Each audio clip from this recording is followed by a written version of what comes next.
All the mummy outfits are back. Get them all.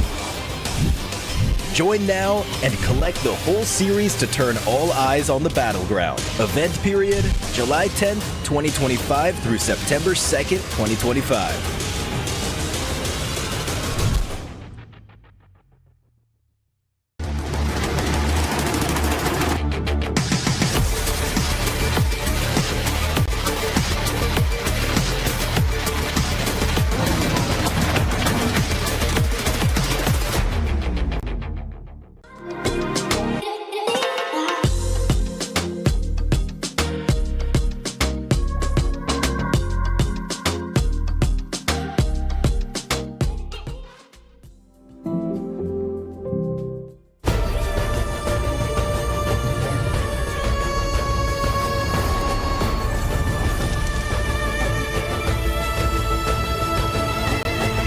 This land is calling.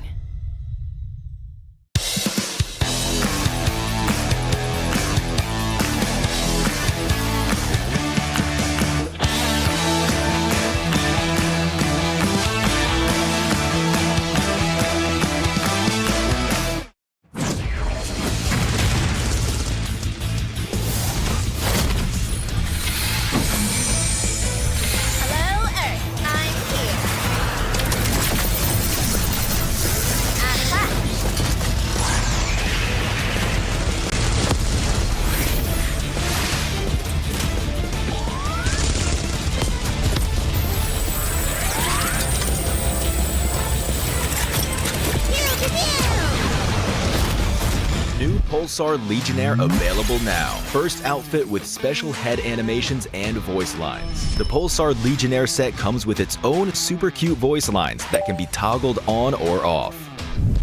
What happened? Bye, friend. Hello, Earth. I'm here. It also features the upgradable Hyperion ship DSR and Jet Reaver glider with special animations. Experience parachuting like never before. That's not all. Even more rewards await. Event period, July 25th, 2025 through August 26th, 2025. What are you waiting for? Get the new Guild set now.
Cybertron's future is near.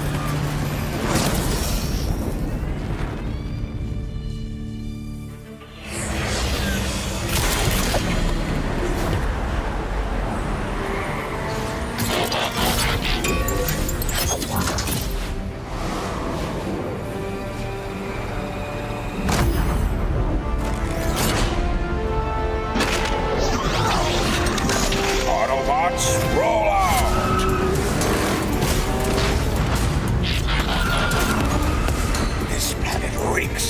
weakness.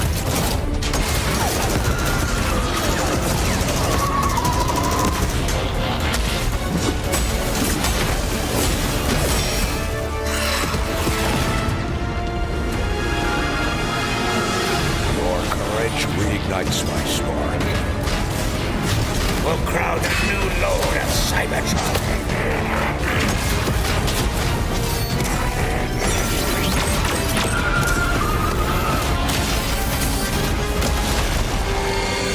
Roll for freedom. A victory for all sentient beings.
Well, there it is. Day one of PMWC has concluded, and it was electrifying. And speaking of electrifying, we've got to talk to the coach of Team Falcons, the home team. We got Coach Beco here. Coach, it's great to see you. How you feeling? Thank you. I'm feeling actually fine at the moment. Yeah, that's it. Thank you. Without a doubt. I mean, look, first off, ESPORTS World Cup. You're in Riyadh, Saudi Arabia. You're representing the whole team. Here on the boulevard, I'm sure you've had a chance to walk around, experience everything, experience the heat. I know it's hot here. You've been bringing the heat too. What's your experience been like, though? You know, here on the boulevard, here in Riyadh. Okay, actually Riyadh is a really good city. I've been here 3 times already and I enjoyed every time. The boulevard is pretty nice as well. It's actually fabulous. I've enjoyed my stay here. I came here yesterday and it was really enjoyable. So I'm really enjoying myself right now. So.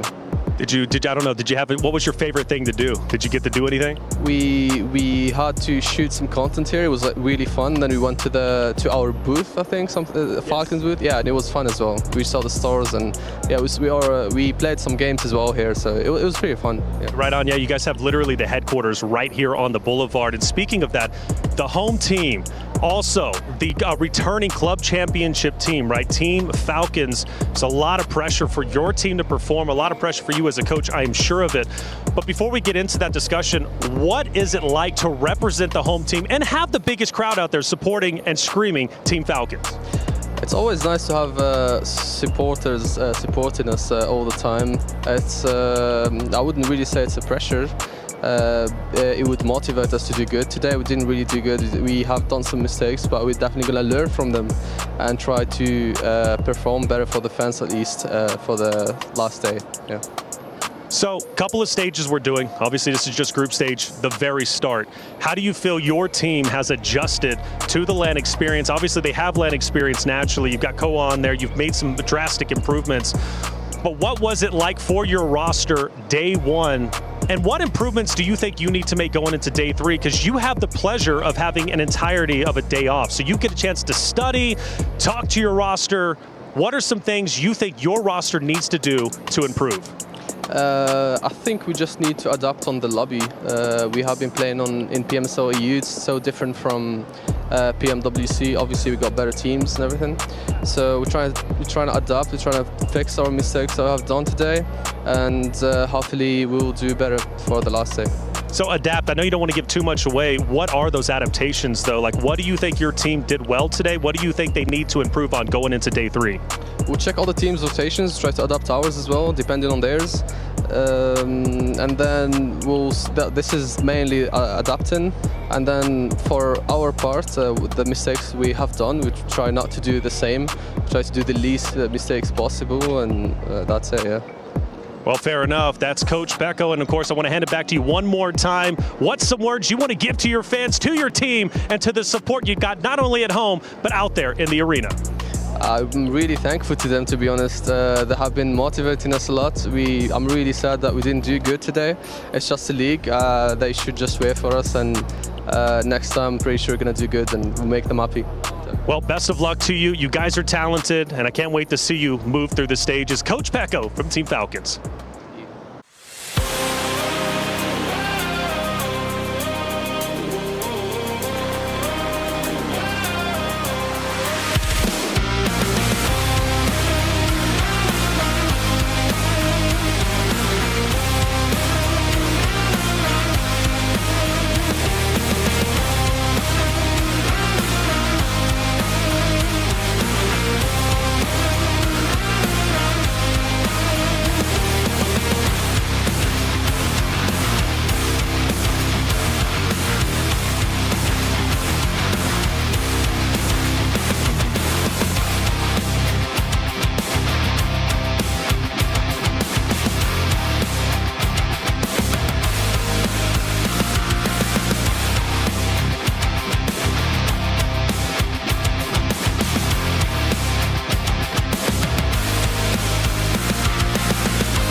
Well, there it is. PMWC Day 1 has concluded, and it was electrifying to say the least. We had two talented groups of 8 go up against each other in red and yellow, and we had some standout teams, but also some notable placings towards the bottom. First, let's start at the top. 4 Thrives was incredible. Yes, they only secured one winner chicken dinner. However, their consistency, not only in eliminations, but also in placement points, put them at the very top to secure place number 1. But it doesn't mean that they are dominating just yet. Alpha 7 is right behind them, representing Brazil. They are the top dogs. They return as the previous year's champions, looking to be champion once again. Slaying out was the name of their game, but winning was also something they were able to do. They secured 2 wins out of the 6 games we end up watching.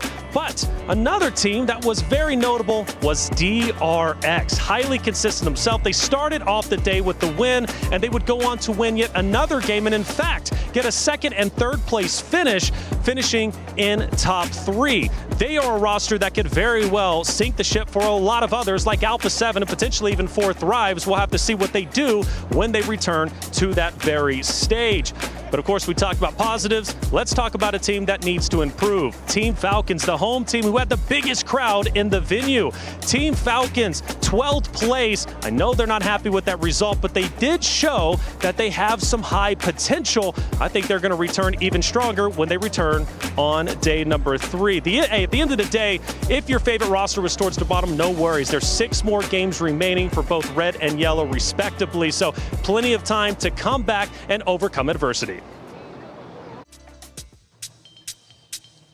Day 1 of PMWC was incredible. So many heartbreaks, but also some powerful moments from the teams you know and love. It was just the start. We've got plenty more to go, but we've been tasked with the, I think, impossible challenge for casters.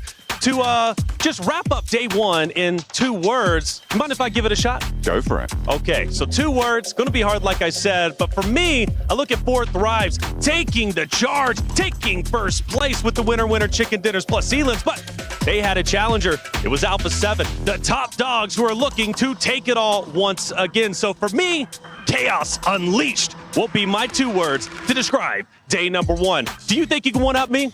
I don't know about one-upping, but I'm going to give it a go. It is certainly a difficult tournament here for a lot of teams, and I think most notably for the Falcons and Regnum Kaya. Finishing out the day with a chicken dinner for Regnum Kaya, but they were a little bit faltering. So my 2 words, false start. Ooh. It is hot out here in Riyadh, out here on the boulevard, but we are ready for Group Green to come into play. We'll see you guys on the battlefield.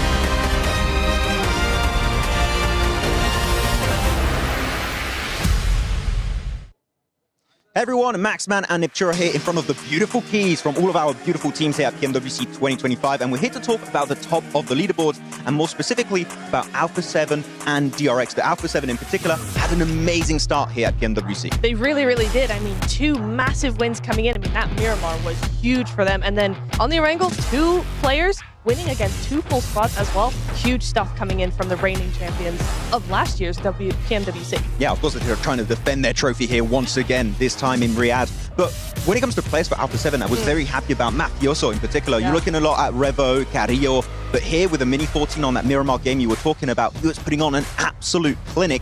And I do wonder if we can see that happen again on their second day's worth of play, because let's not forget, they're not playing today. They have that break, which is very important for teams to fully use to do research to get ready for their final day. It really, really is. I think we're going to be seeing a lot of teams try to catch up to A7 in today's matches just because they aren't playing today. One of those teams is going to be DRX, right? 1 point behind on the leaderboard so far. 1 point separates them. Today, they are going to overtake them. But can they get enough of a lead now where A7 can't catch back up tomorrow? I'm a little bit scared about DRX because we saw, of course, them get also 2 wins, just like Alpha 7, but outside of their wins, they get a lot of 0-point games.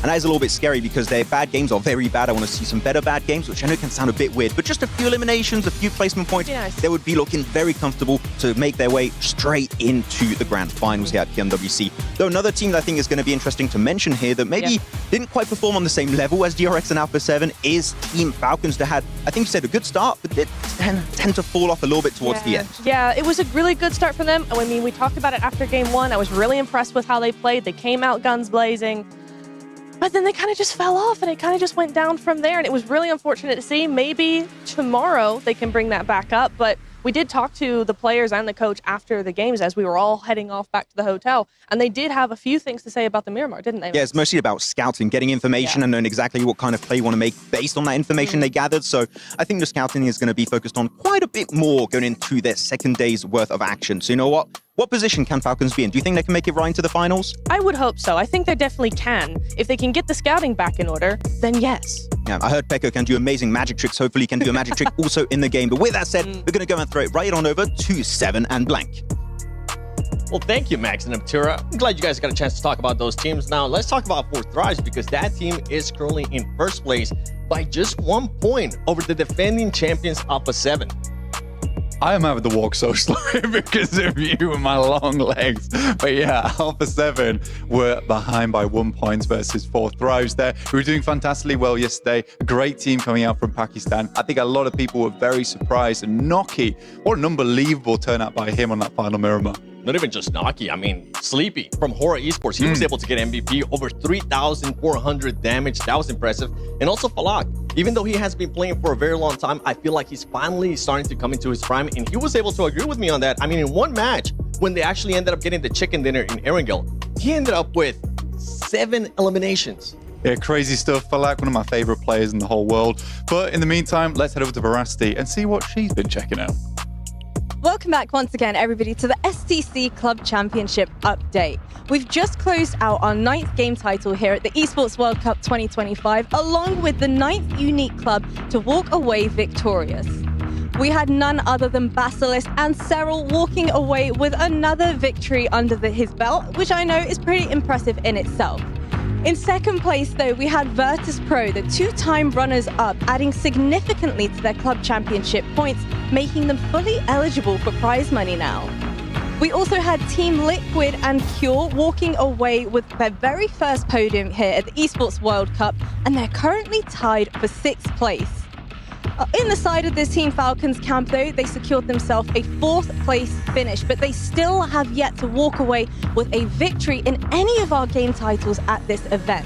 Only time will tell whether or not the reigning champions will be able to make it happen. So let's go ahead and find out.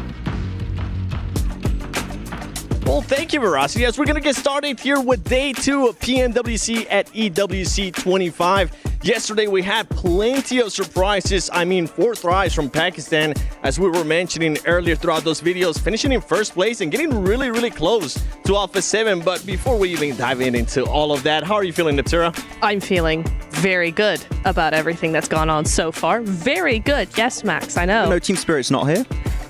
Hey, okay, for the record, he said it first. It wasn't me. Yes, even though Team Spirit's not here next year. Anyway, yeah, I'm feeling really good about today in particular, based off of what we saw yesterday.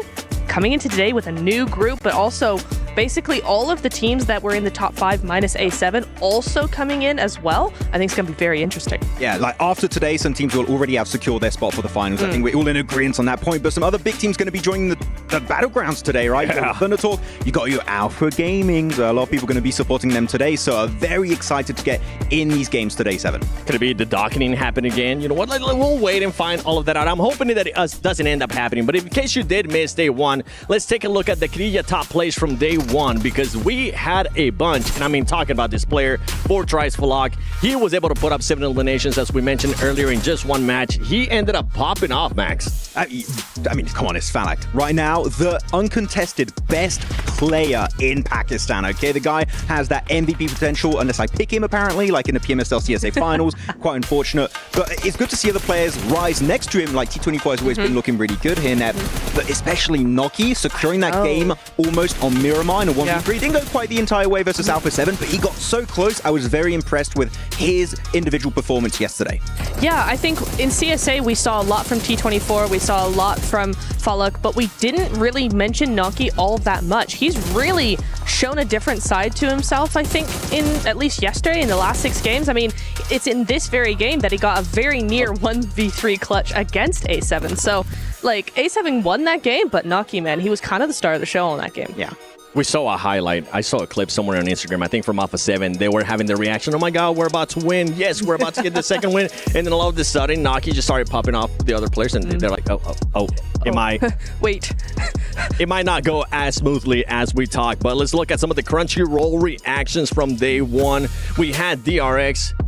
2 wins. Nobody expected that. Alpha 7, 2 wins as well. Honestly, I was not expecting that because of the caliber of gameplay that we expected to see here at PMWC. No, I think it's a really unprecedented sort of result that we're getting here for 4 games to be won by 2 teams at this level in this lobby, as you said. And especially, I think, not to be that person, but coming from Alpha 7, who historically don't do anything until later on. You know, they kind of are slow to start. You said this, 7. I'm using your own words against you here. I said they are slow to start historically. Yeah. So I think it's cool that we've got now 2 wins coming in from them as well. I'd agree. Yeah.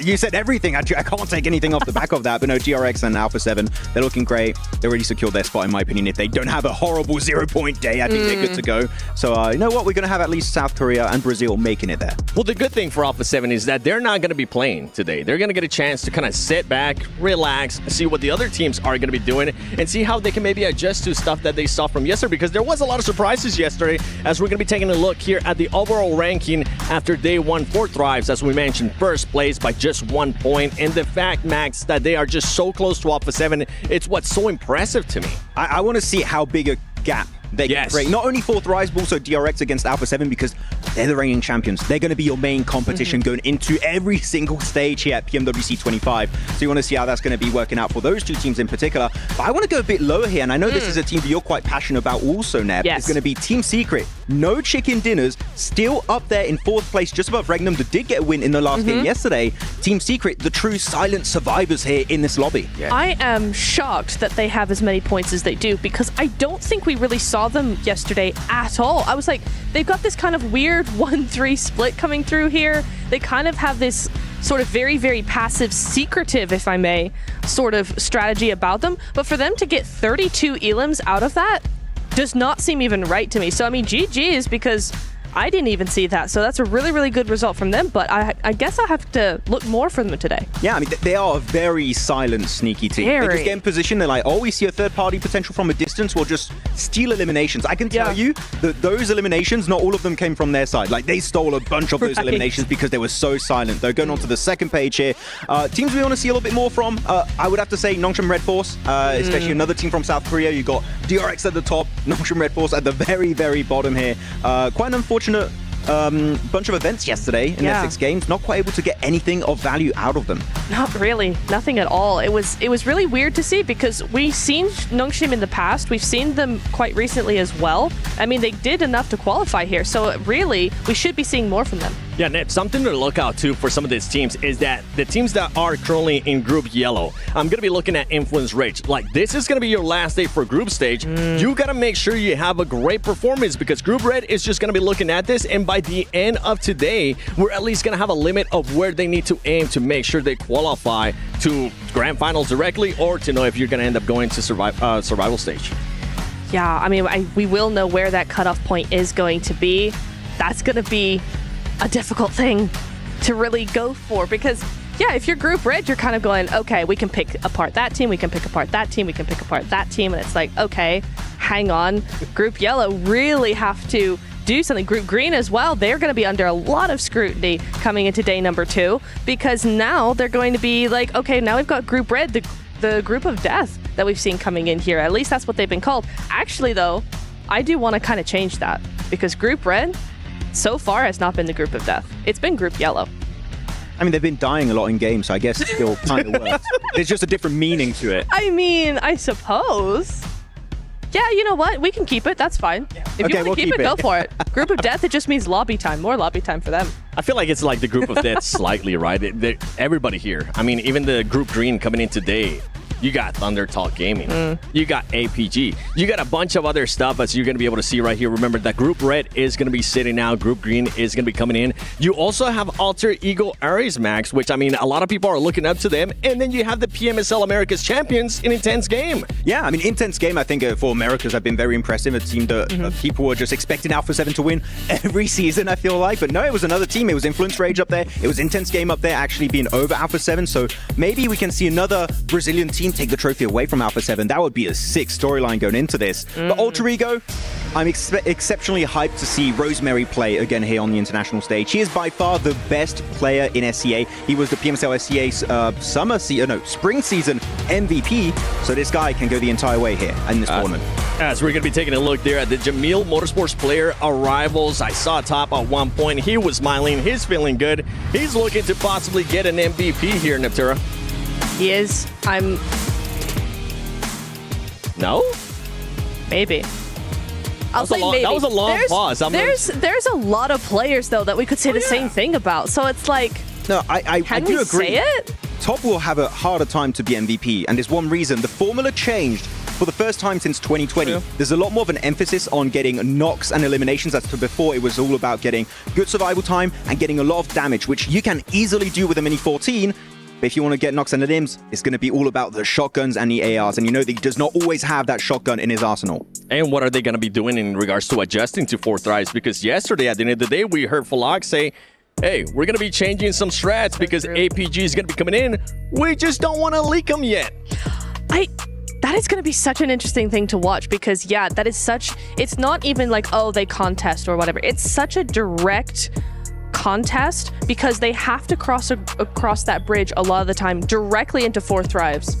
And that is going to be such an interesting thing. Like, how are they actually going to change that? How are they going to adapt from that? Is something that I'm really excited to see what we're going to see going into Erangel. Well, we'll have to wait and take a look, right? Yeah. It's going to be an interesting battle there. But let's take a look at the Aramco power rankings, because a lot of us ended up picking APG, 4 Thrives, and then that third team that ended up mixing up. I ended up with Team Secret, Natura, Regnum Karya, okay, and ooh, Max. Interesting. The surprise team. Yes. I was very happy with how they were playing throughout yesterday. They surprised me. I mean, a lot of teams, XGMG impressed me, Team Secret impressed me, Yangon Galacticos impressed me also. I want to see that possibly continue for their second day's worth of action, because we could have a surprise here. I think that, of course, we've got a lot of favorites that we want to see qualify going into the finals, but we're going to have a few stragglers here that no one expects that are going to be weaseling their way into the finals, and I think Yangon Galacticos could be one of those teams. It could be, but as we saw there on the Aramco rankings, all of us ended up picking APG. So before we even dive down into them a little bit more,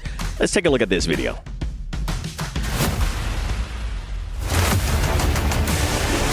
They go by a new name, Alpha Gaming, but this roster has been grinding for years. At its heart, the core of 4 Miracle Vibes, who put up a strong performance in the group stage with a 3rd place finish, ended up 12th overall at PMWC 2024 after struggling in the main tournament. This year, they have fought through the toughest lobbies, and now, with the rebrand, with a reloaded lineup, they are aiming for global recognition. They have brought Top, formerly of Star Wars Esports and Team Falcons, one of the most fierce fraggers in the region, aggressive, unpredictable, and clutch. And leading them all is Doc, the IGL, the tip of the spear and the team's top fragger. He doesn't just call the plays, he makes them confident, calculated, and deadly in pressure moments. Seal and Refis are powerhouses of their own, and together they become one of the scariest teams in Central and South Asia. At the 2025 PMSL CSA Spring, they left no doubt. 216 points in the survival stage with 3 chicken dinners. 170 points in the finals and 2 more wins. They walked away as champions with the title, the prize, and a ticket to PMWC. Now they head to Riyadh. For Doc, it's a chance to lead his team into history.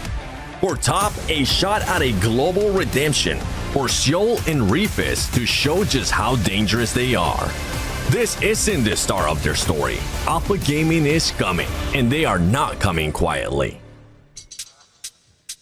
Well, Max, I was kind of hinted at it there at the beginning of the show. Neb, you kind of heard it too.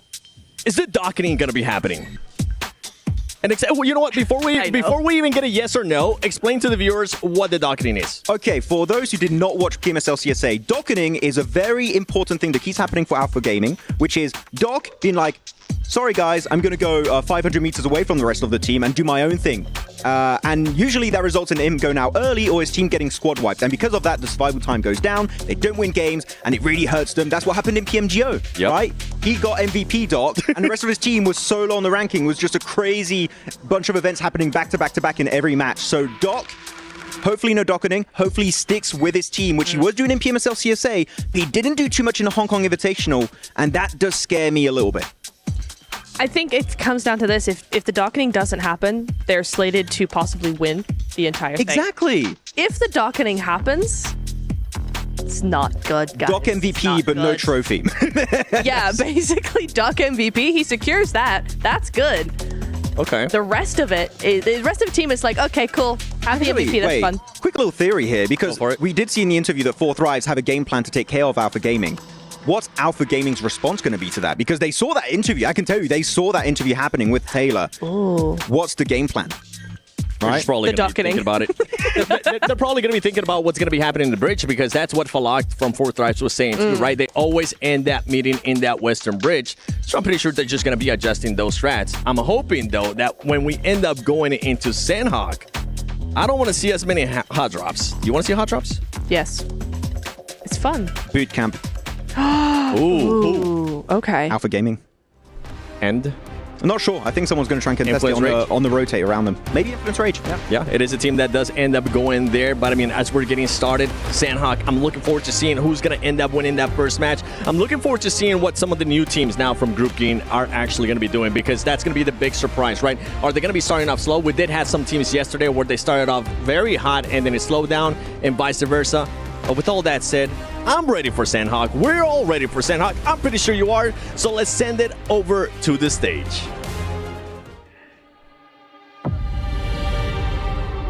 8 teams sat on the sidelines yesterday and watched day one unfold. Strategies were implemented, mechanical skill was tested, and flaws were exposed. But now it is their turn to step onto the stage and perform under the lights. It's gonna be absolutely wild, and I cannot wait. My name is Barney Banks, and I am your host for the 2025 PMWC at the ESPORTS World Cup. And let's keep that same energy going as we introduce our teams for day 2 of the group stage, kicking things off with Team Secret.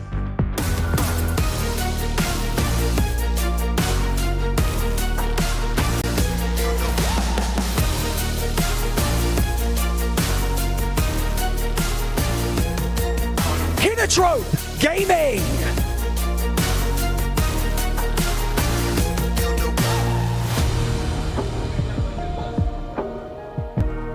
TT Global.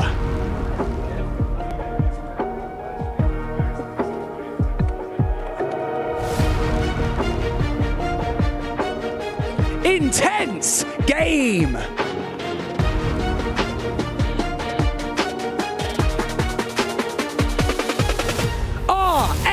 Esports.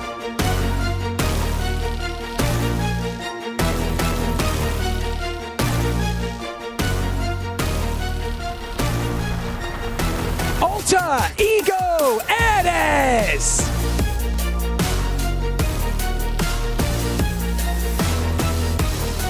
Yangon Galacticos.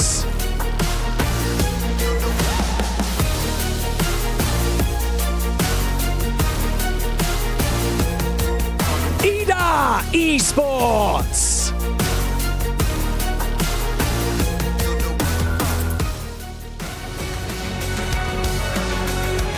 Influence Rage.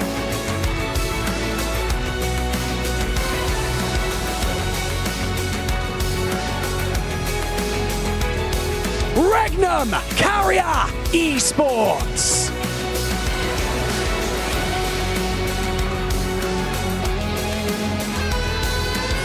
Flux Esports.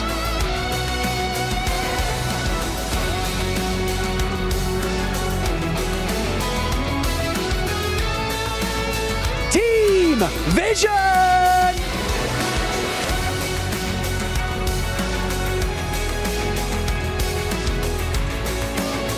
Gamax Esports.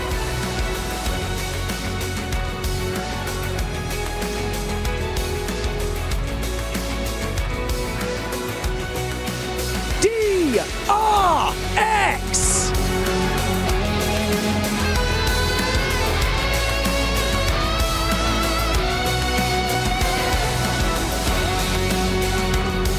Alpha Gaming.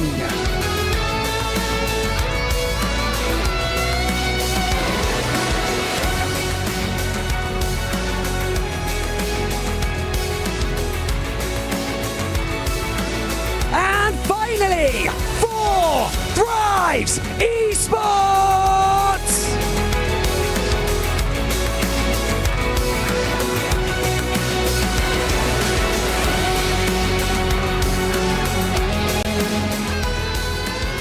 We have some of the most feared and respected teams in the entire world, ready to go toe-to-toe on the main stage. Truly, anything can happen. We know in our heart of hearts that each and every one of these teams has the ability to lift that PMWC trophy. The only question is that when the lights go on, will they be able to handle the pressure?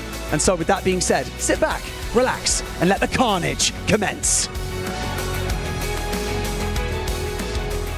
I love that we have 4 Thrives there at the end, as they are currently the team that's being hunted down by everybody else. The question becomes, Neptura, can that team hold that lead?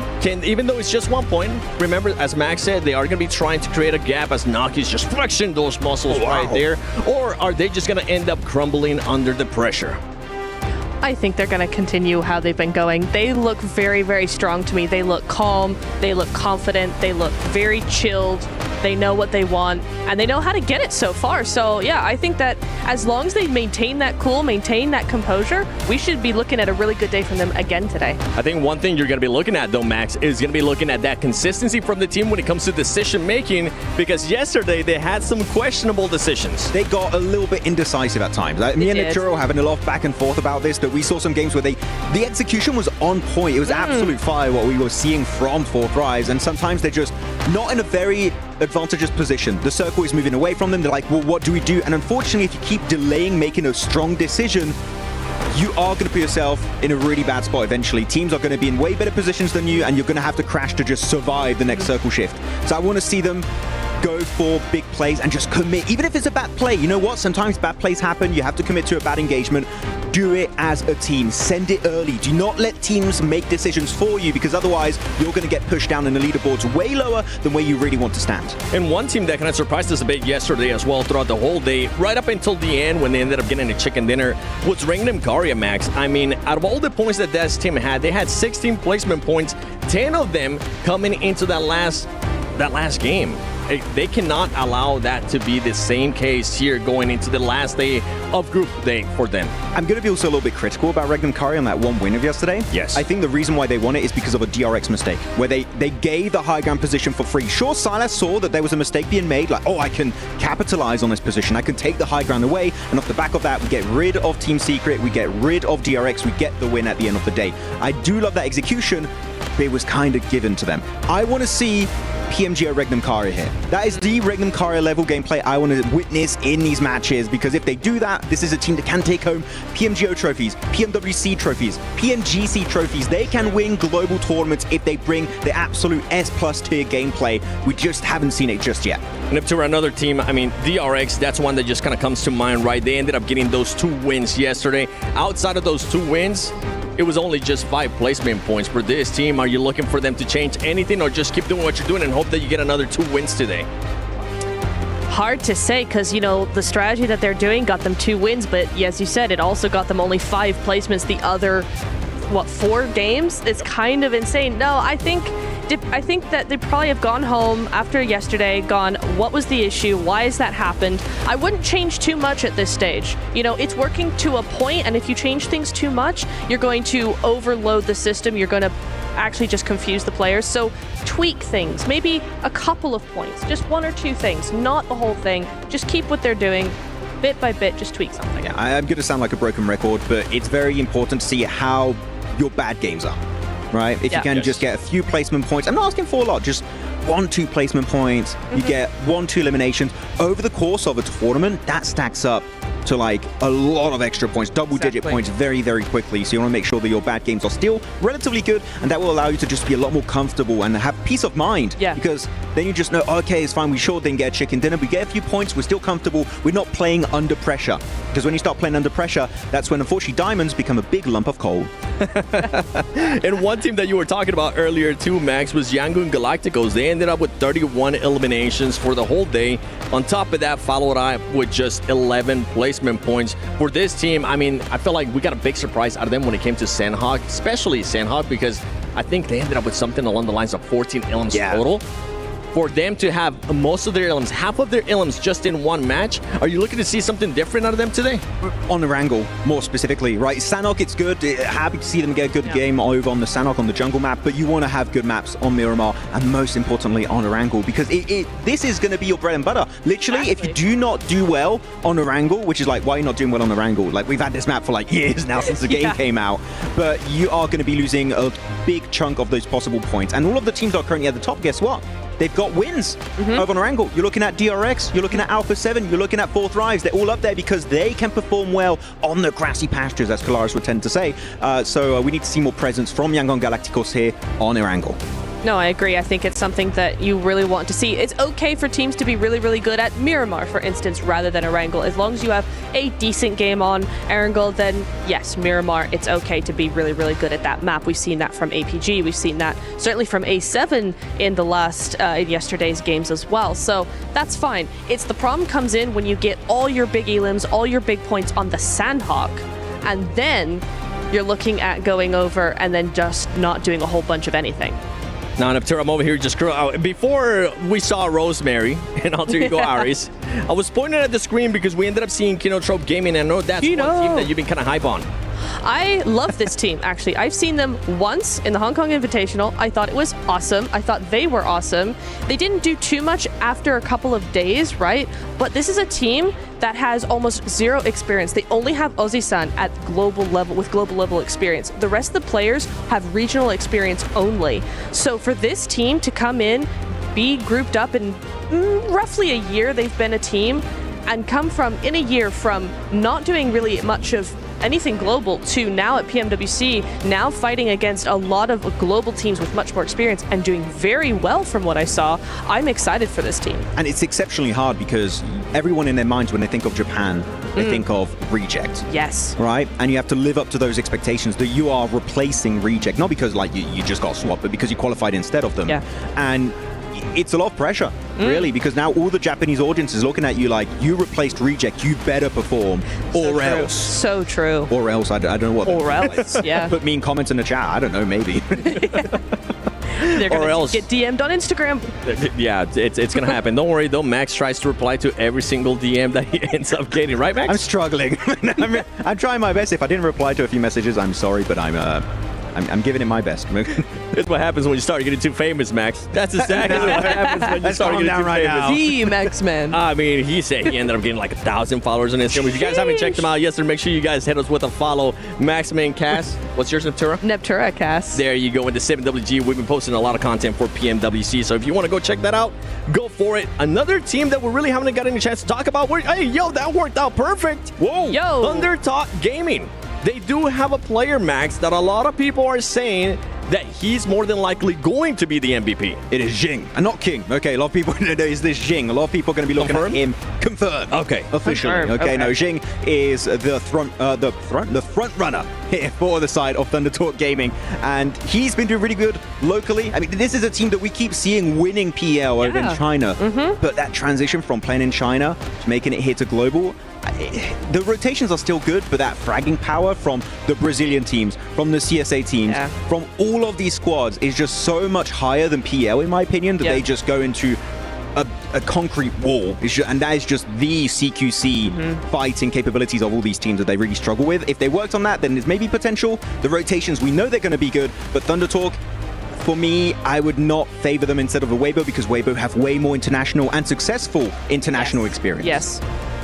I mean, that's right. The thing, as you mentioned in the past too, and something that we talked about in the past, is that with Thunder Talk Gaming, this team just kind of tends to crumble when it comes to global. I'm hoping that's not going to be the case here coming into today, especially after they got a chance to see what some of the other teams are going to be doing, which leads me to a completely, I guess, kind of in the same side of the world, but for Alter Ego Aries, Rosemary, Rose Carey, as we usually like to call them, what are the expectations for this team? Obviously, I know everybody wants to be able to get the win. It's not feasible, even though we wanted to. There's no participation prizes here besides the prize pool. But what are we expecting out of this team, Max? I was talking with the Indo talent, and I was talking with, in particular, Jelly, and she told me, apparently, Rosemary is the SEA doc. He just leaves his team and does the Rosemarying, we call it, apparently. So he does a similar thing to Doc, and he just plays away from his team gets eliminated, or he gets eliminated as a solo. We also don't want to see that. Hopefully he can stick with his team, and if they do, maybe this is going to be the one chance for SEA to do well here at PMWC. The docketing, but we'll think of a name. Okay, we'll think of a name. While we're thinking of a name, let's take a look at this. Oh, hold on. Hold on. I was taking a second. I was just enjoying that little flex there of the jersey. There you go. Now that we have Rosemary, let's take a look at this video from Alter Ego Aries. Magic! Beco, you got to learn from him. What was that?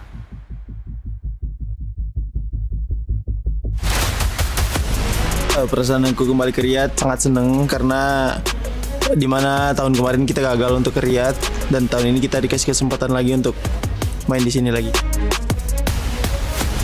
Menurut aku, performa tim aku selama saya berkarir di Alter Ego banyak yang up and down-nya, banyak yang masalah-masalah yang kita lalui, dan puji Tuhan kita masih bisa mengatasi itu semua dengan apa yang pengen kita capai lah. Jadi kita mencari chemistry bareng sampai di mana kita mendapatkan hasil yang lumayan bagus, dan disinilah kita akan membuktikan semuanya gitu.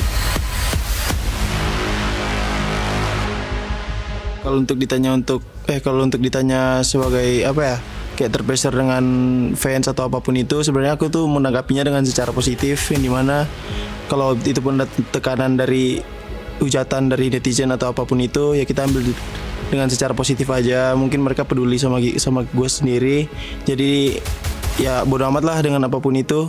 Jadi gue ngelakuin apapun yang aku pengen aja gitu. Mungkin mau dikenal sebagai juara dunia aja. Yang bikin tim aku pede karena dimana kita udah membuang waktu banyak, waktu latihan apapun itu, membuang semua energi kita buat ngelakuin hal yang terbaik, dan inilah hasilnya. Makanya di sini kita bakalan coba ngasih yang terbaik dan membuat Indonesia bangga lah sama Alter Ego juga. Untuk fans Alter Ego dan fans aku sendiri, terus doain kita, support kita, mau kita lagi di atas atau di bawah, tetap semangatin kita aja terus dan percaya kita aja di sini bakal ngasih yang terbaik buat kalian. Thank you.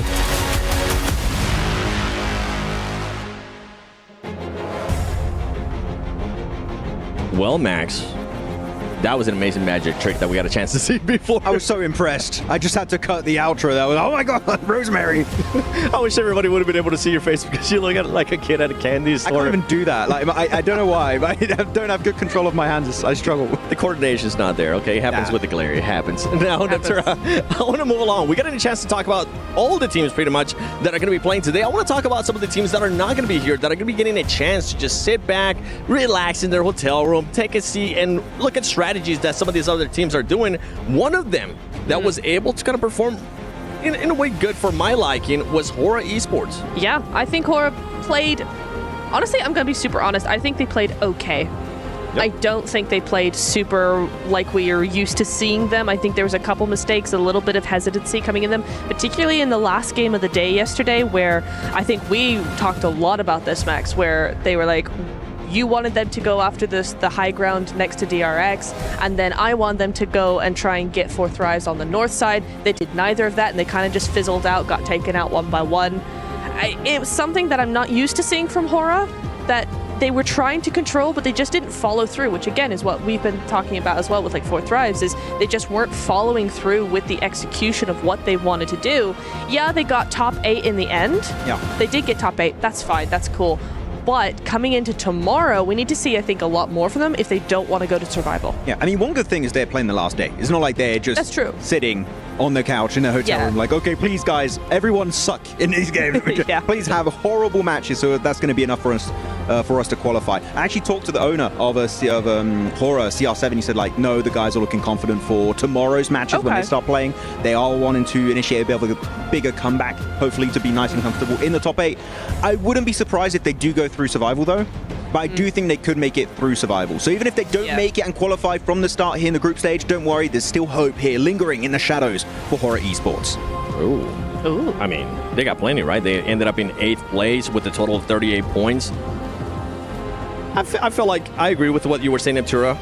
And I feel like they at least put themselves there in a position where they can make it to the grand finals directly from group stages. And that's what you want to see. Now, there was a team that I feel like it was a favorite coming in. They started off slow yesterday in day 1, Max, and then they started to turn up the heat. And I'm talking about Weibo Gaming. Yeah, I mean, Weibo, I was talking about this team with Jackie a little bit earlier and how they were playing, actually going for these interesting splits and sometimes struggling to regroup and getting kind of overwhelmed by the fragging power from some teams. Yesterday, especially on that DRX win on, what was it, Erangel? They had a really good entry point. They didn't really have to fight too many teams to get in that position in the first place. And then they just kind of give a really huge amount of terrain over to DRX and get completely cornered against the side of the blue zone. And they can't do anything off the back of that, get picked off one by one. I think they need to be careful about their timing. Timing is very important in the lobby, like here at PMWC. You need to be a little bit quicker, because otherwise, if you're slow by even just 5-10 seconds, teams will see that opportunity and they will take it for themselves. Yeah, it's interesting that you say, talking about timing, talking about sort of the control that they were having, because yeah, it is something that we did see, and something I noticed is that they really were trying very much to control and time that control very well. But as you said, yeah, they kind of gave a lot of that high ground over to DRX, gave a lot of control over to the zone. I do like how they keep to themselves. They kind of stack a little bit, keep to themselves off in the corner, and then they will actually spread out and try and get that. We saw in the last game of Miramar as well, game number 6.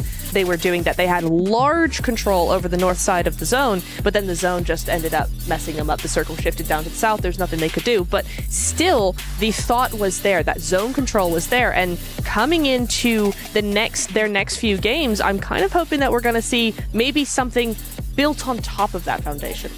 I would have to agree. I think there's definitely a lot of potential there. It's just slight improvements that they can definitely take. Again, they're not playing today, even though we're talking about them. So there's going to have that one day to prep. And also, you can watch your direct competition today. You're going to be watching the group that are going up against tomorrow. So you can see how they drop, how they rotate. If there's any changes between scrims and the actual main tournament itself, they can get ready for that. They have all of the information available just in front of them, really, to make the best kind of play and changes that they can go for to hopefully make it right into the finals. So Weibo, I'm very confident they can make it. It's about, can they make those changes in time? That's right. And just a fun fact for me, it was that Sook wasn't using the explosive bow, which I was highly disappointed. Yeah. Sook, but you know what? I'm glad that you're being able to adjust with what's given to you. But I want to go back. I know we're getting ready for the first match of the day here in day 2 of PMWC at EWC 25. I want to take a look at the overall again, because we're talking about some of these teams that are currently not here, like Alpha 7. For this team, I mean, at this point, I don't want to kind of see them do anything. If anything, I'm kind of going along the lines of what you were saying in the past too, Max. I want to see some of their worst games be better, because if you look outside of their wins, that is just one placement point. That's not good. I'm sorry. Like, I know that's putting it in very simple terms, but we need to see their bad results getting a few eliminations or a few placement points. I don't care how you do it. You just need to do it. Because if you look at, for example, all global champions we've had in the past, Regnum Karya, PMGO, sure, they get chicken dinners. If you look at their bad games, 3, 2 placement points, 1, 2 eliminations. Again, it stacks up pretty quickly, so you want to make sure that that is going to be worked upon. Like the 2 biggest teams that have been doing that so far have been DRX and Alpha 7. Yeah. Despite the fact that they did get 2 wins, which are hard carrying them. But then you look at, what if they didn't get the win? Then what? How low would they be? Would they be on the cutoff point of like 8th position? Would they be out of top 8? It's tough to know. But maybe is that part of the strategy, though? Because in some ways, when you have a group stage like this with a rotation of groups, you have to think about the mentality. You have to think about maybe different strategies coming into based on if you're doing day 1 versus day 3. For an Alpha 7, for a DRX, are they looking maybe at going, we just want to go big or go home, get as many points, big wins, get all that momentum, get all the craziness out of the way, and then once they have that gap initiated, then they can use their second day to kind of just flow through, just kind of glide on that. Okay, but I'm going to tell you why I'm scared about my point I just made about inconsistency. I'm looking at DRX in particular. Sure, they got 2 chicken dinners. Remember the circles they got. The one Erangel, the one Sanhok. They got gifted amazingly good positions from pretty much phase 2, phase 3 going forward. You're kind of right. If they didn't get the circle, would they have still had that good a game? Would they get in top 5 or top 3, get a few eliminations? If they don't get good circles for an entire day, which happens to teams, I think they would be way low in the rankings. I think they would be on the second pages. Whoa! So I want to see them get a game where the circle is not quite in their favor, even though, again, they're not playing today. Talk about a Dr. Suleiman Al-Habib hot take right there, Max. Let's go over to the second page, though, because I want to see where some of these other teams are also going to be at. I mean, you got Influence Rage currently in 8th place. That is a team that is also going to be in their last day of group stage. I want to see them be able to do a little bit more. I think this team, I honestly thought that Influence Rage was going to be outperforming Alpha 7 coming into the first day. That is not the case. Actually, I'm really happy you bring up Influence Rage, because we're going in Sanhok on this first game. Instead, they drop in Boot Camp. Alpha Gaming usually like to drop there. Boot Camp. Yeah, you want to keep going? Do you want to hit me with a beatbox? No. No, we're not doing that. No. Do we have a game plan for Influence Rage to leave Bootcamp? Because let's keep in mind, going into yesterday's matches on Erangel in Milta, they were fighting power. After the first game, they go back to Saverny up north. I think that's a really good show of respect from Influence Rage. I would like to see that happen again on Sanhok because sure, it's only one Sanhok per day. It's not going to hurt you that much if you go out early because Alpha Gaming are very, very strong in boot camp. I think that it would be to their advantage here to maybe go somewhere else, even around boot camp if you want, but don't drop in the city itself because it's messy and teams are ready to third party. Actually, that makes me go on to another point. Back in MENA, we saw R8 constantly third partying teams trying to leave boot camp. So that might be a similar game plan here that you're fighting boot camp. We wait for the fight to like cool off a little bit and then we third party because we have all the resources to take the fight. We have 4 players. You might be down to a solo, a duo, a trio. We can easily take those points early on. Do you think we're going to be seeing that hard drop? I think we are, yeah. I think so too. How about you, Natura? Yeah, I'll go with that. Yeah, I think with the way that these teams usually tend to play, I think they're just going to be fully committed to it. I don't see APG, even though it is their first game, I don't see them doing anything different here. There was a team that we were talking about earlier, Weibo Gaming. I want to take a look at this interview from this team first.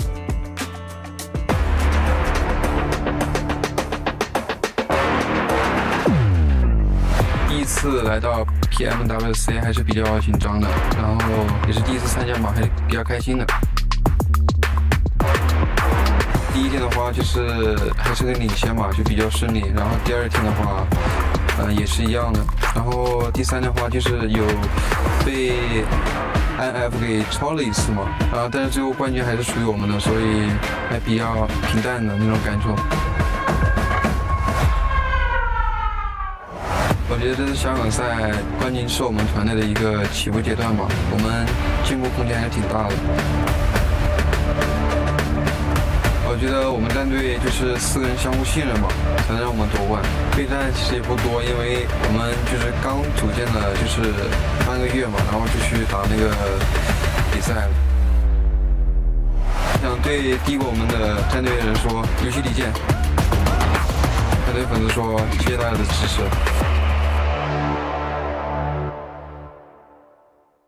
Biraz small güzel olmuş. Evet. Şu an XX 4x ama. Ha benim tişört işte. É o Rio. Essa aí tem nem dúvida. Com certeza. Sou eu. Ele já assume, né? Böyle yapalım. Bu da gidiyor birebir dönüyor milletle. Herkese vururum, herkese. Ele também, é tudo ele. Só pensa nisso. Zaten yeni kurulduk yani. Eu não. É, você sim, cara. Sim. É o carrinho, pô. Você fica durinho nos lugares assim. Eu duro. Só pegar os MDM, vocês, rapaz. Só pegar os MDM. É tu. É sempre nos lugares estranhos, mafioso. É. Geç rotate'de yokum. Yo varsın. Geç rotate atmıyorum ama en çok loot'u ben yapıyorum. Atıyorsun oğlum, çok loot atıyorsun sen. Hayır, geç otomatik geç sen gelebilirsin. Yani. Tamam, genel olarak. Sen bir fight'ı vurduk, sen gittin loot atıyorsun. Tamam. 15 dakika yoksun işte. Yani aldırdığım yerleri konuşmayalım istiyorsan. Ele disparado. O cara dorme 15 horas no voo, é ele. Não, mas é diferente. Não, pô. não é diferente não. É diferente. É ele. Para de mentir. Nem você acredita nisso, Ele dorme aqui. Você dorme aqui. Você é louco. Tudo que esse cara dorme. Você dorme mais que eu. Você. Para. Eu tenho mais 4 horas hoje. Eu tenho mais facilidade de dormir, mas você dorme mais que eu. Meu amigo, você dorme 15 horas no voo. É você, é o mafioso. É, mafioso. Não. O Revo. Porra, que mentira, moço. Vai falar que é eu. Não, para de mentir. Você, velho. Que isso, galera. Aí também. Tu mesmo. Lazaro, do Enem. Eu tinha que... Kimse yok, şöyle masayı gösterin. Mafioso. Revo. Mentira, fala mafioso. Revo. Empatou. Vocês estão de complô aí, vocês Que dois, complô, né? cara? Complôzinho. Você que tem TDAH. Bence benim. Ben dürüstüm olmaz da benim diyorum. Senin gibi Ben de saklan benim. Squash. Squash. Não acho nenhum engraçado, não. Tá turma lá. Mafioso. O Revo. Vocês dois. Tá, tipo, muito legal. Nós dois. Oo. Daha da var. Daha da var ama. Ona bakarsan. Azan şöyle. Revo. Não, sem dúvida isso aí. Vou apontar. Ele. Eu mesmo me aponto. It's me. Thank you. Valeu. Oh, fantastic look into the inner workings of some of our teams there. Good dynamic, Blank. I enjoyed that one. That was fun. That was actually hilarious. I mean, I think the Alpha 7 bits were the best for me. Remo just won't own up to anything. When it comes to who complains the most, he'll accept that. Yeah, he'll accept that. Yeah, he'll take it. Oh, man. Incredible bits, incredible bits. But thank you for tuning in. Of course, we're getting ready to kick things off here, day 2. And if that's anything to go by, I'm hoping for some smiles, some good moments, some excitement up on the stage. Very intense day of games yesterday. Bit of a switch up here, of course, as well. New teams coming into the fold. Curious to see what the lay of the land's looking like. So and we're catching our stream right now. Fireflux had a little bit of a rough day yesterday, let's say, as our stage rises into the air. I've been down there, right? The mechanics of that are terrifying. Yeah, about getting stuck. Yeah, I had to crawl around underneath there. I wanted to see how it all worked. I was thrown out. Yeah, that's why I'm in here right now. I'm actually in a separate room. They won't let me go anywhere near the stage now. Well, I did wonder why you were escorted in by security, but I thought you were a big dog like that, you know? Yeah. No, that's not the case. No bodyguards. They're just like, I look like a wandering cat when I'm in the stage room, so they can't have me in there anymore. They've got to round you up, keep it safe. But we're starting off things here over on Sanhok for a fantastic day number 2. With 4 Thrives currently thriving at the top, and you're going to hear that one quite a few times. I'm not letting it go. It's an easy one. It's a low-hanging fruit, and I'll take that where I can. It's a staple. It's a classic. Yeah. You could work it in, make the most of it. Yeah. I respect you calling it a classic. Yeah. A classic, yeah. Low-hanging fruit classic. It's easy. I mean, that's a safer way to put it. Yeah, it's an alternative. Yeah. I'll take the alternative. Same meaning, but of course, just different words. Absolutely. Crazy how language works like that. Alter Ego Thunder Talks very close to one another here at the start. Alter Ego breaking wide up towards that north side, trying to get away. So Thunder Talks in the mix of it. You got King even heading down towards the bottom with Moana. I'm pretty sure Max just said it's King, right? I believe so. Yeah. Okay. It'd be a bit of risk if it wasn't, He's got me second guessing now. I hate that guy. I love him yesterday. Today, that's annoying. God, 2 sides of every coin for you. Ooh, Alter Ego. One down already. Yeah. This is an awkward drop, honestly. I think when you start seeing shoots with you, I don't think you full commit to sending south. I think you got to go one place and one place only. As soon as you see Thunder Talks, they have control of full of Camp Alpha. What's the point? You got to break elsewhere. That might be just an awkward start to the game for you, and try and work down towards that south side. Now you've got the Northwest Island. There was no reason why they couldn't have played those west compounds. That would have been an easy pickup. I think for Alter Ego, they get spooked there. They get spooked there massively. Yeah. Thrown off a little bit. Seems like Rosemary's got a little bit of damage back over as well. Knock picked up there. Of course, dialing in at the minute. We get to see a little bit more from Yangon Galacticus. I think they looked really crisp yesterday. So obviously a good start on a drop could be a nice way to get them straight back into that same mindset from what we saw on day 1. Yeah, I mean, day 1, Sanhok for Yangon Galacticos. Fantastic 14 elim throw to pick up there. So it was a really, really good first match for them. Kind of fell off a little bit towards the rest of the day. You can see there. 42 points though. So they were bringing it back over on the final 2 Miramars, but the Erangels looked a little bit lackluster in game 2, game 3. Not bad so far though. Scent of Rosemary certainly in the air. You can see he's still keeping himself above water with some of the pickups back over. It was that initial knock, full takedowns, obviously leaving the free. Yeah, I mean for Krypton again, it's like your entire team's sent out. Yeah. No one's with you. I don't know why he tried to go for a solo drop inside of Camp Alpha. Maybe there's miscommunication there. It wasn't made fully clear. He's already full committed over towards Camp Alpha. He's like, where's my teammates? No one near. The boys are not to be seen. They could have easily had center northwest on the hilltop. I don't know, man. Bit of a weird one, but they can adjust. They can adjust. Yeah, we'll see if they can bounce back from it. A little bit worse for wear. Seems like they've got some to work with, though, topping themselves back up. But Yangon Galacticos actually leaving that engagement. Smile takes a lot of damage, actually. Coming through from R8. Do you send them off? So they'll take the entirety of Paradise Resort. Doesn't really matter too much. I think for Yangon Galacticos getting out from Paradise Resort early, especially when this is leaning over towards that northwest side. You're wanting to get away from it early. It's not the greatest of positions to be in Paradise Resort. Getting locked in there as well is a very easy thing to do. I think it's more of an ego thing as well, where you really don't want to lose that fight in Paradise Resort. But with the fact that for Yangon Galacticos, there was a free rotate down towards that southwest side, I think that shows character. It shows maturity. Yeah, it definitely does. I think it was nice as well because obviously it was the mid-portion of that game 1 for them where they really started to turn up the heat and just kept compounding it. They had a good read on when to get stuck in with the third parties. Rotates were nice, so obviously. Rough early game would not be the ideal recipe going into this. Rigo again, though, it's Moana being absolutely unloaded on from the sidelines. DBS up close, but they give him no distance to playoffs. Zol's able to grab that one. Full commit, another man goes down from the squad. This is a ridiculous team, by the way, for Alpha Gaming. I mean, if it's your first time seeing them, they have many players that have been up to the tippity top of the international level with Zol on the team way back when on Zeus Esports, getting huge amounts of work done there for Mongolia. You've got Top coming through, previously Stalwart before they all broke apart, and Doc there as well. And everyone knows Doc's name. I'm sure even if you're not very aware of that team in general, you know who Doc is. He plays in most internationals. Very, very, very strong player. Now, I do worry though, because it's a team with a lot of personality on board. His Vision though moving in over towards Sanhok. This is Vision grouped up, looking to rock together. Go for the burst in. DBS is bringing the baseline as the beat comes through. Bit of a shot back over from Vision. 2 knocks instantly onto them. Marcelo up close towards the window side, just baiting off his teammates' contact, looking for the close range engagement. And it's not ideal for Team Secret. 1 by 1, ripped to pieces.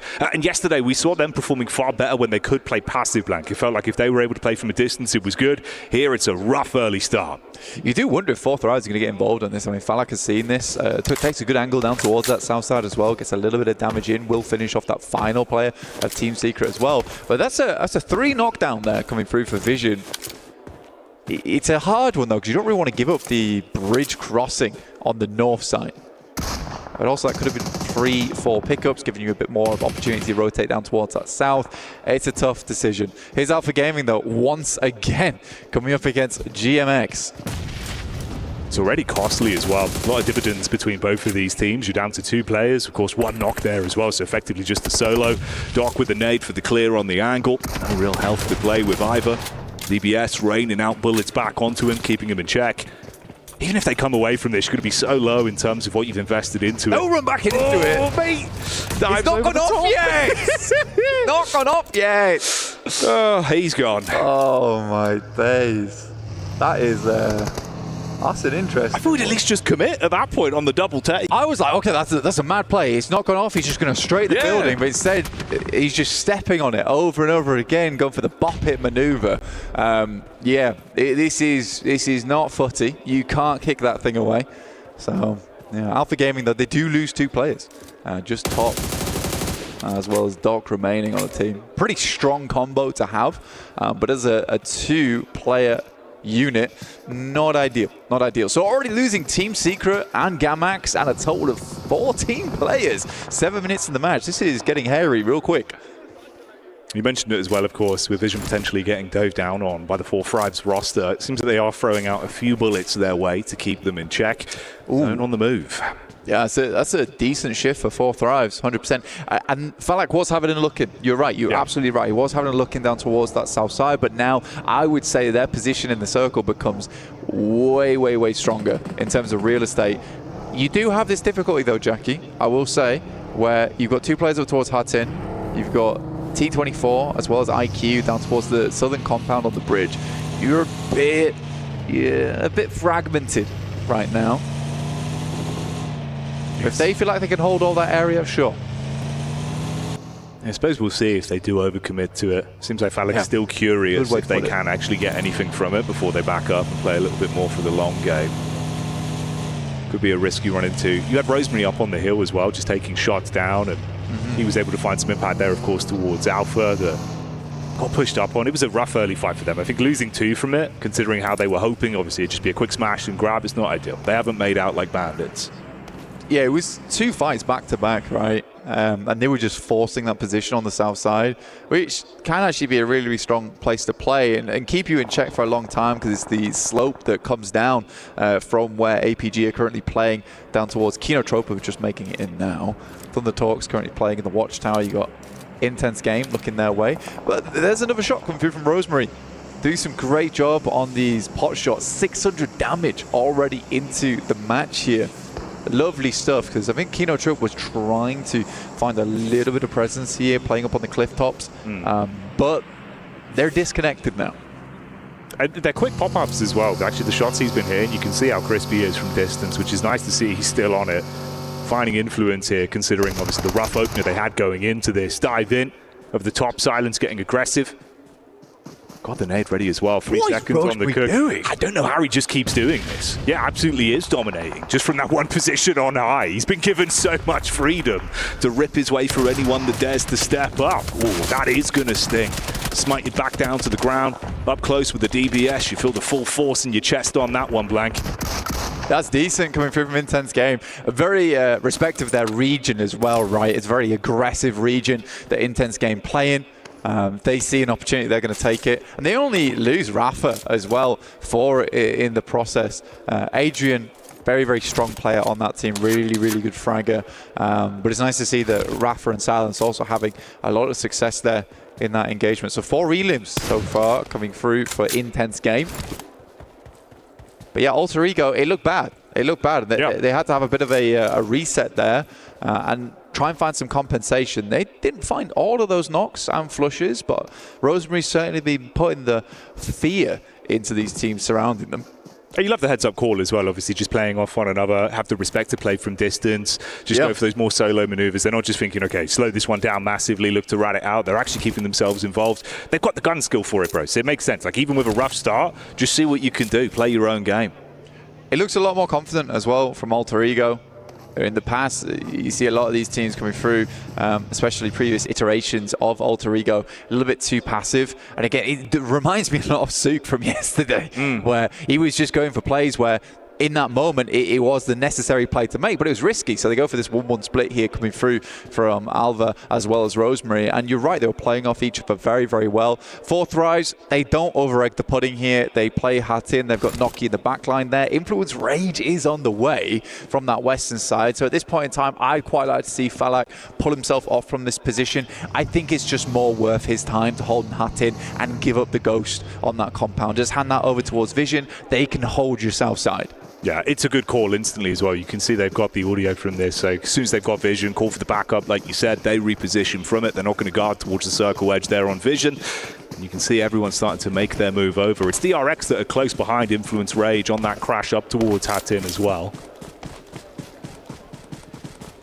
Yangon Galacticos back on screen.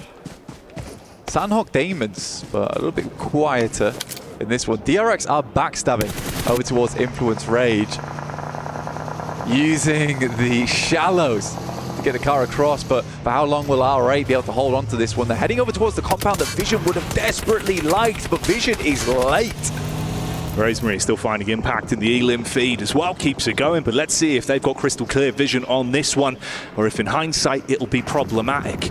Getting the nades ready for the burst over. Meanwhile, looking rough as well for Fire Flux as they're being burned down, but still get a knock over onto Lil Boy. So at least some influence there back over onto the Rage squad.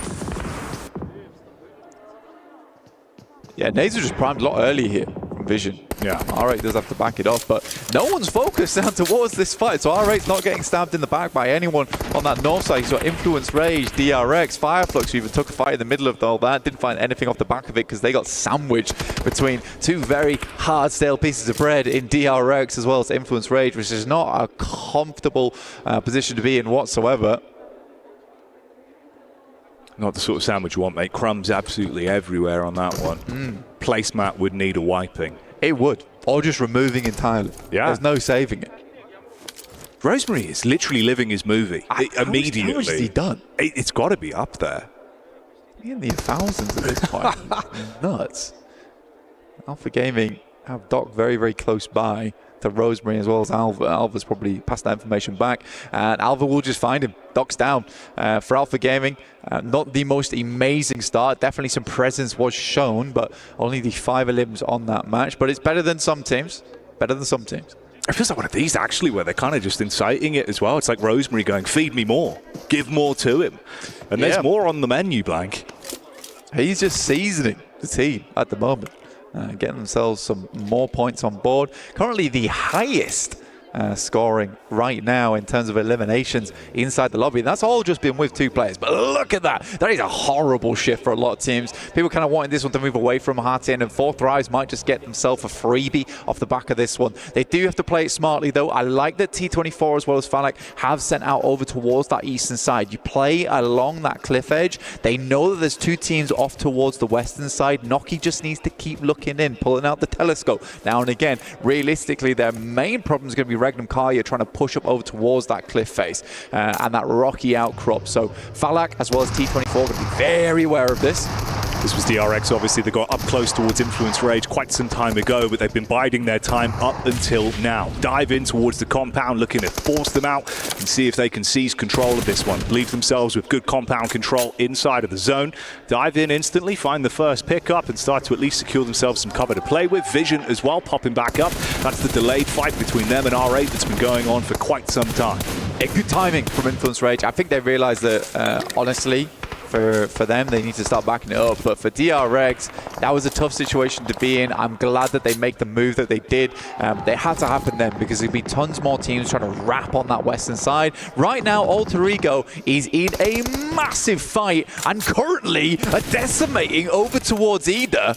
Only Emre still up and kicking. This is 7 Elim, 6 for Rosemary. Both players doing a hell of a lot right now.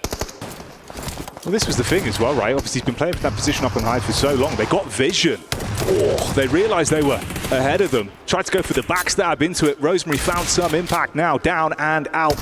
All up to the last remaining member. Falls out. They're able to keep themselves in it. I mean, fair play for the amount of influence they've had on the lobby. For 2 players, Blank, with Rosemary popping off, that's big. It's pretty nice. It's pretty nice, especially with how it started as well with Thunder Talks. I do think that's a classic Rosemary moment. Didn't really wait for Alva to get in a position and just try to gun it, try to finish that one much quicker. Yes, they had to get a move on, but that could have been played better. I think he was hyped, if I'm honest. He was feeling it, right? Yeah, he was feeling it. It's just one of those. He's gone for the solo play, thinking mechanically he's just going to pick it up on himself, because he was really just absolutely slaying. Like the quick shots he was getting from on high, you could see, didn't matter. Distance wasn't real in his mind. Yeah, try to get Medieval on him, but it's not meant to be. Vision. Trying to make their way up, but Regnum Kai is in good spots. Whenever we see Regnum Kai, typically underneath the bridge. Where they feel most comfortable. It is. They need a roof overhead. I understand it. Sometimes you've got to just tuck in. It's like being underneath a desk. Let's see what they can do, though. When push comes to shove, so many bullets raining in from either side. Marcelo is able to get into a little bit of a cheeky angle around the backside as well. So he's got cover here. Focus drawn over from the other side as that's Falak that gets vision onto them. It's a big pickup. Yeah, that's what we talked about earlier. Falak was just holding this angle for that eventuality when Regnum Kai started to move up. You can see that cliff face, exactly what I'm talking about, but you have a small amount of vision as they make that cross. They didn't quite get Loxy, who's going to step up now. Falak immediately retreats back into cover. He's playing around that hard cover as well. Awesome stuff. Yeah, again, I love this player, man. I really, really do. They needed that as well. That peak there, they had to get the full commit off the back of it, because now you've exposed so much vision in the back line, and literally 2 vision that were just waiting for an opportunity. All attention's turned. You can see once again focusing on that, knowing they're lurking underneath the bridge. If T24 and Falak even feel like it, they could just go for some nades over the top here, and they could probably cleave through Regnum Kaya fairly easy off the back of that. Question if they want to hold on to those nades a little bit longer. Lovely toss there coming through over towards Toshpik, leaving Regnum Kaya now as just 3. It's the spacing as well. You're right on the money, Blank. They've got to try and push up and fight together on this one. Baiting out the crosshairs. Volt from the back line gets one straight in between the eyes on Silas. There's the damage back from Falak as well. Finding the opportunity, the third party onto it, and Vision go down. Getting the steals on that for 4 Thrives. I mean, they've been playing pretty passive this game, but just still finding those moments where they're keeping teams at bay. They make the good decision. Noki and IQ play over towards the northeast side where they can extend their timeout as long as possible. But there's a clear reason for this. They're holding that northeast side for the players coming up from the pontoons on that northern edge, and then you've got T24 and Falak playing off one another perfectly over towards players that might be coming up from that bridge. So they've got all the angles that they were worried about closed down. They know that Influence Rage and DRX are taking a lot of attention from one another. This is just lovely from 4 Thrives. Yeah. Like you said at the start of the show, mate, they've been thriving. Once again, it's happening here. Decision-making is crisp. Silence goes down. Knocked out by IQ with the quick heads-up maneuver. He's got control towards the ridge of the roof, taking the peaks in. They've got so much freedom here. Yeah, it's just picture perfect. I mean, this is exactly how you'd want to play Heartin. Yeah, they've had the circle look at coming up this way, but you don't normally see teams just calmly and efficiently set themselves up for any angle that might be an issue for them coming into the future. Falak's going to go for another peek over the top. Now, he is the solo right now, so you have to be very careful about this, but usually he is, and he'd rather come back into hard cover than just go for a full commit over towards Regnum Kaya. He just wants info right now. Erangel and Galacticos as well. They've been waiting in the weeds, back down, trying to keep themselves just out of dodge until an opportunity to actually strike into this. Relatively quiet compared to obviously their opening game yesterday. We'll see if they can steal out any points the longer this one goes on. You can see just observing more than being thrown into the forefront of it right now. Erangel and Galacticos just looking for a higher placing. I mean, 6th place is not bad, but it's not going to get you a lot of placement points. You typically want like a 3rd, 2nd, or a 1st. A 1st would be nice for anyone, but yeah, getting up towards the 3rd or 4th here would be decent points to have. Pedrino goes down. That is off from Diego. The other side of things from Influence Rage. Has been putting in some damage here, but for Influence Rage, this is going to be a tough breakout from this building. Yeah, it's a risky position. Obviously, you have that opportunity of knowing DRX crashed in early. They'll have that vision on the cross if they want to go for it. Seeing the attention turned. IQ again, same angle. Just living. Such a ballsy angle as well that he's got. They will have to push off now. But there's so much open ground in front of them. They've got to be clean on this one. This moves completely away from Influence Range to DRX. And 4 Thrives have the opportunity to do something very, very good here. DRX get a nice burst. Up close and personal with the nades. They've had him trapped for so long. And this is going to be infuriating Rage for them. Not really much room to breathe either zone. Nipping at your heels, DRX have finally smoked you out. Yeah, it's a gorgeous hold. Sizzy actually being able to get over towards that warehouse, then just play off that off angle. They knew that coming out from these crates is going to be really, really difficult. So very, very well done. Going through from them. QXZ now going to peek out, but T24 goes for a quick pre-fire on the angle. This might come down to 4 Thrives versus Regnum Karya at the end of it. Smile's not making his way through. Way too far off in the distance. Yeah, pinned down, no room to breathe. Whoa, deep nade. Hyunbin feeling the force of that one. The follow-up. Big brain decimation as the Nitro's on target. No way! Oh my days. Erangel Galacticos actually finishing a lot of that off there, but I mean, IQ's bought his team a massive amount of space. Oh yeah. Well, that could have been a terrifying fight for them. Why, it's mad. Delays it. Great work with the nades, man. T24 as well keeps it going. Spots out Yangdong. Able to get the shots back over, keep them pinned in. There's been no room for him to move up whatsoever this entire time. He's basically just sitting ducks. It feels like, again, this has just been 4 Thrives lobby. He's been clean 12 elims on the game from what typically for a lot of teams I would say is a fairly passive position to play, but they've had so much influence. And IQ turns what could have been a 4v4, which was easily third party by Regnum Karya, into now a situation where they have to get into a 3v4. But look at Falak moving up over towards Loxy, playing on an off angle. He's spotted now. Just a 2v4, and Regnum Karya could be taking this home. Silas, the shopkeeper, with the quick checkout on that one. Deals the damage and keeps on moving, bobbing and weaving with the attention turned on them. So the manpower advantage is good right now. In a position where they can build from this. But wait a minute. Oh, the Romeo story. He goes in for the stab in the dark. T24 with the battle back down to the final 2, and 2 are knocked. Battles it out. They're trying to scrap up close. DBS firing shots. Silas from the side, and that's enough to steal it away. It was a good game from 4 Thrives, but in the end, we know who really walks away with a chicken dinner. And Regnum Karya, good stuff for them, honestly, playing in a very difficult position. They bided their time, they made it work from that bridge side. The roof over the head was good, kept them warm and decent all the way until that end game. For 4 Thrives, though, I think you come away with that one very happy with the, I think it was 13 elims they ended up with, so a 19-point game. I actually think they're on top in terms of the match rankings compared to Regnum Karya there. Another banger coming through from 4 Thrives. It's mad that it just looks so consistent right now. And it was the split as well, like the way they're actually playing off one another in what was a very intense choreography of PUBG Mobile there. Like you're having everything thrown at you. The kitchen sinks coming your way, handled it perfectly. No pressure, no sweat, just perfect elims. It's a real clean way to play that 2-2 split as well. And that wouldn't have worked if they've not identified that DRX and Influence Rage were on that western side, so they could just fully focus over towards Regnum Karya as well as intense game. In the meantime, though, we're going to take a little less intensity and send you to a break, and we'll be back very shortly.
Cybertron's future is near.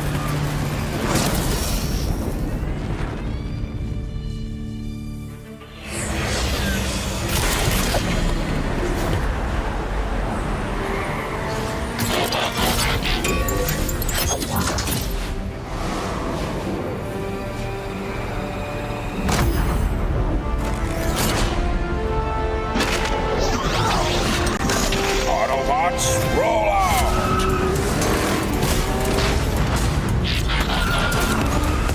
This planet reeks of weakness.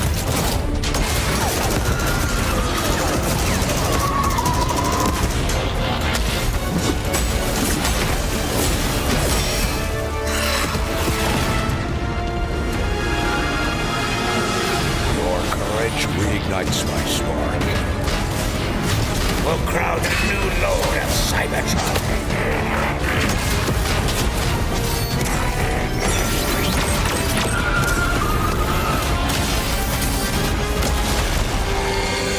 Roll for freedom. A victory for all sentient beings.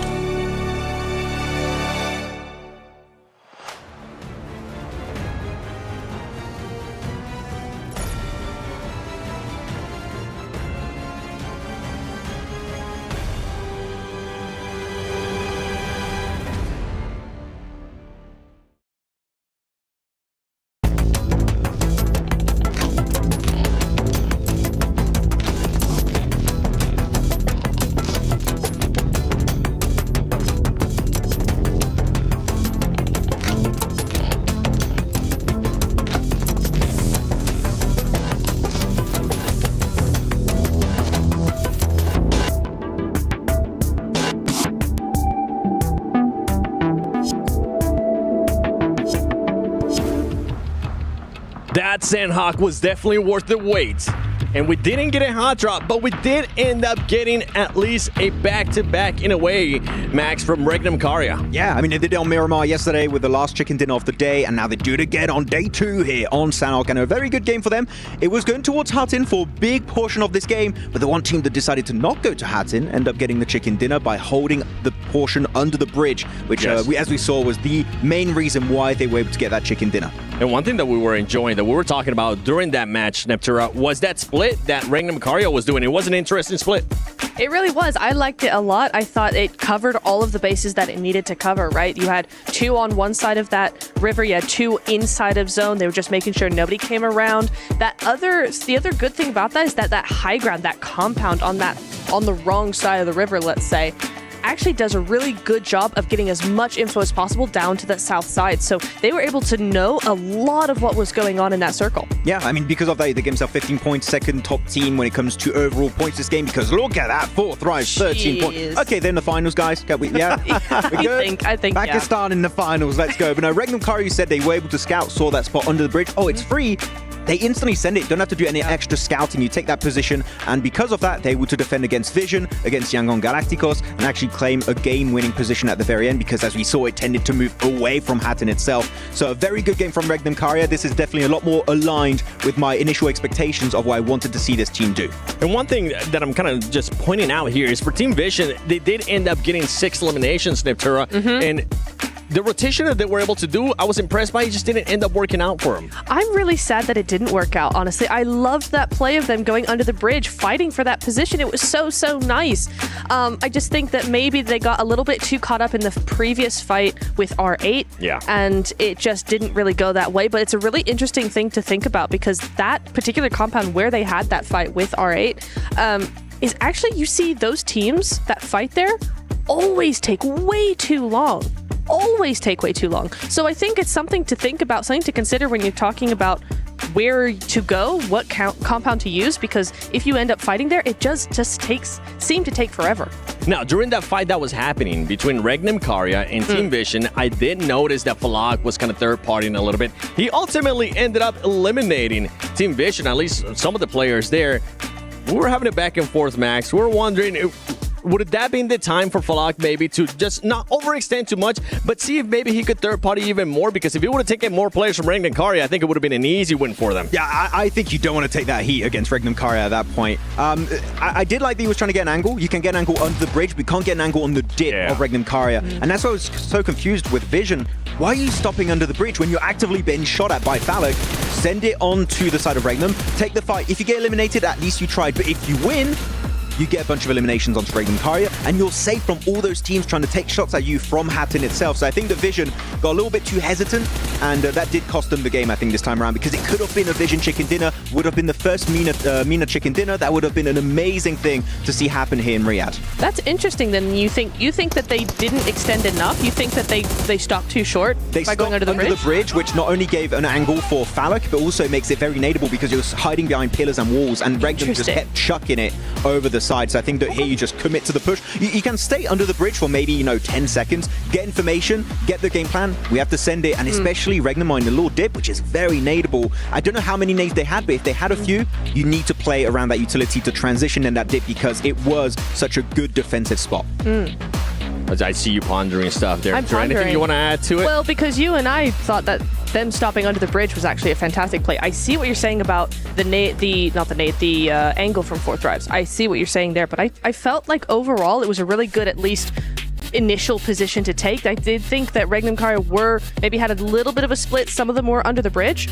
Neb, are you talking about when they stop on the bridge on the other side? Not the side that Fourth Thrives could see, because I think that's the one we were kind of pointing out, right? When they were on the right side of the bridge, not super exposed for Fourth Thrives. I think that's what you were thinking. Yeah, I think I'm thinking of that, because then they started using those nades onto Regnum Karya, and then you're talking about when they actually just went onto the other side of the bridge. Yes. Then they should have gone forward. I see. Okay, because I was like, makes sense. We were talking and we liked it. So what are you talking about? Okay, we liked it up until the point where Fourth Thrives and Falak was just like, oh, are those eliminations? Oh, you know what? I'm trying to go for that MVP. I'll end up taking them. One team that actually ended up surprising us a little bit too was none other than Intense Game. Intense Game just took care of Thunder Talk. Yeah, I really liked how they played that. You had 3 teams on that western side. The western side generally in these kinds of zones is always so strong of a position that everybody always wants the mountains. They always want the center. It's the west side that often wins games for teams. So it was really nice to see that. You had 3 teams, Influence Rage, Intense Game, and Thunder Talk. Influence Rage ended up doing the whole thing of going center, going straight for the city, going straight for Hatton. That was fine. But for Intense Game, and I think what really proved to be the key in their longevity was actually getting rid of Thunder Talk, clearing that west side completely, because then they had space to actually move in. No, I think that was definitely a really good play. I like how slow they were playing it on the coast, especially because they were waiting. What kind of circle are we going to get next? Are we going to have a proper Hatton City finish? Are we going to have a coastal finish? They were kind of keeping their options open. So I do like how slow they were playing it. Though I do think they did fumble towards the end pretty massively because they start splitting. And you need players. You need a full squad if you want to go for a push onto, let's say, Influence Rage, onto your Fourth Thrives, onto Regnum Karya. Any push you want to go for, I don't care which one you commit to, you need to have that full squad available at a moment's notice. And they decided to send, I think it's Pedrino, in Hatton and keeping 2 of the players over onto the coast before a play even gets eliminated. I was very confused. For me, there was no clear game plan, and because of that, they just lose players one by one and lose an opportunity to maybe not get the win, but at least a strong podium finish. Yeah. That's true. Well, we're going to be going to Erangel. So let's take a look at a graphic where he's going to be showing us the best teams in Erangel. And I mean, no surprise, it is going to be Fourth Thrives up there as well. You also got Influence Rage and Team Secret. 3 teams that are going to be playing today. Just a reminder for Alpha 7 Horror Esports, they are not here today. Hey, one thing that you're seeing here is that Fourth Thrives, because Erangel is their best map, clearly. Looking at the average elims, they get 8 per game. That's massive. We played 3 yesterday, and they get 8? 8 per game is absolutely crazy. I was getting distracted by Horror with the 1700 damage average on Erangel, which is also crazy. But yeah, to see 8 eliminations, I mean, we're talking about 8 eliminations in a lobby where eliminations are hard to come by. These guys know how to not get knocked, and so to get 8 average per Erangel is insane. They get 2 squad wipes per Erangel, just to put into perspective. So, damn.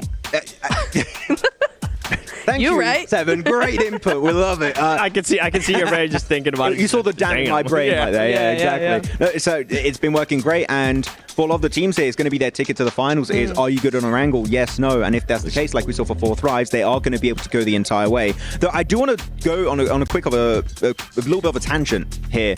DRX, we said at the start of the day, we want to see how their bad games are. Here, they do get far into the game, but they don't get close to the podium whatsoever. They get still a bunch of placement points and eliminations. Like, this makes me hopeful that, okay, DRX are trying to find that consistency. It was a very good entry point into Heart-In alongside Influence Rage. I want to see more of that come in from DRX. Just, no, you're not always going to get into your top 3, top 5s. Just get eliminations on board, and that's going to be more than enough to make me happy and for them to secure their spot to the next stage. Well, for DRX, you kind of got a bit of a sight there. They didn't get super gifted by the circle. They did end up doing a good rotation. But don't forget, for everybody currently watching, from July 25th to the 27th and August 1st to the 3rd, log into Summon Airdrops and collect 2025 airdrop vouchers to enter prize draws for official merchandise, smartphones, BD partner rewards, permanent in-game items, and more. Every participant is guaranteed to win. Additionally, from July 25th to the 31st, vote for your favorite airdrop partner for a chance to receive special gifts from them.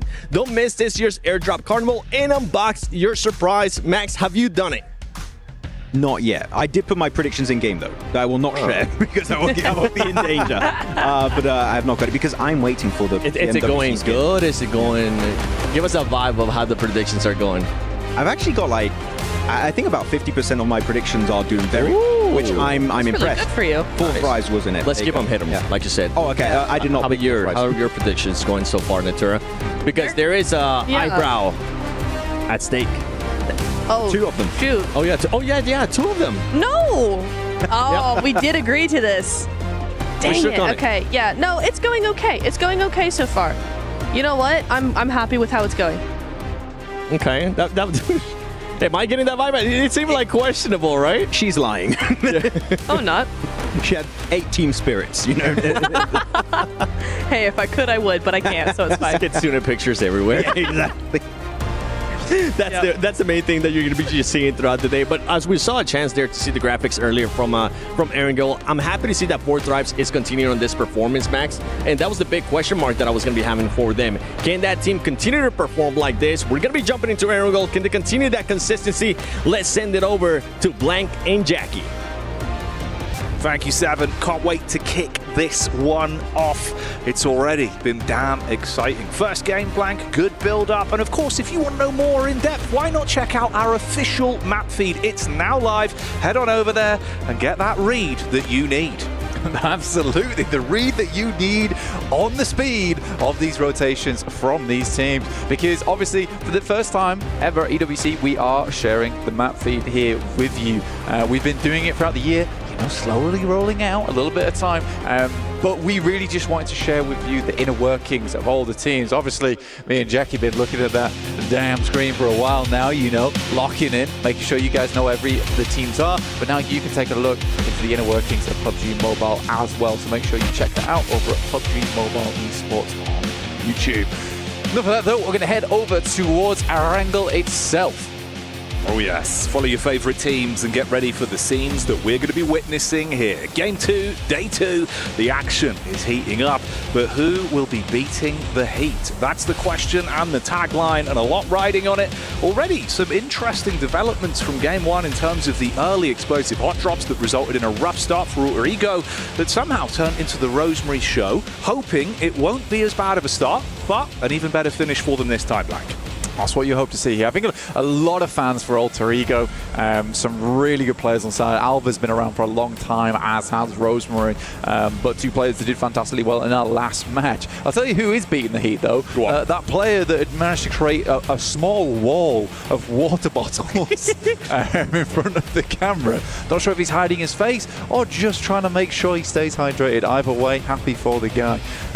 In the meantime though, we're heading over towards Georgia Pole from down in Sosnovka. Alpha Gaming out early, alongside with Ketch from Fireflips, but Influence Rage are in position as well, alongside with Thunder Talks. I imagine they're heading over towards another Upmire here.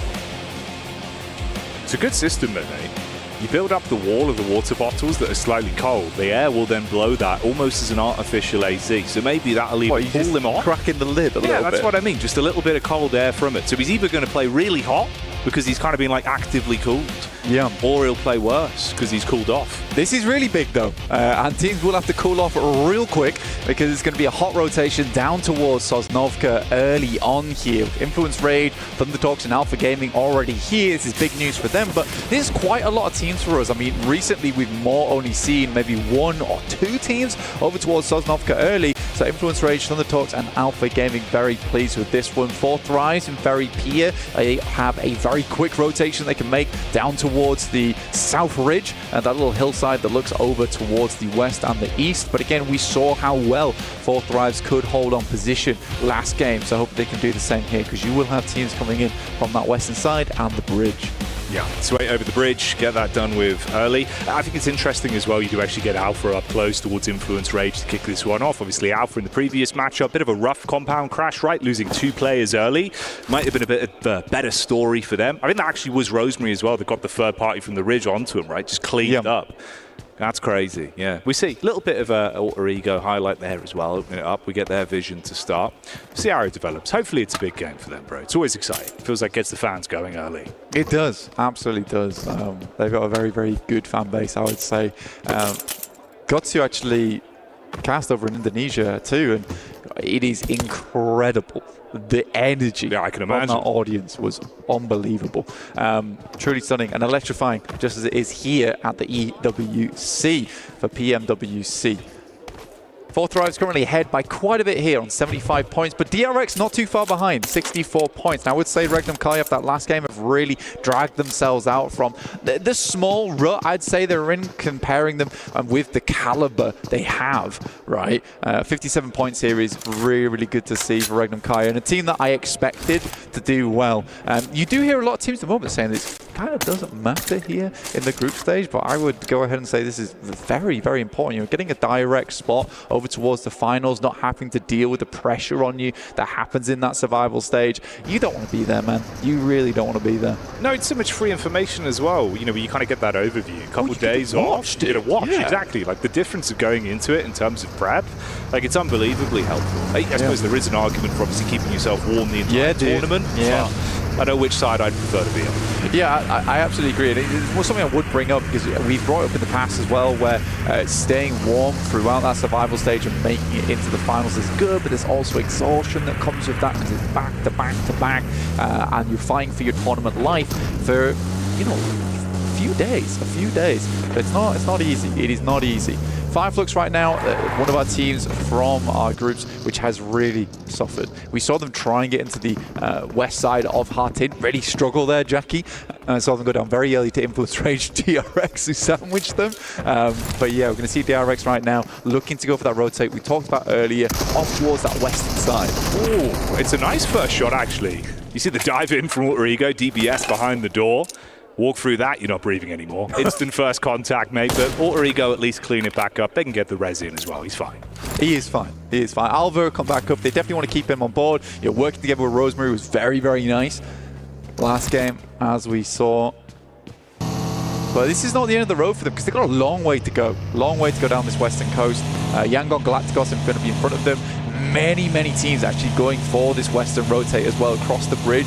So you've got Kinotrope just making their crossing now. And it's interesting to me that 4th Rise actually opted to go far south here, Jackie. Yeah, it is actually. I wonder what the setup is going to be late game for them as well. Like obviously the way they've been playing this, it's been really good in a lot of the individual fights, but I think their communications look good for the rotates so far. All of day one felt really good in terms of decision making. Hopefully that's a trend that's just going to continue because they are ridiculously compounding points. I mean, 75 off the back of the first game of day 2. Really good spot. Heads above water firmly. They're not just doing the doggy paddle. No, they're not in the doggy paddle right now. We're in the big pool. We're big pool right now, you know. The infinity pool for them if they keep getting these kind of points. But you're looking at like a 10-point average here at the moment. Just a little bit under the 11-point margin, which is an incredible result for an international. Very hard to do. Typically teams that have managed to maintain a 10-point average, it's very obvious that they're going to stay in and head through to that top 8. So I think for 4 Thrives, they're not worrying too much at the moment. There is something to be said about teams saying that they don't really, they're not minding this group stage too much, and they can always play in survival stage where you do take the pressure off yourself a little bit. But I do think that being able to perform here without that pressure and getting those points on board, super important if you can just leisurely make your way into the finals.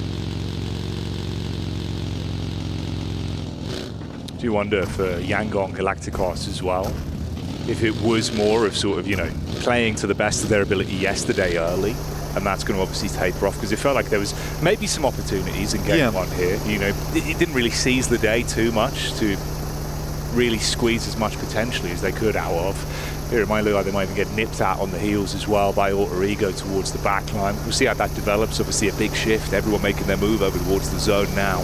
It's a wild amount of teams. Having 16 teams, 63 alive here, and the majority of the squads are in Sosnovka. This is sort of a different stage we're seeing here. You're right, by the way, getting nipped in the heels by Alter Ego, coming slightly late towards Primos. Managed to find one of the players there over on Yangon Galacticos. And even finding Smile as well. This is a good turnout coming through from Alter Ego. They don't blow up the boat either, so that's an option for them if they want it. But yes, so many teams over towards Sosnovka. It's very, very impressive, and I think it's just a case of international. You don't want to go for these bridge camps. You don't want to delay. You're all looking for those points. You know how important they are. This is a quick format, right? It's a very, very fast format. It was only Romeo and SayCloud that were able to get away by sailing literally through the clouds, just making sure they keep their distance and find a back door in towards the zone. Alter Ego, like you said, it is actually a smart heads-up maneuver as well. Just get the full knocks into the convert to make sure they've got the boat. Fair decent amount of loot as well, actually. Yangdon actually had a good stock, so you've rebuilt that for yourself. They'll be able to take a leisurely stroll over, join everyone else eventually. I think this second zone is going to be the one that I'm most curious about. Right? I think there's a lot of opportunities to go a fair few ways. We've not really committed to either side of the island at the moment. It's pretty dead set on being Sosnovka. I don't see it going any other way, but sending far out towards that eastern side. Massive amount of water in this one as well. 4 Thrives can be very pleased with themselves that they headed south to give themselves a comfortable rotate off towards that eastern side. They could even make a really, really quick swing over towards Nova Repnoia, set themselves up in the buildings early if they wanted to, because this is only going to come closer into the map, unless there is a crazy option of it moving far west. I do think for 4 Thrives, heading towards Nova Repnoia right now, or at least just outside it, would be a good idea for them. See how their day continues. Curious if Vision are going to be able to sort of dust themselves back off as well. It felt like their split sort of late game yesterday. Things started to really go skew for them, but overall when they can play together as a fully fledged unit, they had some good moments, some good excitement that was on board from the team. Curious if we'll see much more. Yeah, I mean, we saw from Vision at the start of the day as well. I don't know if you remember, but we were watching them flick through their map sheets. They were giving the thumbs up for the Sanhok, for the Miramar, but they weren't too sure about the Erangel. Honestly, there was some shaking of the head going on there. Thumbs down. There's a thumbs down. There was a thumbs down. And it shows humility at least. They realize where their problems are. Hovercraft in play here for Regnum Kaya. Managed to get a hold of one of those. Came across late on the north side from Sharkfin, down towards Grandma on the north side of Sosnovka. But since then, they have been moving far into the circle. Tospik gets caught out by Kinotrope, and there is no response, so he will not be getting backups. This is up towards Observatory at the moment. They're making a long run here in the hovercraft. Yeah, Kinotrope looking to make that one a little bit of Kino from the sideline. Points can be stolen away from it. Up top as well, TT with the bullets down, raining onto them. Use the backdrop of the vehicle for cover as it detonates. Cool guys don't look at explosions, Blank, and they're all very cool. We know this. I mean, Wild was taking some double takes. No, he didn't look. He didn't do the Patrick Stewart triple take. Okay, that's fair. That's fair. He was just making sure it had exploded. I guess it's a rough position for Regnum Kai to be in. I mean, no vehicles to be spoken of, and it's a long run. But at least they are over towards this eastern side, and it's more than can be said for a lot of teams that came in late here. It is just going to be pretty rough in the interim, right, for them. It looks like even Thunder Talks are having a look over this way. King sweeping around And another, the Dacia's out to play. What are you doing? Yeah, not ideal. The dastardly Dacia being dealt with as Loxy's able to get the flick off easily. Pulls him out of the driving seat. Curious as well, with one of my eyes glancing at the map feed. These late crosses on both of the bridges going to be problematic. Close grouping.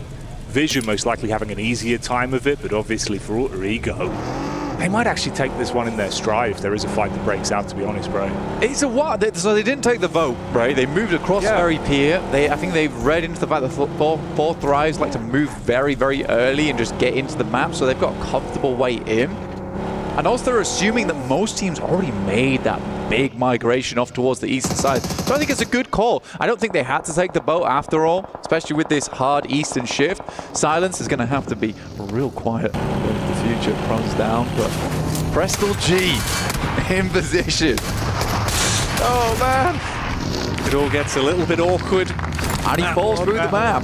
He's gone. He's done for. Goes falling down in the end. Quick bandage up on the action as well. Sort yourself out. Keep on moving.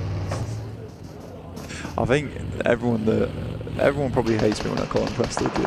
I know it's prestige, but come on. The big Prats.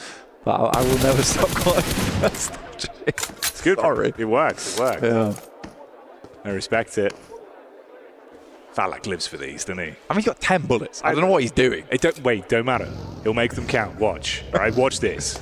Next time we cut to his POV, I tell you, it's going to be 2 headshots, those 10 bullets, that's going to amount to 2 knocks, hands down. No backpack, 1 ghillie, 10 bullets. That's all you need. It's not looking amazing, but for QXZ, the QBZ, only 60 bullets total in the back pocket here. I don't really know what Falak's looking. I think he's got a red dot as well. I think the thing is, he's got vision for it to at least know if they're pushing up. 50 bullets. Like they've got a wide berth on it where you've got the backline stab in as well. Not just getting the read, T24 up on the actual side as well to take the peek off his contact. Yeah. You can at least just get info. Obviously, they won't have the blessing of knowing the ammo is limited. Couple pot shots, get their attention on him. You could peek in from the side, get the back door on it. Alpha Gaming, though, making an entrance from the sidelines, coming in from the wings. It is very open ground, though, and QXZ will have the number on it. A lot of bullets for the S12. But close range, he's pretty set to go. Sizzy and Soez in the background there. QXZ forced to hold down this entire position. 16 teams still alive, though, Jackie. It's astonishing. It really is astonishing. It's quick shots from top as well. Mini 14 coming out to play. Bullets whiz through. QXZ down, sleeping now. All Z.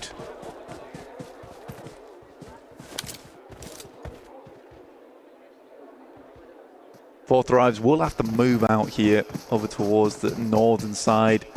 Give the ghost a nice, a cruel circle. We talked about how Vision had been a little bit slow to the party. Turns out they turn up just in time. Well, the dinner plate's full of food here, but that's a bit of a saviour coming through from the circle for them as they cross that north bridge. They'll likely want to hold out Gamax, though, as they move in from that north side. R8 similarly making a very low late rotate here. Team Secret coming in behind them. Playzone even just takes down for Heater, so yeah, he's not going anywhere. Wrap him up in his hot tier and send him home. Yeah, just filling on that one, unfortunately for him. Not going to be the meal deal he was hoping for. So punished by the timings, you were saying, the party analogy, it just comes back around. And really, you are right, felt like Vision kind of have gone in as the guest of honor. They can set themselves up potentially for the position you've fallen into now. And there they are, actually. Good connection across, just playing on the edge, keep them inside of the blue and rip them to shreds with the bullets, Blank. Yeah, it's been a VIP entrance, 100%. Straight on the red carpet across this bridge. And into position. So I could have sent her up, and I think for Thunder Talks, actually it's a bit annoying. I think they could have just held Observatory. I mean, Regnum Kaya weren't in really any position to challenge them. And if they were up towards Observatory, had that amount of sightlines to work with, cleared out that south side with 4 players, then moved in a little bit later and just ignored the fact that Regnum Kaya existed, this could have been a lot better of a game. Rejoin now with Alter Ego as well. It's Rosemary once again that's finding influence. Ooh, wow, that It's rough. Quick shot. Beautiful work with the DBS. Big pop-up pump, mate. Yeah, S12K there, look lovely. Moana, though, doesn't want to let this end too quickly, but in the meantime, Alpha Gaming have spotted a weakness on the sidelines. Shots back over, trying to dip into cover to stay alive. Moana making moves at least on Erangel, so Alpha lose one, reply back over as well, ripping out quick shots. R8 feeling the brunt of the damage, but Alpha also struggling to contend with this. Fights breaking out across the map as well. Regnum Karia taking head on against 4 Thrives, Influence Rage even popping up into the commotion. Yeah, 4 Thrive just out. Weren't able to make that position happen on that south side despite being on the map so early. Rosemary able to find Doc there. The Alter Ego still alive into this one. 80 lips on the match. What's happened? That's what I mean, dude. I don't know how they do it. They just seem to make it work. Put it together even when they're in a really rough spot. And this is back to sort of deja vu, right? Alter Ego, 2 players left to try and pick up the scraps. Finishing off the last of the GMX boys on the cross as well there. That's Vision closing down the chapter they started on Control the Bridge. The top and the signature Mini 14 making this thing look real nice. As Reef is to go down in the middle of the road. Laura's in, spots him lacking. This is a tough circle, man. It actually is not very fun to play. Got a lot of the map cut out on that south side because it's just staged hilltop. Thunderdog's currently controlling that one. And they're hoping for a sudden shift. It would make for a very fun game. And an entertaining game for us as well. Team Secret, we saw them on the stats earlier. Very successful on Erangel so far. See if they find that same kind of success later. We do get a little bit of a southern shift. Keeps Thunder Talks in, but you got almost this Crescent Moon wrap for a lot of teams on the northeast side. The highlight there of some of the fights as well that have been going down in the meantime. For Top, barely alive, sliver of HP, got to top himself back up literally and keep himself in the fight. Similar story over for Team Secret that have been playing quite a late game on this one. Most of it's been rotation through the blue, so finally we might start to see what they're made of. Influence Rage consistently popping up. It feels like they're always trying to find some kind of control inside of this game. Getting as good as they get though at the minute, down to just 2 in the battle of attrition. Secret forced to play medic as well, get their players back up here. It's interesting, it was actually the rotate from Rosemary and Co as well, resulting once again it just being him, the main man. They took a head-on fight versus Vision, did not go well. I wouldn't count him out though, Blank, even as a solo, room for him to sort of show us what he can do. I think it's a big shot. Willing to get in the vehicle though, get gone. Morado on the road. Heads over towards Top, thinks second about it. Playing behind the monster truck here, and Rosemary's just going to double down here. Drops the deck. Oh, yeah, a little bit of an aggressive play there. Adrian will find that Alter Ego out. Despite that, you know, a 7-point game to start off with into an 8-pointer without really getting all that far into both games as well. It's pretty good. Nickman's Vision over towards Kino Trope. Regnum Kaya on the side, and that's one player down immediately. Nades underneath the fence as well. No protection to play with as the legs are blown out. They've got to get up close and personal. Response back, Nade the compound. Volt looking to get himself in once he's topped up on the HP and avoid the sideline from Regnum Karia. Meanwhile, from distance, Diego gets Vision on them. Battles back, few shots over. Volt's POV with the DPS up close. Looking to make some noise on this one. Volt's in for an electric finish here. Shing actually on the top side. Taking some good shots down. Diego's just going to keep sending those pot shots through. And they don't know. They don't know the angle. Kino Trup suffered to it. Oh, the timing on it as well. The slight peaks. Diego's living his movie right now. Like, you've got prime time Vision straight in. It's uncomfortable for them. So Vision trapped on the back. You've got to hunker down. It's a great angle for him. I do love that Regnum Kario to hold off versus 4 Thrives. You saw a bit of a replay early with Silas on the DBS, just looking clean as anything. This is difficult. Team Secret actually have the surround sound system going on here versus Thunder Talks. 3 corners they've got locked down for them. So Thunderdogs are going to a little bit of difficulty getting off from the top of Observatory, depending on when this next circle goes. They'd love for it to send southwest. Pretty central though. Still cuts them a piece of the pie though. Team Secret immediately making an adjustment over towards that eastern side. Still covers them off though, and I think that's the main thing for Team Secret, is that they are holding this angle, which is safe. Oh no, get back inside, get back inside. I mean, in the commotion, they at least took a few shots back up towards King. But God, yeah, it's scary. Not ideal whatsoever. Hunker yourself down. Stay away from the windows and the doors. It's not what you want whatsoever. Yangon Galacticus back in the Elim feed as well, as one player gets knocked onto their last legs here. So much map control to work with as well up on this ridge. Good vision, especially down here towards the main compound fight with the 4 split. Got a read on this one. Yeah, Fireflux is going to have some difficulty. It's an incredible amount of oversight that Thunderdogs have. Very hard to deal with. Yangon Galacticos sending across, Romeo behind. Look at the regroup with his Juliet and SayCloud. How long will this love story go on for, as Romeo will get battered down by Scarface? One of the best long-range players in Turkey. No chance for the Bison Blitz, as he's dealt with instantly on that one. SayCloud just got to watch from the back line. Volt, meanwhile, finding an opportunity once again to strike for vision as they peek back into it. Taking so many bullets for so long, but they turn it back on towards Fireflux. Response there, TT up on top still. Just getting stuck in where they can. It's a nice maneuver happening right now from Ida. It's a real tough rotate for them from that eastern side, but they made it happen. Got themselves into a bit of a ditch, and here it is. Just trying to take the angle off. A nice nade over the top there. We'll find SayCloud, but this is from Team Secret, and Ida is getting torn to shreds. Darkin's just going to have to send further down. Take up position where SayCloud was. Very unlikely Rita gets away from this. That nade's on target. Slight bounce back up, saved by the bonnet there. Oh, just out of the flames as well. But everyone else is still being burnt down in the commotion. You can see the battle of attrition. We're quickly wrapping our way through the majority of these teams, whittling down the numbers and keeping you guessing. Smoke wall up, try and provide some semblance of cover.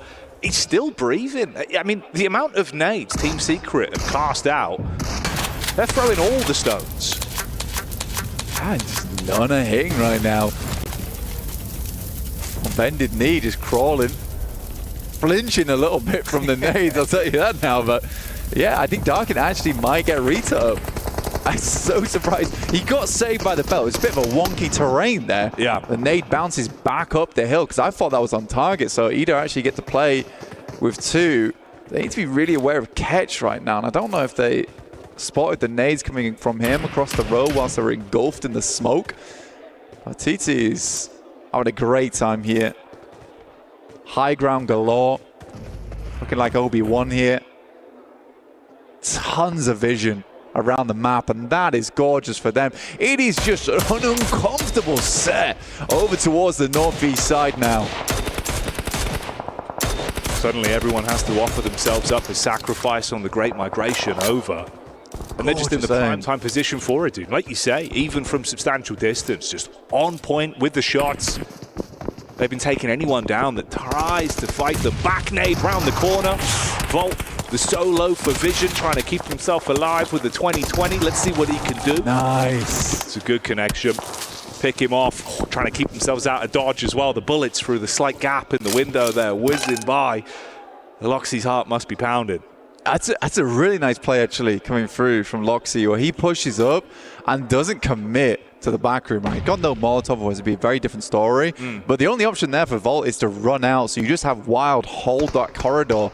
Yeah, very well orchestrated. I don't think Volt had too many options to work with, and Loxy knows he can bide his time, but they got to move.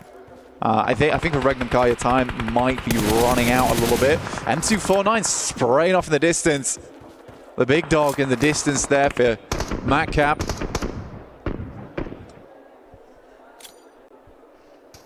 Really just trapped behind the tree. Hoping for a cook nade right on target. The 3-pointer potentially. Not seeing him. That's rough, bro. As soon as he pushes up as well, realizing his days are numbered, you get the shot back down from who else but TT. They've been absolutely given free control of this high ground for so long. And you're right, it is the Anakin storyline, mate. It's over for them. Like, the way they've been playing this, no one's had a chance to upset. No one's been able to force them off this angle. It's been tough. I mean, the thing between Thundertalks and Regnum Kaya right now is a tree. That's it. Which is obscuring the vision. Good shots from Xing as well. I mean, the fact that they moved down on this as well is very, very nice. They not only need to start getting some new angles. Regnum Kai goes down and TT get themselves up to 12 elims on the match, but still, Team Secret have set themselves up nicely here inside this Wizard Tower. It was one of the few safe positions versus TT. Unless you run outside and think you're invincible, which you absolutely are not. Well, I mean, they didn't get punished for it, so at least, you know... There was panic stations, though. Yeah, it was bad. Like, it was terrifying, mate. But, hey, you got to live in the present moment, haven't you? And they're still living right now, at least. One of the big storylines for me, at least, is just Ida. I mean, the fact that they made it across with Darkin and Rita, it was a tough time. This could be a nice nade as well. Heads over towards King. A substantial amount of damage, but that was the last one in the pocket. We'll just send a Molotov across to delay. Best he can do. No damage found from that one on the side. So Rita currently is safe. M79's been brought out now to unleash a bit of smoke, a bit of the mist. Looking for the prime on the That's nade. a good one, actually. He does throw off the vision. Come on! Wow. Yes! He actually makes it work for the first knockback over. Surprising stuff. I thought he'd fall instantly on that. I really like that. Yeah, that was good. The way he angled it as well. So realistically, you're only playing against one player at a time. I mean, it was just a bit overbearing, honestly. Team Secret, look at the res fruit. AJ just playing on top with some nice nades. Got a little bit too far. Not many bullets remaining now, though. Expended early on as AJ was that high ground player. But this off angle is brutal. Still just doing what they've been really doing best for free throughout the course. This one, Circles bless them time and time again. They're able to take the instant 1v1s. No real room for trades either, so you're just losing out. Every time they find an elim, it gets worse and worse. Brings Team Secret down to an awful position. The solo dolo. Ooh, nice peek over though. Frankie makes the play, hits the first. Zone going to be nipping at the heels. He's got to get a move on. Nice. There's the nade down. And that's enough to blow him out. TT on top, literally, and with the chicken dinner. It has been Mortar City from Thundertalks this entire game. And honestly, whenever they were talking, it felt like whispers to the teams around the lobby. They were so far away the entire time. Not easy at all. A lot of teams lost their heads to this squad playing up in Observatory. Again, we're coming off Sanhok, where it's a little bit of circle look going over towards Regnum Kaya. And again, you get circle look here for Thundertalks as well, the Observatory. No one's able to challenge in that position. But I do respect the proactive nature towards that endgame. No, absolutely, man. You know, the fact they took the head on with the split, still controlled the high ground, but were able to force out other teams. So it was always on their terms, which is, in reality, a good way to close it out towards the end there. Never felt like it sort of, you know, started to hit panic stations. They were being shoved. Finally, they were in cruise control for that one. And I think for China in general, like this is important. It's important for them because there is that issue right now where on internationals, at least the first initial days, it takes a while to adjust to the international teams. But this was good. This was good. It really was. It really was. And there's going to be even more exciting action coming up soon. So enjoy the replays, and we'll see you in a couple minutes' time.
Okay, that water gun fight had me excited. It made me wait, Max, who won?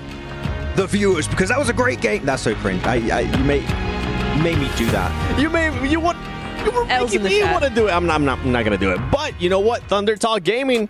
What a performance by this team. Some questionable plays. I feel like from you and I, we were like, okay, is this team being a little bit too passive? But they knew exactly what they were doing there towards the end. Don't want to waste that ammo count, right? You want to make sure you hold on to your utility, to your resources. You want to keep your helmet, your vest in a really good position, because the issue is, sure, you might be able to get a lot of elimination from up there, but the main issue is that when you start to run out of resources, you can't loot the crates, and that becomes really, really troublesome for them to try and go for the win. But you know what? They start shooting towards the end of the match. 7 eliminations for AJ, 6 for Jing, the MVP contender everyone is talking about. King playing very well on the high ground, and unfortunately, sitting out this game, it seems, and not doing too good.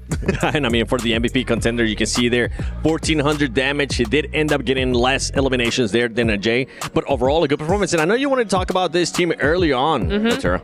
I do. I have 2 points about this team. Okay. First one, yes, was the zone given to them a little bit? Yes. Yes. Yes.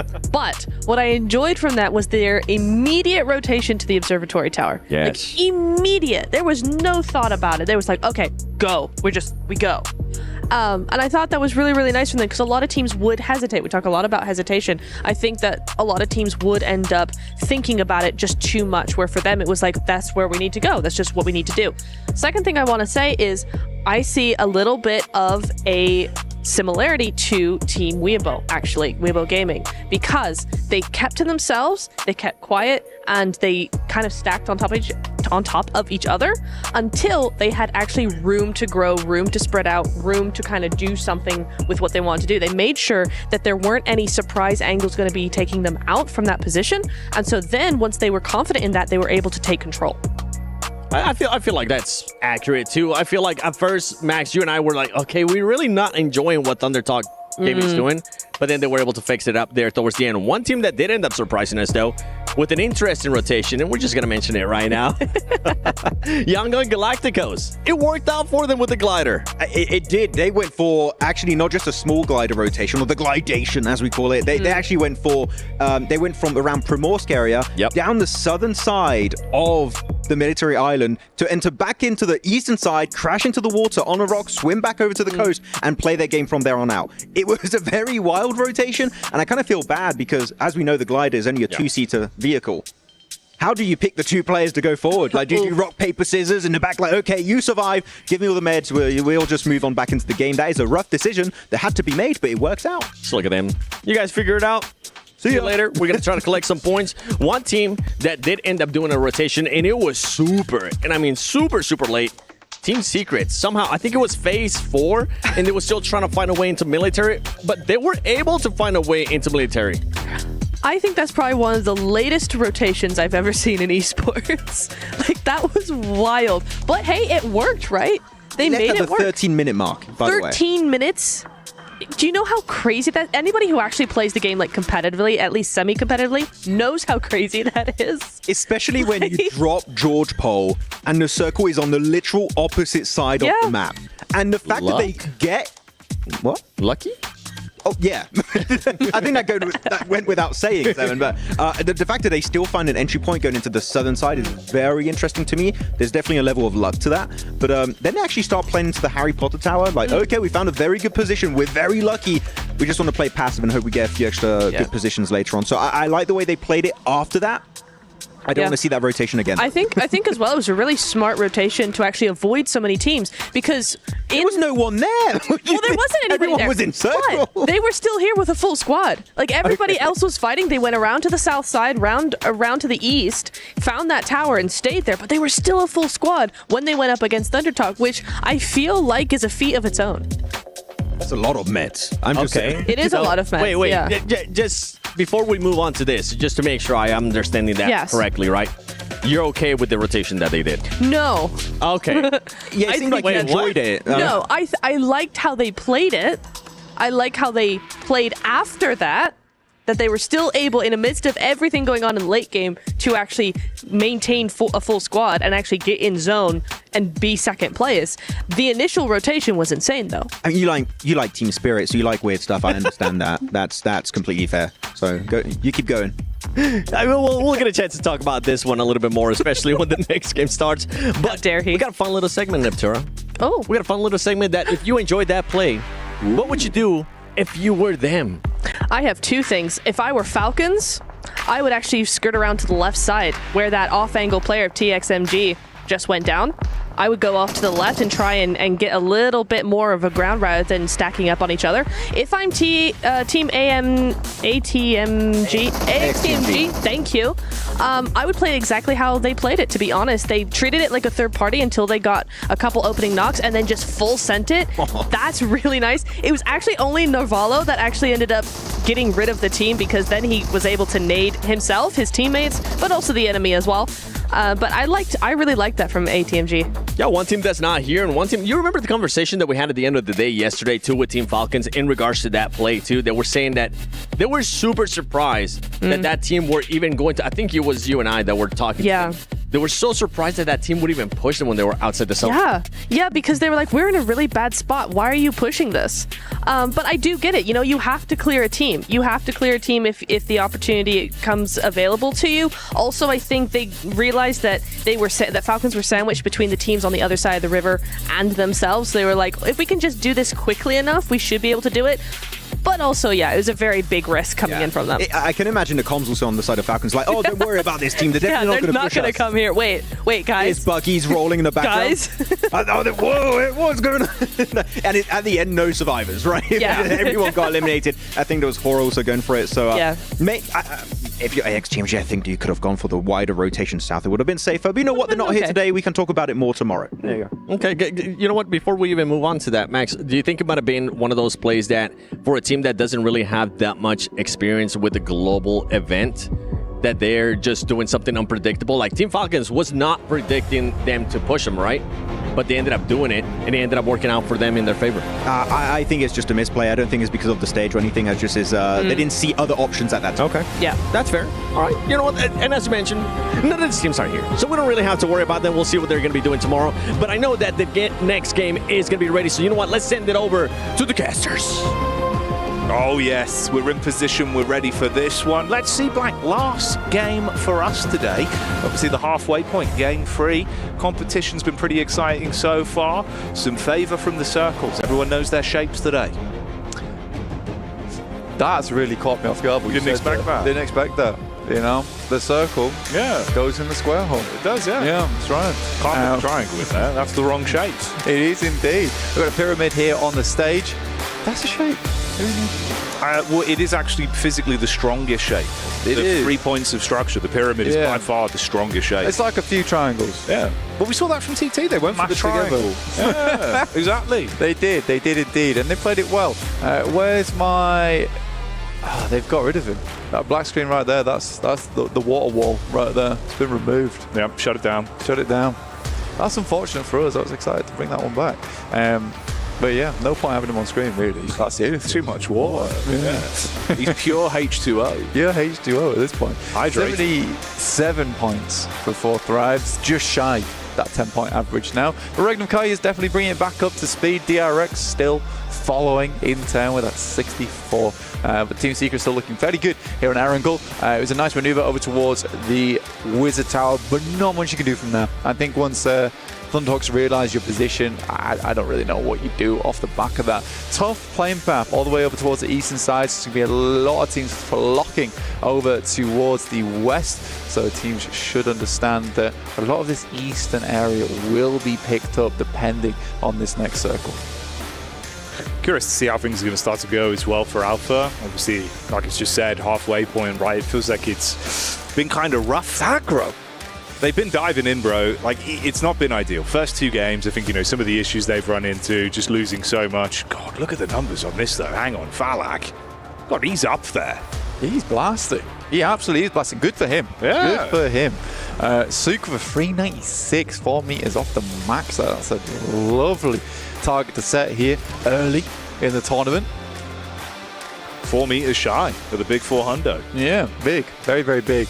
At the moment, we've got IQ and Falak as our top naders with 4 and 3 apiece. Makes sense, really. Very, very good when it comes to that combat using the ordnance. You get a western shift on the circle. Now, I think this is important to bring up as well, purely because we did have that eastern plane. A lot of this area on the western side completely free. Yeah. North George open, South George open, Hospital, Gatka.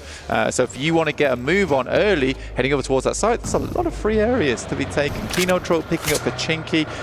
Falcons are not playing here. They're observing today. We had a nice interview, a reflection earlier, talking to Pico, basically asking him what their ideas were today, what they were going to check in on. And I think that Kino Trope drop in Pachinki is definitely something they'll be looking in on, and whether Kino Trope will give it up when they play against one another. It's looked a little bit shaky as well for Kino Trope. You know, they've had some opportunities where it feels like they see the one chance, the eyes light up, full commit, and then everyone just gets taken down from the side. So it's not really been the absolute cinema you might want for the Kino boys. It has not. No, it's not. It's not been Kino at all. But I think it's a typical thing where you want to see them get back up to speed. I think Max brought up a brilliant point earlier, as he always does, about how, you know, in terms of international experience, there's only really one player there with Ozzy-san.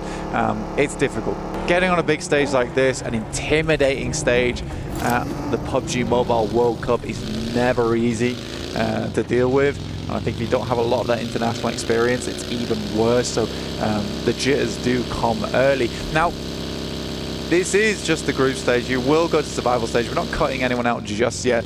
So you do have that second chance, at least right now, taking these days ahead, just to acclimatize yourself, basically, to the area you're in, honestly.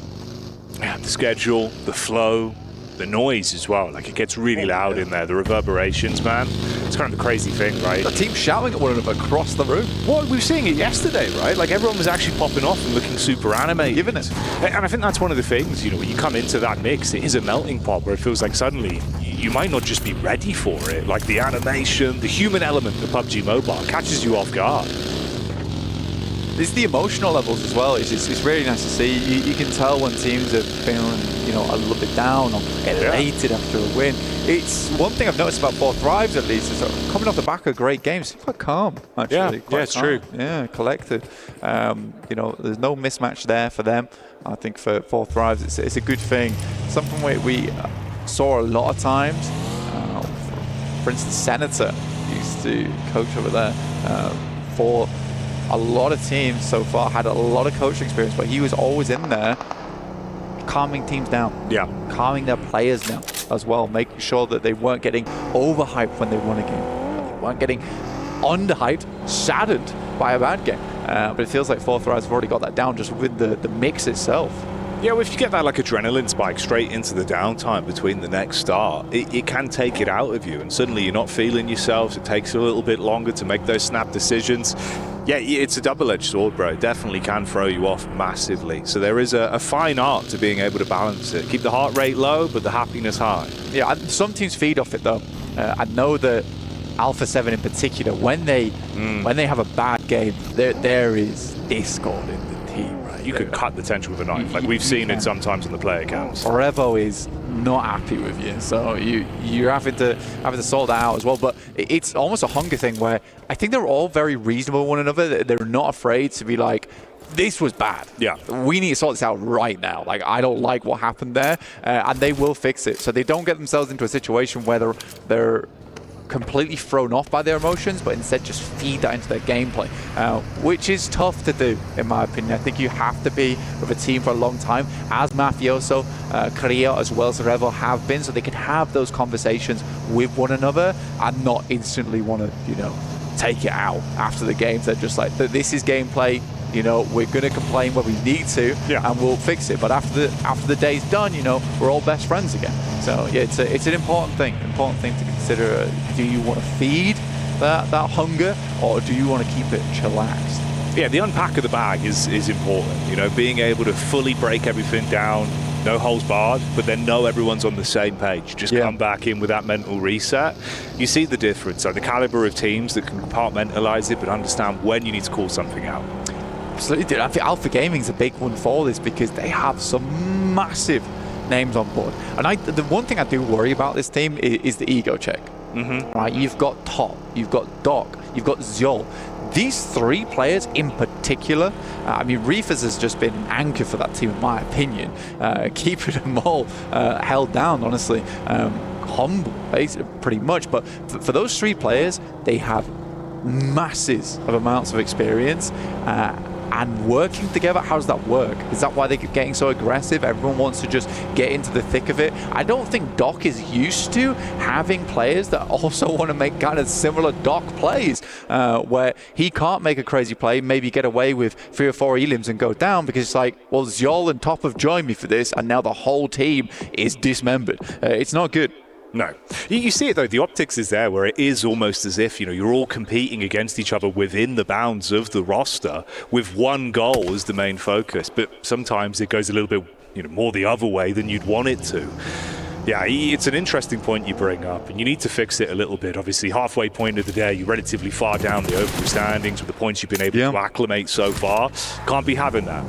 It's funny as well, because, we saw earlier that, from the analysts at least, their predictions for today, the teams to watch was 3 for 3 on Alpha Gaming. And I even spoke to you then, and I was like, hey man, just so we're aware right now, Alpha Gaming, they're looking like this because you can't not predict them.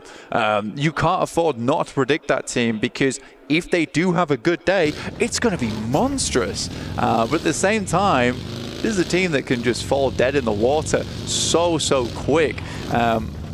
And I think that's what we're seeing right now. We're just at 8 points over 2 games. There's still plenty of matches to bring that points number up, but I do think for Alpha Gaming, they're a team that, you have to include in the conversation and just keep watch over them. Vision losing a player early. That's over towards that eastern side. I think that's coming through from Alter Ego. Very well could be. It seems like they're just in the back line there. And they've been a team that's no stranger today, taking fights even when they're in the back foot. It's looked very aggressive. It's even for them, right? It's another team where it feels like they've kind of been hit with the unlucky stick with some of the starts, but been able to bail themselves out massively. Yeah. The points you're accumulating just off the elims has been huge for them. So one big game, suddenly you're thinking, all right, maybe there is more to be said. And keep themselves in the mix. I mean, they've already pretty much caught up to Fireflux in 16.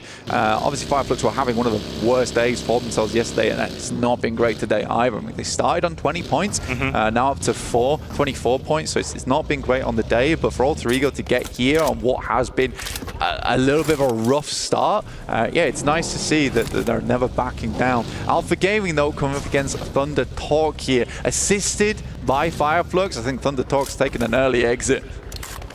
It's like the lineup as well, though. Vision then in the back further away. Everyone's taking pot shots at one another, so commotion breaking out amongst the 4, resulting in quite a few early removals of players. So dwindling those numbers immediately.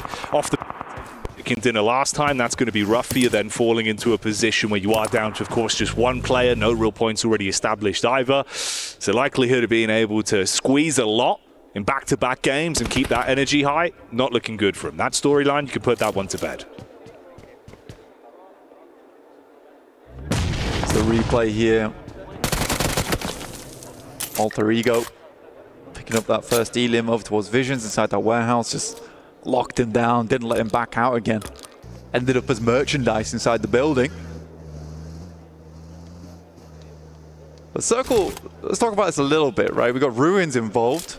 Yangon Galacticos have found themselves out. Watertown, where you got Regnum Kaya currently playing. A lot of fielded area down towards that south side, and cut off on the west in terms of rotates, with Everest being that super massive high ground. So it's a bit of a weird one to come into, because you either got to go through Pachinki, the fields where 4 Thrives are playing, pass through School and Rozok. It's not an easy circle to be moving through, at least on those outer edges and sweeping. There's a lot of cover in those areas. Equally, you don't really want to find yourself over towards Headshot Hills, which is towards the center here, too early and get it spotted out. So this is very good, much going to be a little bit of a passive first 20 minutes of the game, I would say. You're probably going to have some scrapes here and there around the map. But yeah, I would say teams are going to take their time with this. We've got that little POV from Toshbek as well. I think it's interesting, obviously, you mentioned headshots there. He was getting more headshots than a photographer, mate. Like, the quick peeks he was going for, it's wonderful to see. Like, stalwart in his defense, his right felt like he was really good in terms of just defending on entrance. Crisp with the aim, it's what you want to see. Yeah, I mean, he's made a good addition. Because I mean, Loxy, Wild, Silas, been playing together for a very, very long time. Last year, PMGC London, they had Sarah involved. I think Sarah really melded into the team very, very well, and they were shy by 2 points on taking the victory over at PMGC versus D plus Kia on one of the most crazy endings on Miramar on the island finish. So they've been looking for someone to play with. I think Toshbik has filled that role very nicely, but it is Loxy who is a criminal with the M4. Yeah, pandemonium caused with the barrage of bullets, results in the crash on the vehicle, commits with a knockdown. He's focused as well. You see there, dude, like taking this super serious. It doesn't really make sense as well. They're like 66 points. They're doing fantastically well. I mean, they're catching up to 4 thrives here. Yeah. Everything's on the line. I mean, that comes off the back of getting in on 4th place on the spot that they earned from PMGO. Yet they know they've got a lot to prove to the fans. I just kind of feel like that's sort of been a little bit of the narrative in a lot of the games we've seen. We almost look at them as sort of being the bridesmaid, never really the bride, can't quite get it over the edge. There's been a few times where they've been able to steal it away, but so many chances where you're thinking, yeah, they're going to grab this one. Really good spot, really good setup. Yeah. Like they're delivering individually. And I think today, again, as well, so much of a chance you could potentially look to lap. But again, you look at this squad in front of you. 4 thrives, Falak and the boys, they have been playing some phenomenal PUBG Mobile. Decision-making's been on point. The way they've been holding themselves as well. Like you talk about the pressure, physically seeing it on players, there's been none of that. Silas from the sidelines, fires out the shots. Nice. Squad set up for it. Loxy straight in. Hard commit onto that as well. Mini 14 takes him down. Vision as well from the side there, get hit on by Alter Ego. It's pretty slick stuff as well. I mean, Silas always plays this role. He knows he's got to move this vehicle. The tires are getting shot out. He's going to move back over towards his team.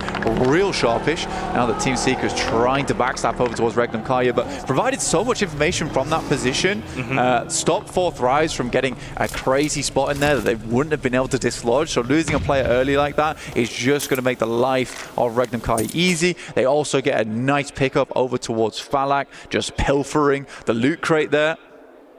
So this is nice from Regnum Kaya.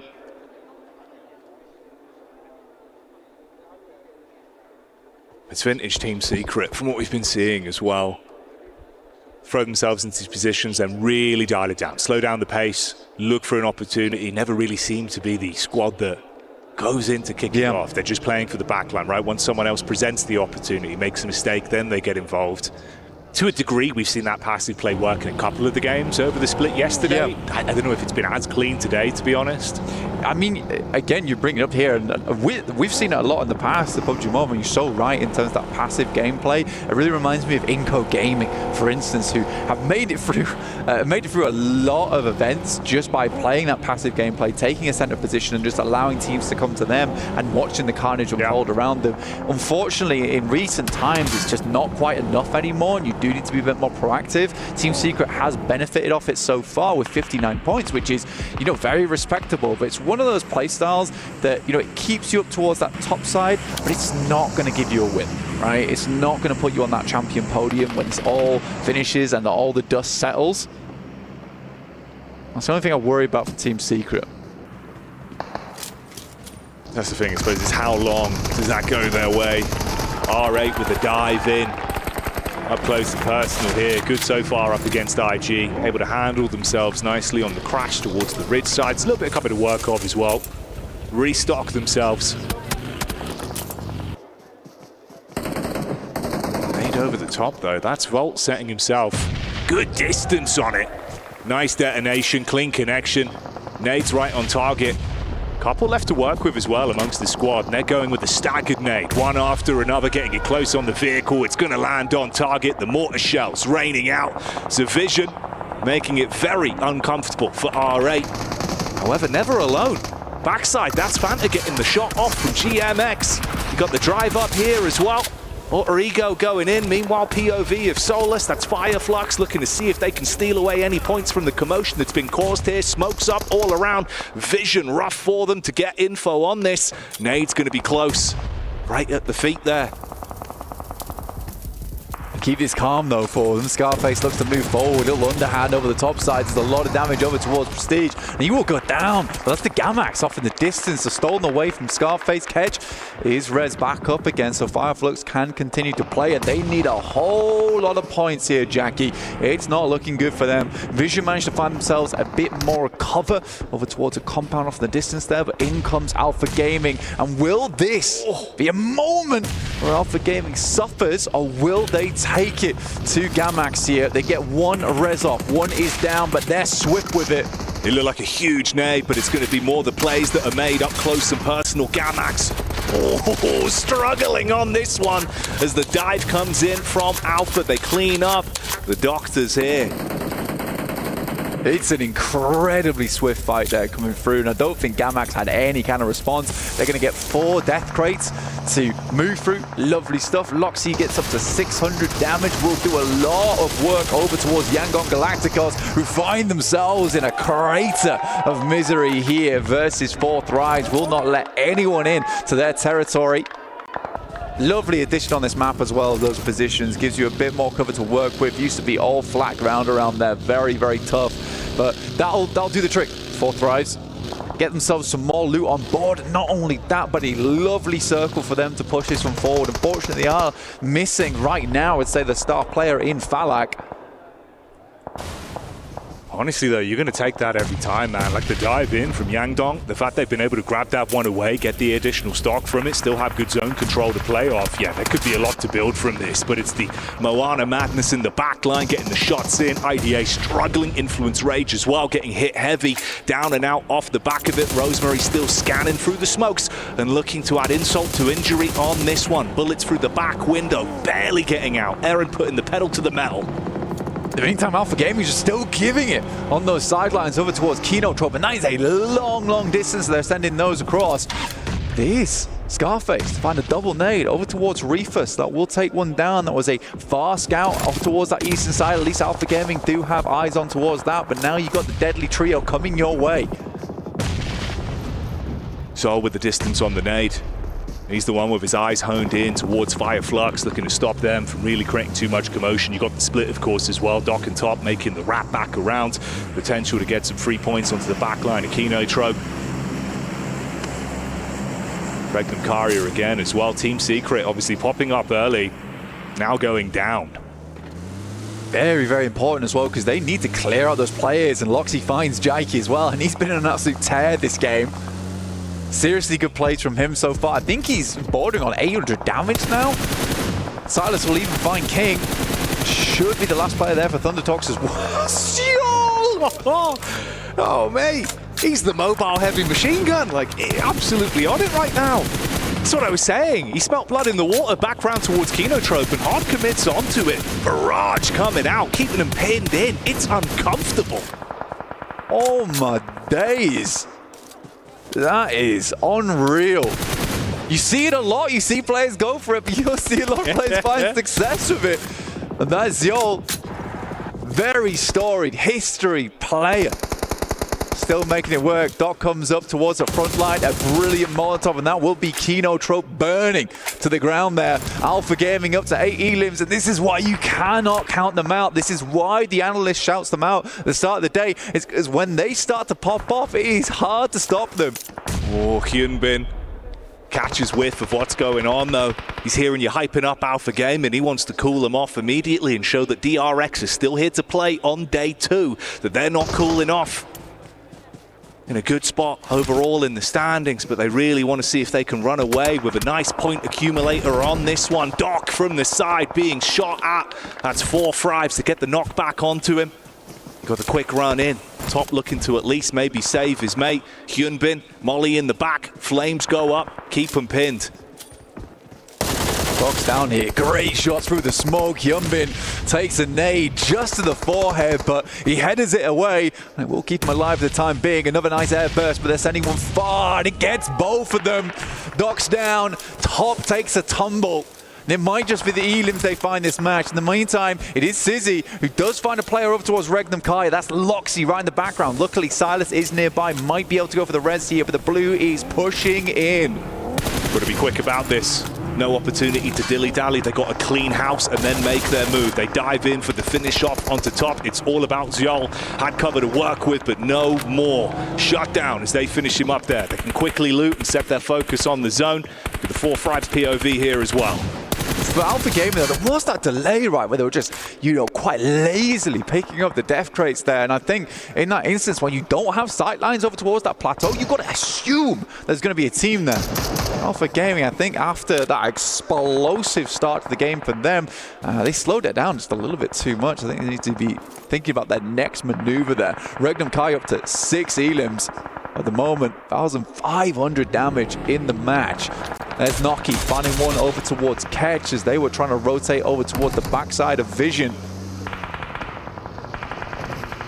Fireflux is really being trapped between a rock and a hard place. DRX on the move after their stop to loot. Just in the back of Regnum nade over towards them. Waiting on the belly for the sideline swipe. If they're not ready for this, you could really be in a good position to cause turmoil. Cook on the nade as well. Close spacing on them. If this is on target, opportunities for the damage. That's unreal. Massive nade in, opens it up, commits off the back. They've got the nade primed as well, so it's opportunity for Regnum here. Up close with the DBS defense on the front line, looking for more. Through the smoke, bullets go out, it connects. Toss pick down. Silas got a big jump ahead of him now. Tries to go for one more, but it's Rosemary. Looking to get into the fight, it's a Rose Hail Mary. 4-5s as well. They sense the opportunity to strike. Everyone's attention turned towards the front. They're in the back and they're biting down. Regnum fully out of commission. Rosemary throws another clip in and looks to unload Misery. 4th Rise, they're not done yet. They hear all this happening in the wings and they're looking to clip some of their own. Sizzy on the barest amount of HP. Any of those nades start to go a little bit left and they find a lot more. Regnum just getting impaled from both sides. This has been 4-5s with the eyes in the back of their head as well. The amount of fights they've been able to realize are worth instantly engaging off. It's been clean decision making. Again, another big game for Elims individually as well. I mean, 6 right now in the lobby. Still in a great spot overall for the outcome of the game of how they've been playing. It's such close grouping as well. Alter Ego, DRX, and 4-5s all on top of each other. It's a good third party they come in for as well, because they know as a 3-man unit, they don't have the massive amount of firepower that some of these other teams had in that moment. So they take their opportunity. They know we have to have some kind of influence here. As soon as they see Alter Ego on that high ground, they back it up and they'll just let them pick up the remainder of the boys over on DRX. Sizzy down low, DBS in hand. Such an uncomfortable angle. They're so focused on area denial over towards 4-5s. They know he's there, but it's the peek into it. He makes the heads up call, goes for the sprint up. Oh, trying to keep him guessing with the Texas 2-step, but it's not enough. Alter Ego, grab onto that one. Goodbye, DRX. This is crazy. It's been a 7 elim match into an 8 elim match. We're taking it one more with a 9 elim match so far for Alter Ego. It's been a good day for them. And you're right, they didn't have that pretty bad early start, and it's only played into their hands here. But they've been able to have a pretty damn good game off the back of this. Rosemary with another. Rosemary bowling right now. On point. HE blowing him to bits. Peeks up for the fight as well. Shots down range. Got to tuck in. He's got cover to play with. Top himself back up. It's okay. A little bit of cover as well for 4-5s. They can deviate further back from this. Zone on the move as well. Erin, Lone Ranger, off in the distance there for Ida. Probably the best player on the squad, I would say, for that team. Closely followed by Darkin. See what he can get done all in his lonesome, but I think his position's about to be revealed. They drive right past him. Keeps himself out of dodge for now. This is the 2-player solo split as well from Vision that could potentially have an opportunity to get stuck in and slow down what is otherwise a rapidly accumulating speed here for the Alter Ego squad. Noki on the move up, shot from the side. He's got to instantly hit the floor and try and top himself back up. Bullets barely whizzing by him towards the right-hand side. That's where Vision have been lurking. T24's POV here. Still nades to play with in the back pocket, 2 remaining. Casts out the first jump in the vehicle, try to make the move. Oh, Noki on target, Rosemary down. from the side as well. It's a great position he gets him round, and almost guesswork here on the nades. And Alva off in the distance hits the deck. That shot's coming through from Marcelo on vision. All of a sudden, it's just Moana. Volt's gonna swing round, get some vision on. They've had a passive game here of Volt, but they've got a significant position. Moana's gonna try and pick up Rosemary, but it's Aaron to strike from the back line. Been biding his time for so long, but finally shows up to the party. Vehicle on fire, his cover's being taken away from him, physically ripped away as the bullets come down. T24 got vision back over onto that side. The last 3 remaining squads fighting amongst one another. 2 duos, 1 solo, trapped behind the tree. Nade coming over from Volt, trying to get that right on target, just short. He is dropping the fog of war in front of him. Try and keep himself in this when the circle's moving. It does benefit him, goes up towards that north side, but he has to move out of this hard cover. Have to pick his fights well, but that move maneuver actually gets him 3rd place, and Alter Ego just don't check the position as they send fast past it. It's a haunting position for the knock-on effect it's had in the game, stealing away that 3rd place from right underneath their nose. He's hitting hard on the 4 thrives, by the way. Keeping him pinned in. Making it uncomfortable. I mean, if he does go for the late wrap-up, like they've got the read onto him, but right now he's comfortable to stay in position. Bullets seem and connect now. Yeah, no cover to work with, removed from the zone. He goes down. We leave it up, of course, to our last 2 squads then. Vision up against 4 thrives. They were close to a chicken dinner earlier today on Sanhok. Now looking to pick up 1 for themselves. But Vision, who looked like they were pretty unhappy that Erangel getting a win here would be phenomenal. But this is a ballsy maneuver from Volt. He gets the eyes on, he gets the information, but at what cost? The fact he's actually able to get himself back out from the scouting play in the car and top himself back up is miraculous. The peek up from Noki, it felt like it was over, and this is just an absolute head-to-head, nothing between you. Zone forcing you further forward. All comes down to the scrap on this one. Zone 9, they're going to send 2 out.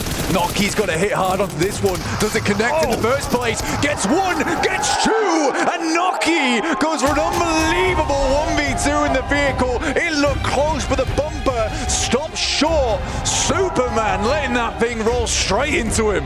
And he should be hyped off the back of that one. You said sometimes we cut to their POV. They don't look elated, they don't look ecstatic, but they deserve that one. A hype up with 4 thrives on top again and again. Unbelievable stuff. Noki had a massive impact yesterday, shows up once again in a clutch moment, holds his ground in the face of grave danger. Happy about it as well, they know. Hell of a play. Heads up maneuvers. Man, it's crazy as well, the amount of altercations where they were able to find points for free. Eyes in the back of their heads, head on a swivel again and again. And that's what we're doing here today. Join us soon for more intense action. We'll see you in a few.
Pulsar Legionnaire available now. First outfit with special head animations and voice lines. The Pulsar Legionnaire set comes with its own super cute voice lines that can be toggled on or off. What happened? Bye, friend. Hello, Earth. I'm here. It also features the upgradable Hyperion ship DSR and Jet Reaver glider with special animations. Experience parachuting like never before. That's not all. Even more rewards await. Event period, July 25th, 2025 through August 26th, 2025. What are you waiting for? Get the new Guild set now.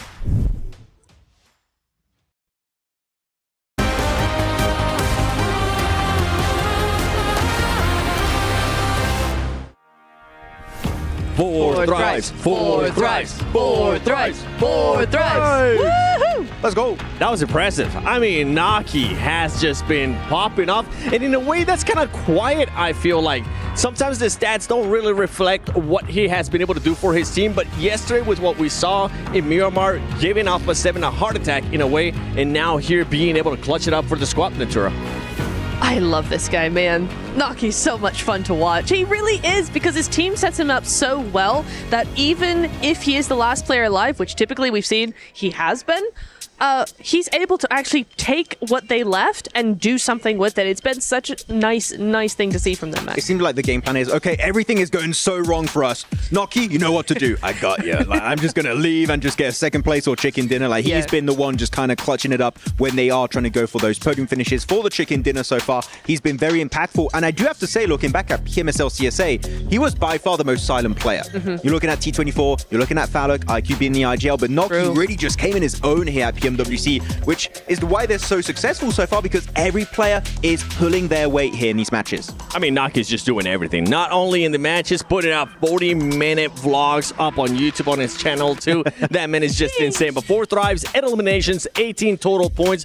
Alter Ego Aries, though, you were really impressed with how they were able to play it there. 2 big third parties in a row. Like, they did one a little bit earlier on when they were trying to leave the area next to school. There's actually a very strong dip, but if you don't take that position away, to leave the compound is going to be extremely rough on the eastern edge. So they're like, oh wait, there's a fight unfolding in that dip.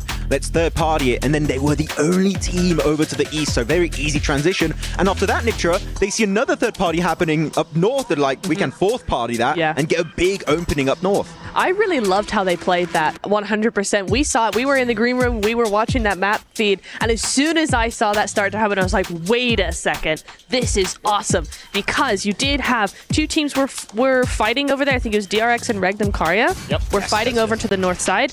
Immediately, as soon as that fight started to wrap up, as we see here, right? It's starting to wrap up. We're doing a few things. There's a lot of nades going down. And then all of a sudden, Alter Ego zooming across to the north side. You have 4 thrives coming in from the south as well, both just to meet in the middle. It was an awesome moment for me. We're looking especially at Rosemary. He was doing a lot of work in that third party. Alva was not too narrow-minded in that fight, because he was still driving about trying to get information. Okay, where's 4 thrives? Where's Team Vision? Trying to get as much information as possible while they're still going for that fight on the third party. I really do enjoy it. Though what I also do enjoy is the fact that Kalaris picked Vision as his team to win, and they did not win. And that makes me extremely happy. Wasn't it Thunder Tom? Initially. And then I picked them on phase 2. They got eliminated. And then he really wanted Team Vision to win, and they didn't. And it's so amazing. It's a great time.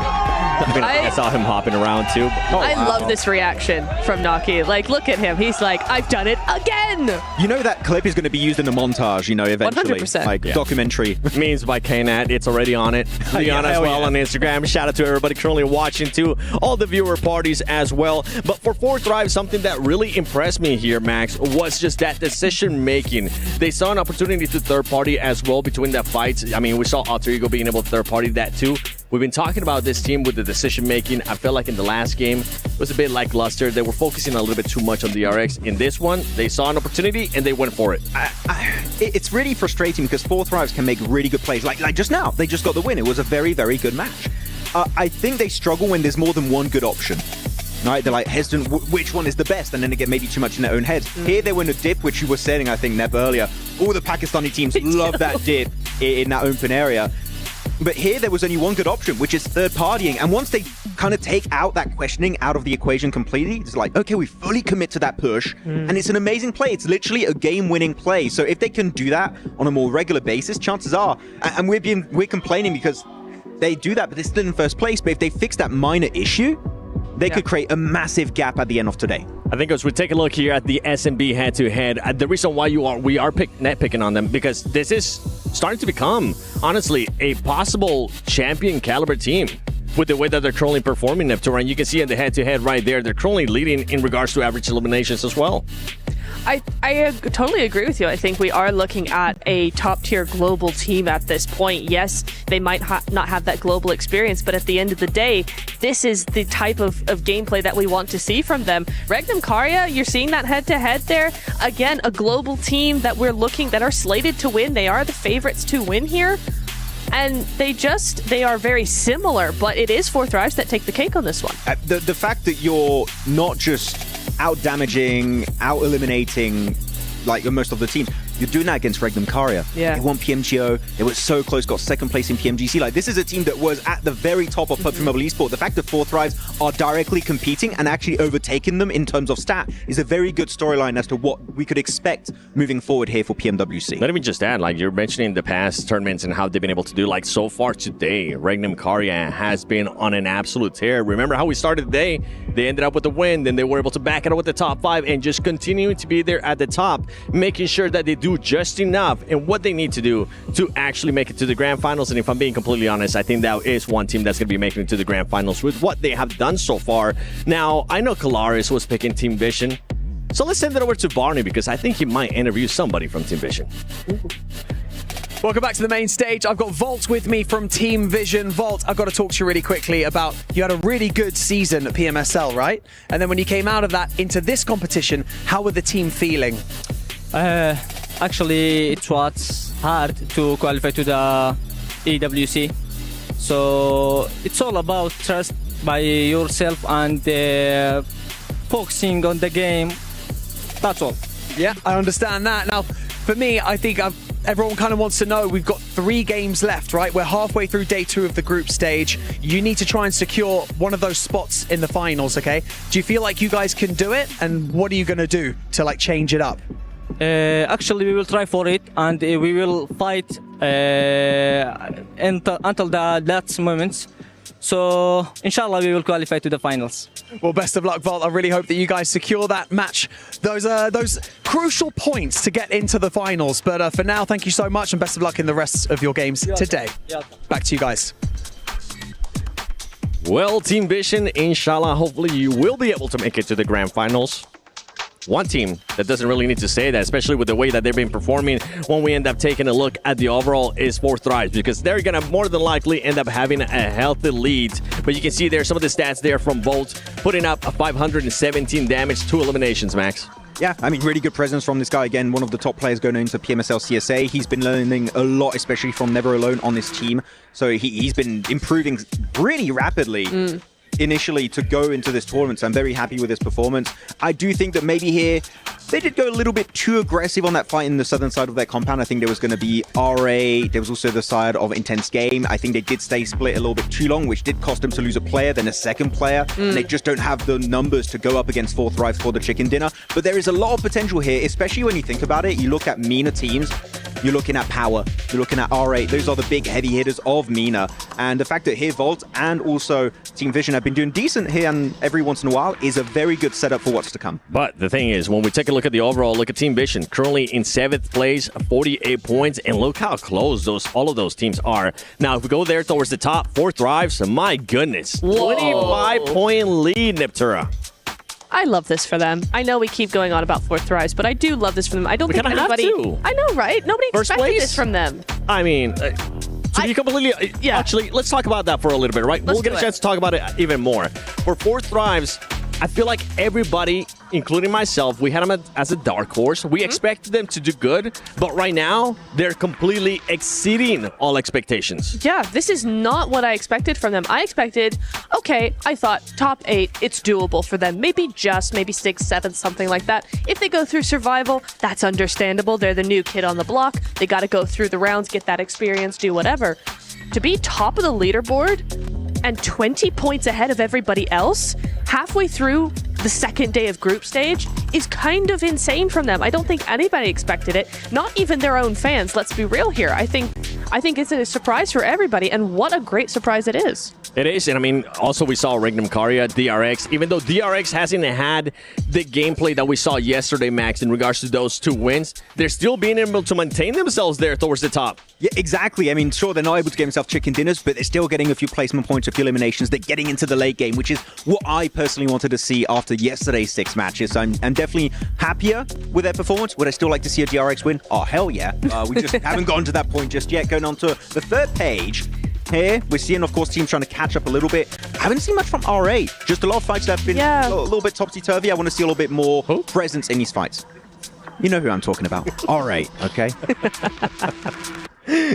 Somebody that I want to see what they're currently up to is going to be Barney and Veracity. I've heard that they're currently up to no good. Welcome, everybody, to the PUBG Mobile World Cup at EWC. My name is Veracity, and I simply couldn't stay away from this gorgeous stage. But don't worry, you're in great hands. I've booted Barney off for now. It's just me and you. We kick things off today absolutely incredibly. 4 Thrives, what a performance from them. After third partying none other than Team Vision and Regnum Karya, the final fight then came down to Regnum Karya and 4 Thrives themselves. Despite Regnum Karya walking away with a winner-winner chicken dinner in that one, thanks to those sweet, sweet elimination points, 4 Thrives rise to the top and absolutely dominated everybody else. Match 2, though, was at... Hold the phone. Veracity, you ain't kicking me off my stage and doing the host rejoin without me. So I'm going to take you through what we did on map number 2, because we headed to Erangel and a spanner was thrown in the works almost immediately because we had a south circle all the way down in military base. And that caused a surge of rotations by land, by sea, and by air. And it was at the very end that Thunder Talk Global went head to head against Team Secret, who had rotated all the way from George Pole, by the way. And Thunder Talk Global, they managed to secure that winner-winner chicken dinner and 26 points. That means 16 eliminations, Veracity. You know what, Barney? That's enough out of you. Ciao, ciao, Bella. Are you serious? Match 3 is where it all really kicked off, because we almost saw the return of none other than the Dockening. Unfortunately, they weren't able to make it work on the Alpha Gaming side of things, but you know what did happen? We had another 4 Thrives victory in the bag, baby. And my, oh my, what a performance that was. But you know what? Enough yapping from me, because I want to dive into match number 4. It's going to be a spicy one. Don't worry, I didn't want to do it anyway. Casters, off you go. Barney up in the skies, heading on into map number 4. We're having a great time here at the PMWC. What a way to close down that last match with 4 Thrives, another chicken dinner. They are having a blinder. 4 Thrives are incredible. They come into this tournament, we've got expectations that they're going to be good, but not great like they currently are. They're leading the pack, and one of the beautiful things about 4 Thrives is, well, they've got that clutch ability. Nokia has been absolutely insane. He clutched yesterday against, or almost clutch, I should say, on the Miramar matchup against Alpha 7. We lost our minds thinking he was going to take it all. Hey, we'll see you later, my boy. It's great seeing you out there. We'll send someone to get you, I'll be honest with you, good-looking guy, looks like a Greek god out there. But hey, at the end of the day, Nokia is insane. He really is. Almost clutching up against Alpha 7. And, well, obviously that clutch against Vision in game number 3, just the map previously. You've got to give him credit where credit is due. 4 Thrives doing everything right. But there are some other rosters who should be put on notice. Absolutely. There are a few teams who have yet to engage the afterburners here. Not including Thunder Talk, of course. Yes. Who are currently on 28 points, although most of those points are from one match. But, that's right. We'll gloss over that. But there are certainly a lot of teams who are still to make their mark. After their first 3 matches, we're looking at the single-digit teams, right down at the bottom end of the tables, 21st to 24th. These guys are having a bit of a shocker. Hopefully they can stand up. A team that was put on notice up towards the last game of yesterday was Regnum Karya. I thought Silas was stretching it out before this match because they have been lifting heavy so far today. They have really sent themselves up towards the top end of the tables. Right now, I believe they're in 3rd place on the overall standings, and they have been having a massive resurgence, which is great to see. I was worried about them at the start of today, at the end of yesterday. They didn't look like Regnum Karya should, and they have managed to regain that throne. We were talking about it a little bit before, about exactly a third of the lobby will qualify directly to those finals. 8 out of 24 teams will be making it, so out of each group, you expect a third of each group to be able to make it through. Now, it's no secret that 3 is not a factor of 8, so you're expecting to be somewhere between 2 and 3 teams on average between these to be able to qualify. At the moment, we're looking at these top 3 teams on the tables. They are all from a group that is not going to play in tomorrow's games. This is their last day of games. That's right. And we have 3 very clear front runners. This is what we should be expecting, and the fact that Regnum Karya is in and amongst that group is good news for them. Without a doubt, you know, they ended yesterday super strong on Miramar with a tremendous win. They start today with yet another win. That puts them up in 3rd place. We talked about it, 80 points, most likely going to be the cutoff for top 8. Regnum Karya is just right there at 74. Just a little bit more to go. I have no doubt this next Erangel is going to be wonderful for them. DRX, though, we kind of talked about it offline. A roster that is great when they're doing good. We're talking 3rd place, 1st place, big elimination games. But then all of a sudden when they're doing bad, they're doing really bad. However, with that being said, DRX still manages to be in 2nd place. So the consistency is key. The big games that they're having, like we said, are tremendous, which means, hey, they're still doing okay. That's going to be a conversation, I think, going into the finals. But DRX just on the outskirts of the next stage, which is going to go totally north, right? So for all those rosters in the south, including 4 Thrives, well, they're going to have to work their way all the way up. And, well, sometimes it's not easy to do so.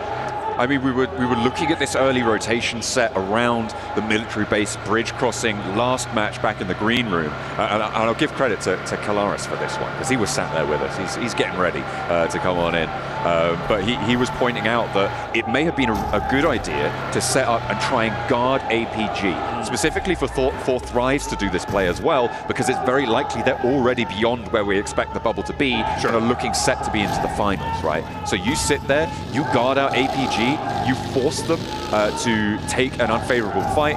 Not only do you limit APG's point scoring, a team that people are expecting to do incredibly well, you also get in their head about all future rotations. So what Kalaris was saying is that this would be a massive, what's called a plus EV play, right? A plus expected value play for all you poker players out there. You can agree with that one. It will in general increase your ability to curtail the players playing behind you.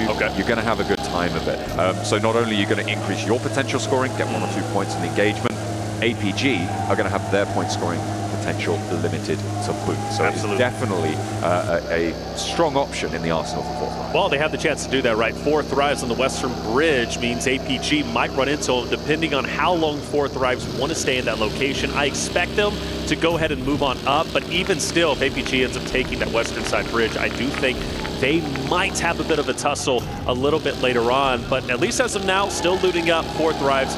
They're just going to be chilling where they currently are. Maybe Thunder Talk, we see them engage into APG a little bit later on. Ida's just going to be taking some shots on the team just off in the distance for that roster anyways. Pretty much center zone. It is getting a little bit clustered up in the middle. You would expect that.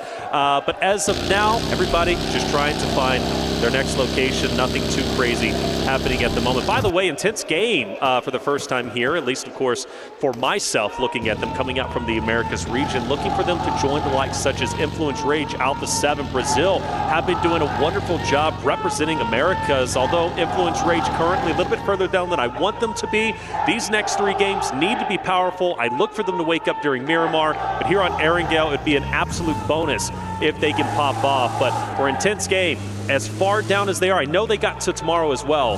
I want to see them have a good game number 4, but it's up to them to decide. I mean, as we keep bringing up this bubble, it is so important, right? You're going to be looking to put up at least 40 points in a day in order to feel healthy, to be able to achieve a top 8 position. Everybody else is going to those survival stages, so it's not all done and dusted, but you do not want to be sat around those single digits, especially when you're entering the second half of your day. We'll see maybe if they can turn things around here or on Miramar, so potentially a map change could change that dynamic as well for Intense Game. But to be honest, as it stands, I'm not really holding out hope. They've looked timid so far in their matches today. They've looked indecisive, and I need more from them to be increased in my estimation, certainly to be compared to Alpha 7 and also to Influence Rage as well. Yeah, Alpha 7's in a different ballpark, I understand, but still want my Americas region to continue to do well. Fireflux, by the way, quite spread. Another roster that needs to step it up. They're not too far away necessarily from breaking into top 8. However,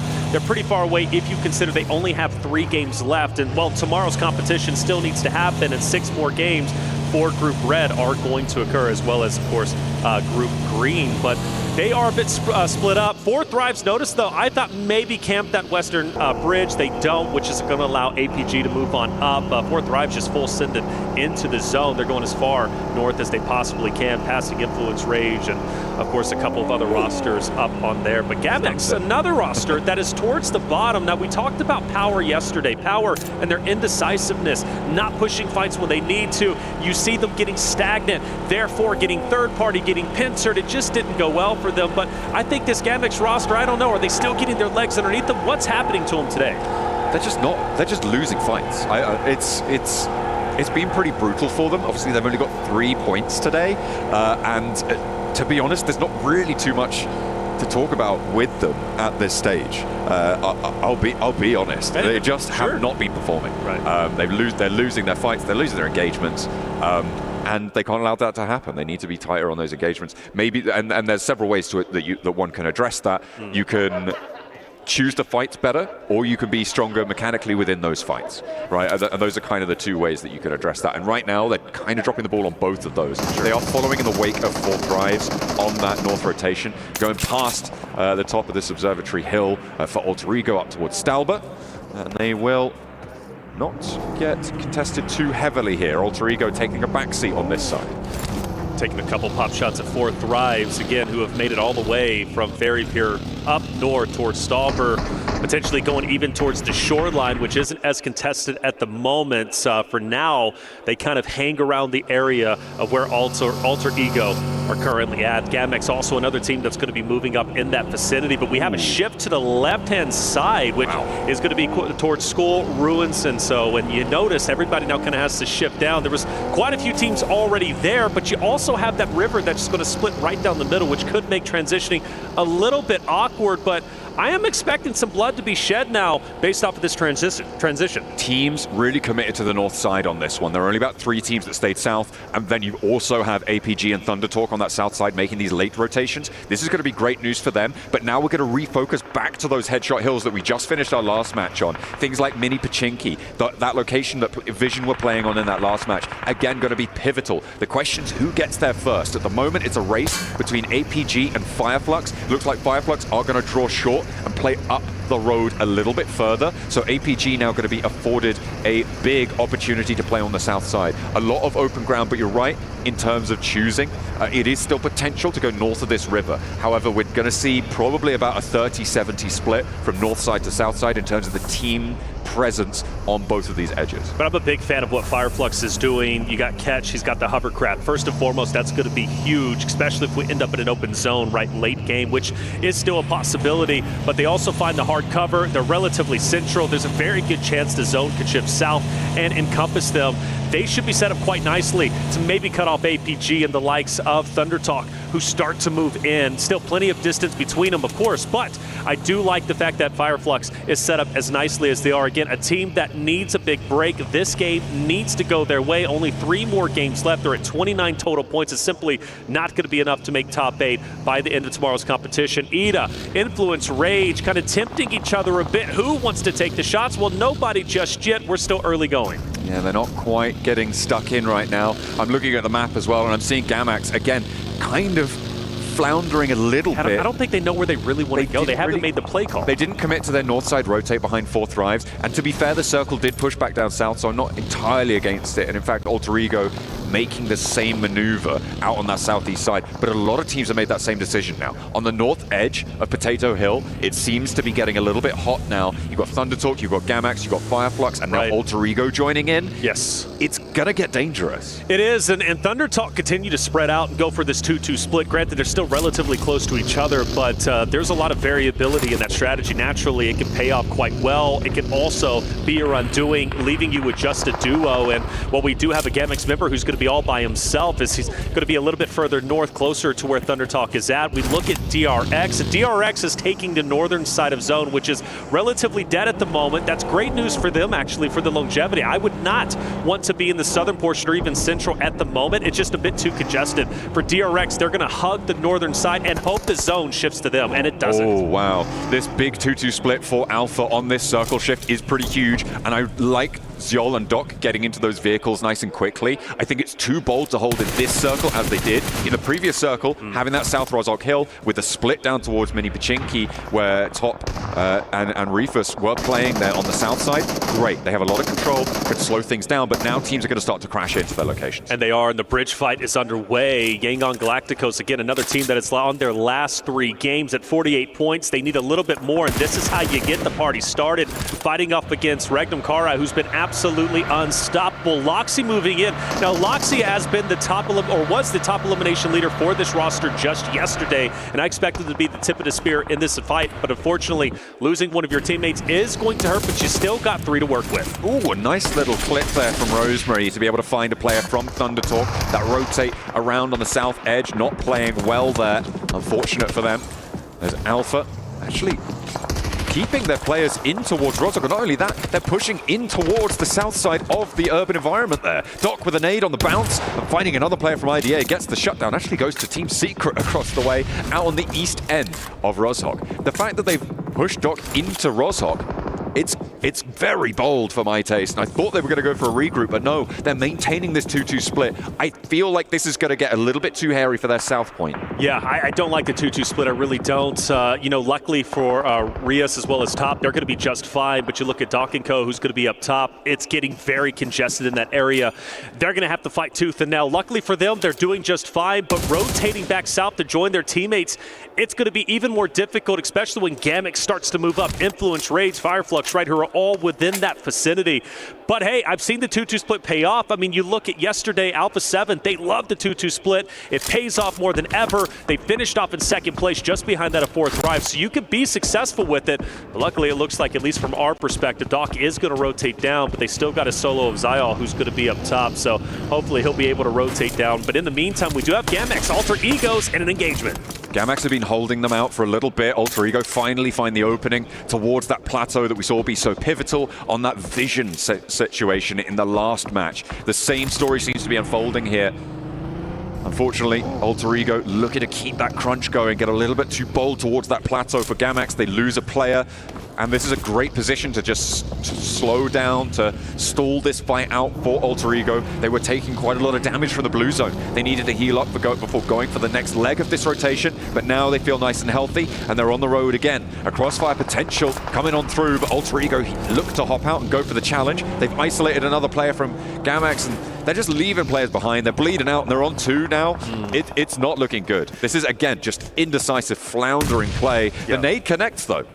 Nade connects, but how much is it really going to help when you only have 2 players? And Alter Ego's not a team to back out. They've had a wonderful day so far. This is game 4 officially for them. They still have all of tomorrow's competition. But Chrono's gonna be rocking around right, but it doesn't pay off. Krypton takes him right down. The revive should be in, and the last remaining player from Gamax, he's on the road again, but he's not even safe. He's taking shots into the backside, and he's actually full sending it out and straight into IG. Hey, IG know how this game goes, right? They've seen this happen on their own roster. They lose 1 player, then they start to go, wait a minute, we're supposed to have 4 players, what's going on? Confusion hits the roster, and they scatter. It's just not gone well for Gamax there on the south side, and they have not found their feet here. Hopefully, Intense Game can maybe do a little bit better, but they do have to push further forwards. They should be in with a couple of opportunities to do so, however. With this hard south shift, it goes back on in. The 2-2 split, as we hop back over to talking about Alpha Gaming, that 2-2 split did regroup now fully down to the south side. They didn't hold it, but it's, well, as it turns out, for too long here, and they will happily have 4 players on a really important compound. Does Vision fire some shots? Does it have an effect? Well, they at least will show their hand. DRX forced to go into the blue zone. They'll be just fine, at least a little bit skirt around, but where do they crash into? 4 Thrives? You got Influence, Rage, R8. Their route into the safe zone could be perilous, and in fact, it looks like they're going straight into 4 Thrives. This is going to be a tremendous fight, and you can argue both of these rosters need this because they're on their last 3 games, and already DRX taking themselves down. Hyunbin goes down first, losing a player early for the South Koreans on the approach, and a second as well. This is a really well-handled push coming through from 4 Thrives on the defense. They were all there, all ready and waiting. Big nades, big call-outs. That's exactly what you need to have, and it leaves DRX floundering. They only have 1 player left standing, and Sizzy will have to send away now, but he doesn't have anywhere to go. He's just going to have to hide. Yeah, and this is obviously dire straits for 4 Thrives. No reason to overcommit and challenge Sizzy over in the other building, but 4 Thrives played that well. I think for DRX, they got a little bit too caught up onto the top side of the river. Once they crossed the bridge, they had Vision shooting at them. For them, they just kind of went a little bit haywire. They had to crash into hard cover. That's exactly what they did at 4 Thrives. Unfortunately for DRX, we're already set up from one fight to another. Vision, we get on board with them, of course, with Team Secret trying to take them on. Ooh, a nice early nade up through to the high ground. Vision seemingly having a little bit of a game on their hands against Team Secret, and it's only 1 player on the outside. A lovely hop across with a pump action. Finds Never Alone. The experience now set aside. Volt needs to try and charge something up here, but not gonna quite get tagged by that nade on the cross. Volt pops down and goes for the Bison wrap around there, but in the meantime, there's the flush coming on through. Jaiki's playing this very, very well. Sliver of health, however, can he live? Can he have an opportunity to get a medkit? Not the case. He gets naded down, and that's going to put the pressure now on the remaining members of Team Secret, who are just going for the cleanups. Jaiki can absolutely be res, but Marcelo says no, not today. Vision with 2. How much work can they put in? Well, seems like they might dip away from this. Team Secret arguably walk away with the better end of the stick. They get the most damage done, and Vision actually isn't over with. I thought they were going to get out of here, but they feel like they can't, and the pressure is really on. Their ticking damage now into the smoke, and Team Vision might be able to get the cleanup once they rotate out, but if not them, Kenotrope also taking shots. They have a little bit of time to play with here with that small bit of terrain cover, but Marcelo going down leaves Volt really without too much of a hope here, and hope maybe he can find something, but you're right, these crossfires, these angles make it near impossible to get out of this scenario for them. They're going to have a tough time on their hands, but every other team in Roshok also has to lead. That's right. They have to go. The question is when. Does a team like Kenotrope stick around, try and pick up these elims, or do they try and move further south as the circle moves away? Everybody's trying to hug their hard cover POIs as long as they possibly can. That's Fireflux, DRX, 4 Thrives. They've got to transfer in. Kenotrope, right? We also have, of course, Regnum Karai, who have to rotate down. You've got, of course, Team Secret, Vision, who all have to rotate over. I can't believe it. Marcelo still manages to pick up some of the players from Team Secret. I feel like that's a massive oversight. This should not be happening. Team Secret should have been staying alive, but granted, Kenotrope had them in their line of sights because they were in the forward position. Kenotrope walking out of this with potentially 3-4 eliminations. A couple of important things have happened during these last few minutes as well. First of all, obviously that engagement on the north side, Marcelo opened the window. Volt is now a solo for Vision in the center of the map. Second, Alpha pushed across the road to the south. They didn't need to, but they took down the majority of RA, and now we've got a fight on the north side. It is intense game versus Regnum Kaya, and it looks like intense game have a chance, but Silas is on the warpath. Pump action out wide, doesn't connect. It looked like it might have been on target, but no, it sails wide, and he will not find any retribution. Regnum Kaya fall to 1.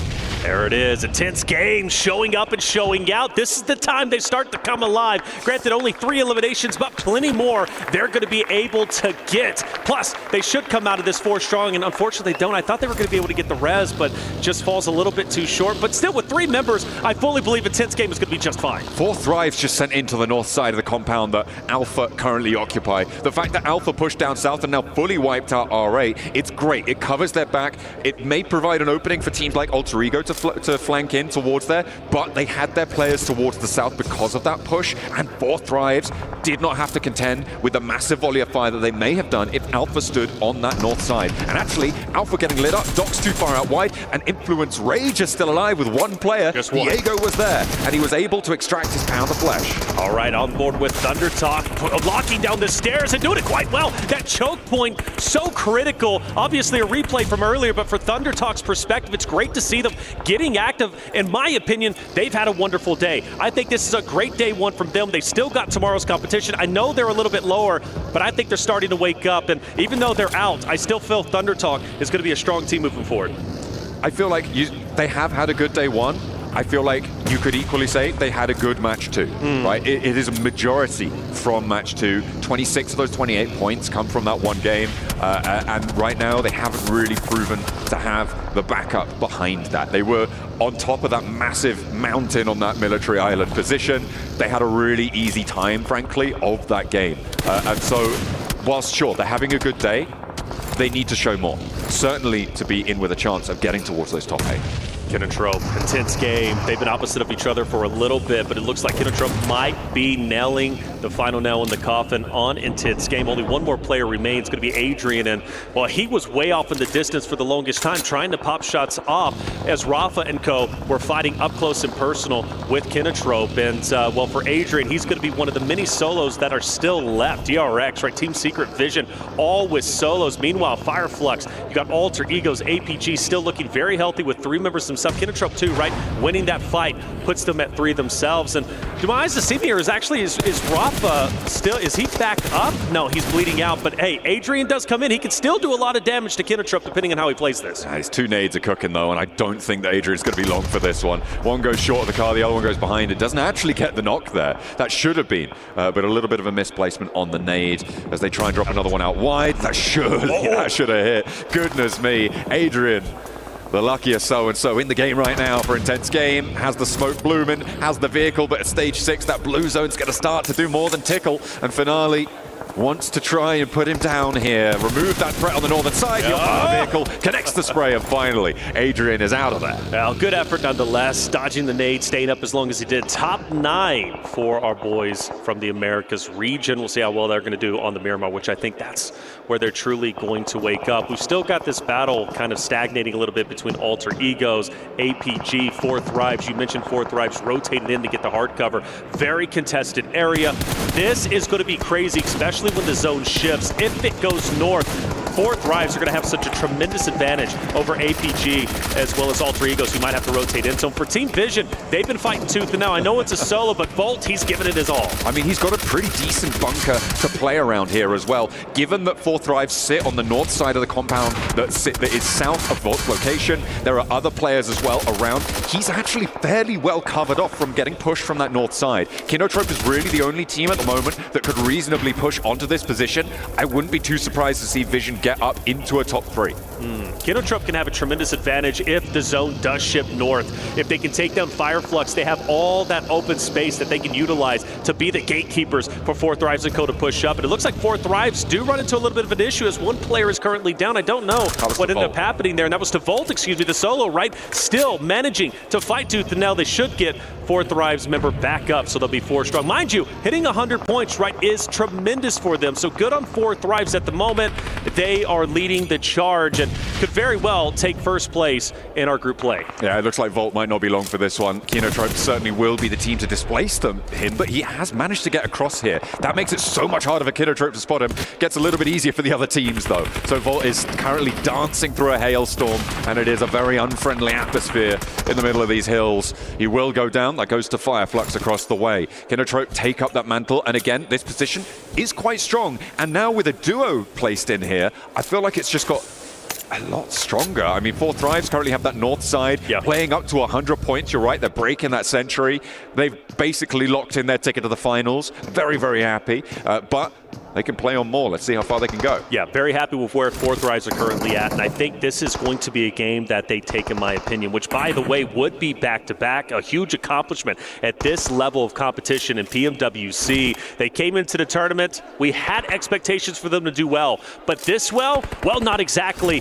They are exceeding everybody's standards as far as I'm concerned. We see a replay onto the fight between Alter Egos and APG, and it was Rosemary up top just putting in work, not only on the faraway members from APG, but also Fourth Thrives. That was the down that I ended up seeing in the elimination feed. So good on Rosemary to put up that fight, but we're going to have to see a little bit more as he's got to go north straight into the enemies. Fireflux wrapping around on the north side, across the open ground, straight into the duo, and they're holding well, they're holding strong. Scarface, last player to stand, but with the DBS, able to keep Solus alive as well, and they take up the mantle of the duo in the ditch here on the outside of these compounds. Now, it is all about what Fourth Rise can do with this warehouse, right? They've had APG Alpha on that south edge, dismantled a little bit by Alter Ego, so that is the outside factor here.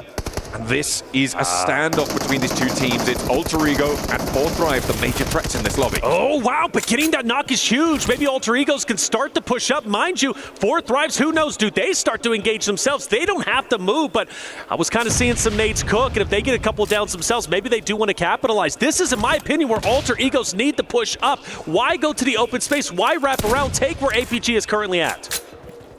They're they're maintaining space on the outside here. They have got a knock. Fourth Rise actually could end this fight for them. The nades coming thrown on through. Valak with a bouncer, but doesn't quite connect. Ziol staying alive for just a moment longer. Valak in danger now, coming through from Alter Ego, could potentially be in those sight lines. You can see how close they are, but it is just shots and nades and every kind of ordnance being sent on in. Valak's getting so bold with it. Yes, and he shouldn't have done that. He overcommitted. You have to assume Alter Egos are going to be on your backside. They look like they're backing away. Maybe it was a ploy to maybe distract and give confidence to Fourth Thrives to push up into APG. Once Alter Egos backs away, Fourth Thrives says, okay, if you're not going to push, we're going to go ahead and do it for ourselves. And now you lose one player. Granted, it could have been a lot worse. If they would have full committed, man, Fourth Thrives could have been in a lot of trouble. But losing one player, that could be the difference between winning or losing this game.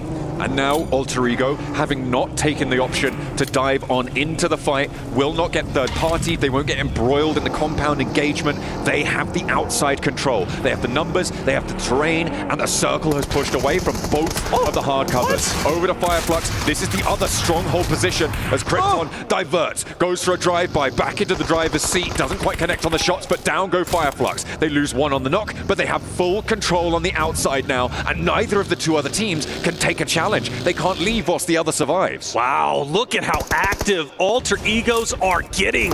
They are taking the fight to everybody, and they are winning. Rosemary, once again on your screen, putting in the work. Now at 4 eliminations, we're up to our top 3 at the moment, and Alter Egos are steamrolling through the lobby. 10 elims, though, for Alpha. They've had a good game already. They ran across the road to R8 and allowed Fourth Thrives in the door, and that spelled their demise. For now, they do still have an opportunity to get a little bit further here. We've seen what duos can do, but with the chokehold that Alter Ego have on this circle, I don't imagine it's going to last for that long.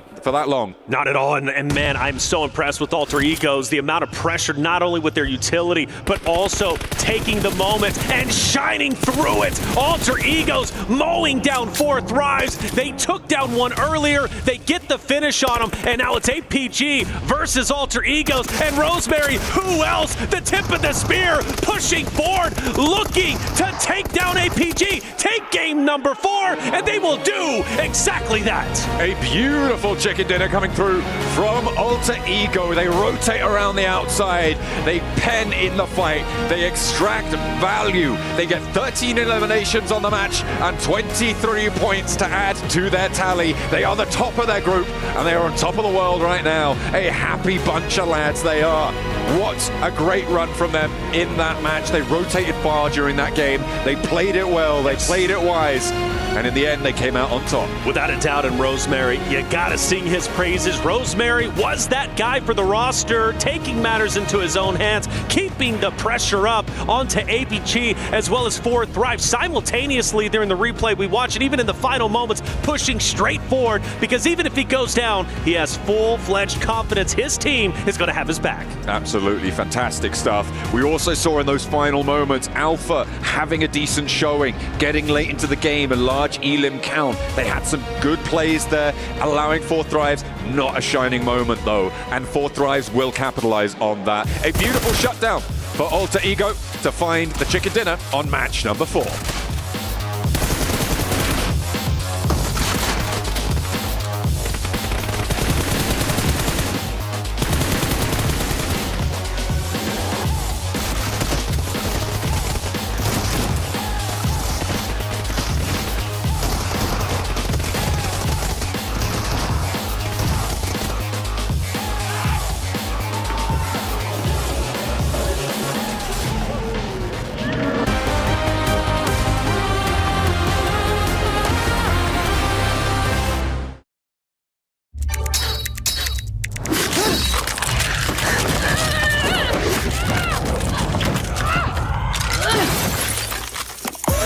Reach your impossible, Lenovo Legion.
The highly anticipated addition to the Mummy Series outfits is here.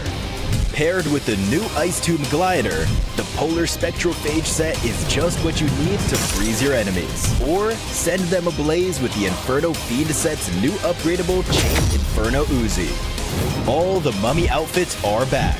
Get them all. Join now and collect the whole series to turn all eyes on the battleground. Event period, July 10th, 2025 through September 2nd, 2025.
I'm here in the coaches viewing area and I've just spotted Mitra from Esports and I want to have a quick chat with you real quick.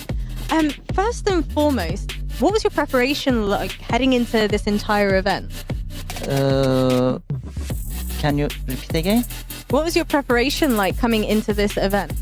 We have own game, so we just practice our game. That's it. Did watching the games yesterday help you guys at all? I did, but we don't care really opponent's game. We just have our own game. This is the main rule for us. And what's the game plan? Because you guys had a great day one. What is the plan now moving forward? Can you keep up that same momentum? I hope so. We will try our best. Amazing. Well, best of luck to you. I'm going to let you go ahead and continue watching the games. Thank you. Alter Ego being able to clutch up one of the most impressive wins that I feel like we have seen today. Because the way that this team was just moving around Neptura, it was, I think I'm running out of words here. Besides just impressive. Leapfrogging people, doing the right rotations, doing everything correctly. It's pure vibes, is all I have to say about that. It's pure vibes.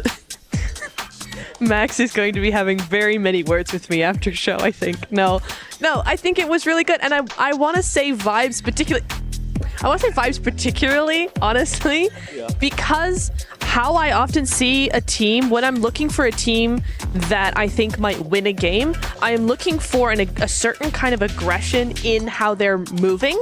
And that is like the vibe that I'm talking about. It's like all of a sudden, it was in the last game and in this game. Alter Ego all of a sudden decided we're going to win this game. Not we might win, not we're going to try and win. We are going to win. And you could see that in the way they rotate. You could see that in the way they were playing with each other, how they were moving. It was a really, really good thing. So for me, yeah, straight vibes. Yeah, I mean, we'll come back to Alter Ego because I want to talk a little bit more, and I'm sure Maxman wants to talk even more about Alter Ego. A team, though, that we've been wanting to see a little bit more of in the last match. Not this one that just happened, but in the second Erangel. Alpha Gaming was just 2 split out. They were able to kind of fix that up here in this match with some 2-2 splits. They end up with 17 points, Max. Yeah, I mean, at the start of the game, they have a good split.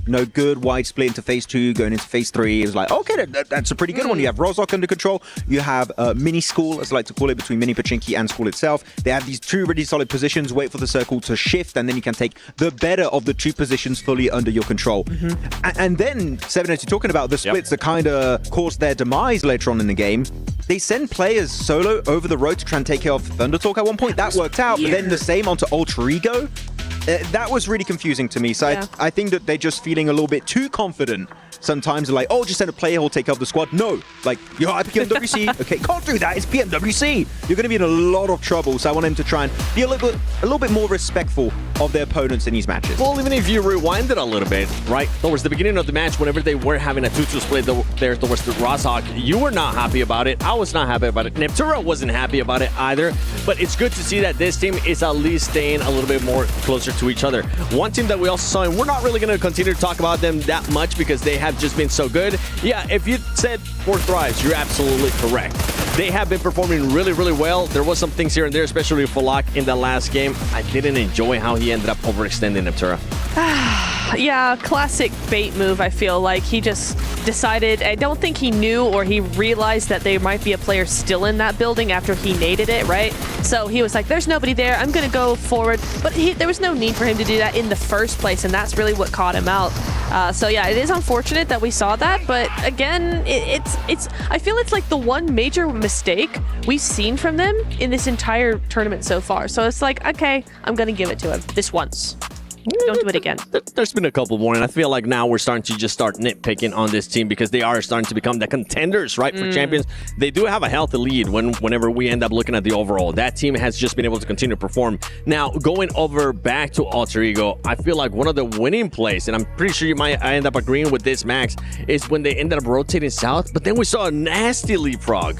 Yeah, the leapfrog ahead of Alpha Gaming here in Mini School, where they send Alva over to the little ridge. He's like, oh, actually, this is a really good angle. We can get onto Alpha Gaming and 4 Thrives. If a third-party opportunity happens, we could send it. So let's send Alva. And then Alva is the one that enables the rest of his team to go back over to that eastern ridge. And then everyone is safe. You don't have to cross the road, which was the biggest issue for me on that initial rotation, is what's going to be the next move after you put yourself in that compound. But no, they had the next step already ahead of them. But that was a good play already, Neb. Right. But what I was super hyped about even more after that was when they went wide around onto Fireflux. Like, that rotation was literally the game-winning rotation at the very end of that match. But it was so risky. It was so risky to do because you had 2 players of Fireflux. You had 1 player of Team Secret, I think it was. You had all these players up there that really you didn't really have any idea that you could do something against. So for me, it was really, really interesting to see that they actually went for that at all. But again, they had that momentum going in, and so they felt like they could do it. I mean, we've been talking about this team, so let's take a look at this SMB head-to-head. You can see Alpha Gaming, we know them to be aggressors, and they're currently being just that, Max. And you're looking at this graphic, and I saw you squinting your face. What are you seeing? No, I was like, is that real? I was like, wait, is hang a very big disparity, but it just goes to show that how Ultra Ego, unfortunately, has been relatively silent until this very point, right? Yeah. And then you go on to the other side, Alpha Gaming, just a fragging machine they typically are. They're still going to be doing so here in this tournament. The crazy part, too, that is just for today. Remember, this team just came in today, so it's good to see that they are at least putting up the numbers. Yeah, we love to see it. I mean, we expected that from APG. We did expect that. We might have expected maybe a little bit more. Maybe not so much fragging, but a little bit of that position as well. I would have liked to see a little bit more of that. But I think they're doing very, very well for the first 3 games of the tournament for them. They are doing very well. It's going to be, again, those first day jitters, those first day vibes that you've got going on. A lot of the other teams with more experience coming in, they're laughing at me for saying vibes, but it's fine. You get me, you understand. But no, the vibes are, we want a bit more. I want more vibes. More vibes. I agreed. Yes. You know which vibes I want? I want the vibes of the overall ranking, please. I want to see how far ahead just 4 Thrives. Oh my gosh. 105 points to 78 points there from Regnum Karya. Oh my word. My goodness me. What lead is this? just throwing catchphrases out there. Holy moly, guacamole. What is going on? You know what? I think it's time we stop talking about 4 Thrives too much because we've been hammering home this point from like day one until this very point. They're in the finals. They're big chilling. Okay, the vibes are good, as Niptro would say. The vibes are good. How about Team Secret's vibes, though? 4th place with 0 wins. Same as the start of the day, really. Yeah. It's just like, that's also true. But it's good, though, because they're continuing that consistency, right? And the reason, like, if we are going to be moving on to 4 Thrives, at least some of the other teams have an idea of what they need to do to achieve and, like, what to reach for. Alpha Gaming, we're talking about it, right? Natura, you're saying 3 good games to start off here on their first day. But, yeah, those might be just good games. They might need to end up becoming great because of what 4 Thrives is doing in regards to what Alpha Gaming has been doing so far today. Sorry, I'm distracted. What was you were making? Yeah, I was making a weird face. I was looking at Thunder Talk and how they only got 10 placement points and they got 1 chicken dinner. Just like DRX yesterday, I was saying it. They only get points on their win. DRX have been fixing that slightly today, but Thunder Talk, that is not a good setup. It is scary because top 8, you're not going to have time. Well, for everybody, don't forget that from July 25th to the 27th and August 1st to the 3rd, log in to Summon airdrops and collect 2025 airdrop vouchers to enter prize draws for official merchandise, smartphones, BD partner rewards, permanent in-game items, and more. Every participant is guaranteed to win. Additionally, from July 25th to the 31st, vote for your favorite airdrop partner for a chance to receive special gifts from them. Don't miss this year's airdrop carnival and unbox your surprise. All of us have done it. Let us know in the comments below if you guys have done it too, as the players are starting to get ready here for Miramar. So you know what, without further ado, Reflections, John Allen, take it away. All right, here we are going into game number 5, our first Miramar of the day. And for Group Yellow, the last 2 games, the last 2 chances they have to break in the top 8, if not already in top 8, or let's say they are, get as many points as possible so they can obviously be nice and healthy whenever Group Red comes back in tomorrow for our final day of group play. I'm Taylor Reflections Noble, joined by John. Hey, last game was exciting. Alter Ego showing up and showing out. And, well, we got some tongues showing up and showing out, too. It's getting weird out on the stage. But, hey, I'm liking it. The players are having fun. They're getting ready. Oh, hell yeah, they are. We are going on into this match. And if you guys want to keep up to date with the latest rotations, you can on our official map feed. It is a separate feed that you can check out over on our PUBG Mobile Esports YouTube channel. Make sure that you stay up to date with where every single one of our teams is. If you've got a favorite player, you can track where they are throughout the entirety of every single match. I know, we spoil you, but let's get on with the proceedings here. It is Miramar. It's time to take to the largest match in the West, and we are going to be heading on over to the desert. That's right, going to the desert, and maybe an opportunity for DRX to do even better, which, again, already sensational, but you got to remember, last Miramar we watched yesterday, third place, 10 eliminations, a massive game for them. Team Secret as well, who I gotta say definitely need points because they're teetering on the edge of that bottom 8. So 10 eliminations, second place, and well, Ragnar Kara ended up finishing off with first. And if they can get 2 solid games here, they're going to be even healthier going in to maybe tomorrow's competition. Hey, it's going to be a lot of fun. I'm excited to get this going, but for those bubble teams, the reality is, right, like for the likes of Influence, Rage, Fireflux, right, those rosters, if they do not place within top 8, survival stage is a guarantee. Yeah, it is going to be fairly certain and mathematically guaranteed at that stage. Although even if they do manage to get into the top 8 now, it's still very uncertain. As we were talking about before, repeatedly now, it is going to be around that 80-point mark that we find our bubble, and we're expecting about 3 teams from each group to be able to make it on in. And we're seeing that unfold here. With 2 games left to play, we've got DRX on 77, Regnum Kaya on 78. They're going to be looking to put up 10 points or so over the next match, well, 2 matches, sorry, to be feeling a lot safer into that tournament standings, because these are their last 2 matches of the league stage. If they can maintain that high point scoring, they may be able to join 4th Thrives and head on over to those finals. Zone moving up top left. El Pozo going to see a lot of activity. I think there was a hot take yesterday for an El Pozo hot drop. I don't believe we ended up getting it, but maybe we can get it today. Always a day late, but at least it ends up happening. And already hearing some shots. Yeah, intense game already in a little bit of trouble. Padrino off in the distance, downed himself. Silence down on the rooftop. What's going on?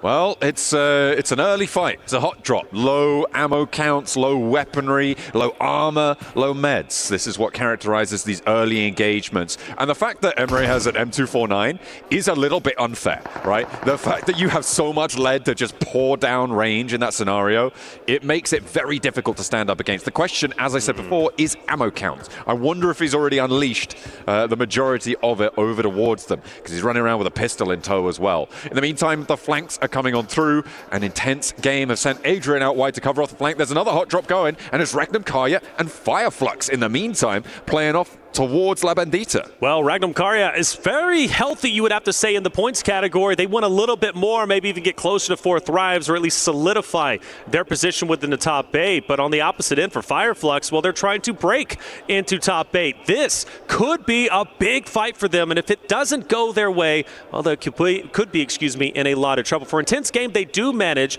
to get their teammates back up, or at least one of them, I should say. They're going to be a 3-man unit, but it doesn't mean that they're safe just yet. You got Rita crawling around going for the off angle. They've sent a lot of players out wide here. Adrian's trying to curtail the position out on the west side against Darkin, but they aren't really in a position to control this one either. Rita doesn't have any armor here, or a helmet, or nades, utility, meds, nothing. He's going in with just the AKM here, the red dot, only 29 bullets behind, which means he's going to have to wait for the rest of his team, establish some crossfires, can't just go in all guns blazing. However, he's coming up against a bow and arrow. Which I'm all for. You know what, for Rafa, he's going to nail it. I have full faith. You know, I didn't see too many bow and arrow plays during Americas, but Rafa clearly been practicing, and, you know, they never want to show their full hand whenever they're qualifying in Americas. Maybe this is what Rafa's been wanting to do, the secret weapon all along. I'm here for it. What's your favorite go-to archer comparison when you're talking about archers? Best archer, go. Legolas. Okay. Come on. There we go. Well, let's see if Madcap can nail these shots down the stairs as well. Oh, surfing on the shield? I don't think so. He's not going to be able to find it, and that's only 1 knock sent back. That's the second Fireflux player to fall. And that is going to be tough for them, because Ragnar Kara, wolf packing together, it's going to be tough. Even when they go up 1 choke point right in that staircase, it's still not going to be enough, man. Ragnar Kara cannot sing their praises enough. They have done so incredibly well. And well, as we transition back onto Ida versus Intense Game, you still got Rita on the off angle, got Aaron starting to move up just a little bit closer. The question is the linchpin, of course, being Adrian off in the distance. I don't know how much he's going to be able to do, or how much of an effect he's going to do. Or Rafa. I mean, we're literally going prehistoric. He's going full Rambo right now. He's got the knife on the back. He's got the bow and arrow. He's got that Molotov lit, ready to go. But is he Rambo? That's the question. I don't know. because he's certainly got Adrian on side, Yo, so it's another Stallone role there coming into play. We'll see. We'll see. You're a nut, man. I like it. All right, Silence is going to have to be the one to really, truly help Rafa out in this moment. And if only Ida truly knew what Rafa is rocking with, I think they would have been a bit more aggressive here, but no reason, honestly. Take your time. Now, I do wonder if all right off in the distance, as they start to close in, maybe start to notice this fight going underway, maybe go for the third party. I think it's going to conclude before that, though. But Aaron, hey, is he looking to maybe make a push? I don't know. Silence has got that doorway. He drops the smoke there. I wonder if that's where he intended it to go. I mean, it does cover off the back door there, so he could potentially isolate the angles, but they're going for the push. Emre up now to the balcony. Rafa still with just a bow and arrow against an AUG. That's not a matchup I'd like to take if I'm on the side of Intense Game. He's going to be hearing these footsteps. He's going to be waiting for the call. He's on the inside. It's coming from inside the house, and Emre still has a little bit of a way to go. Silence holding the ground floor with the shotgun here. You can see his HP's a little bit lower, and it looks like Emre spotted something. I think the door's shut, though. Can't see him through it.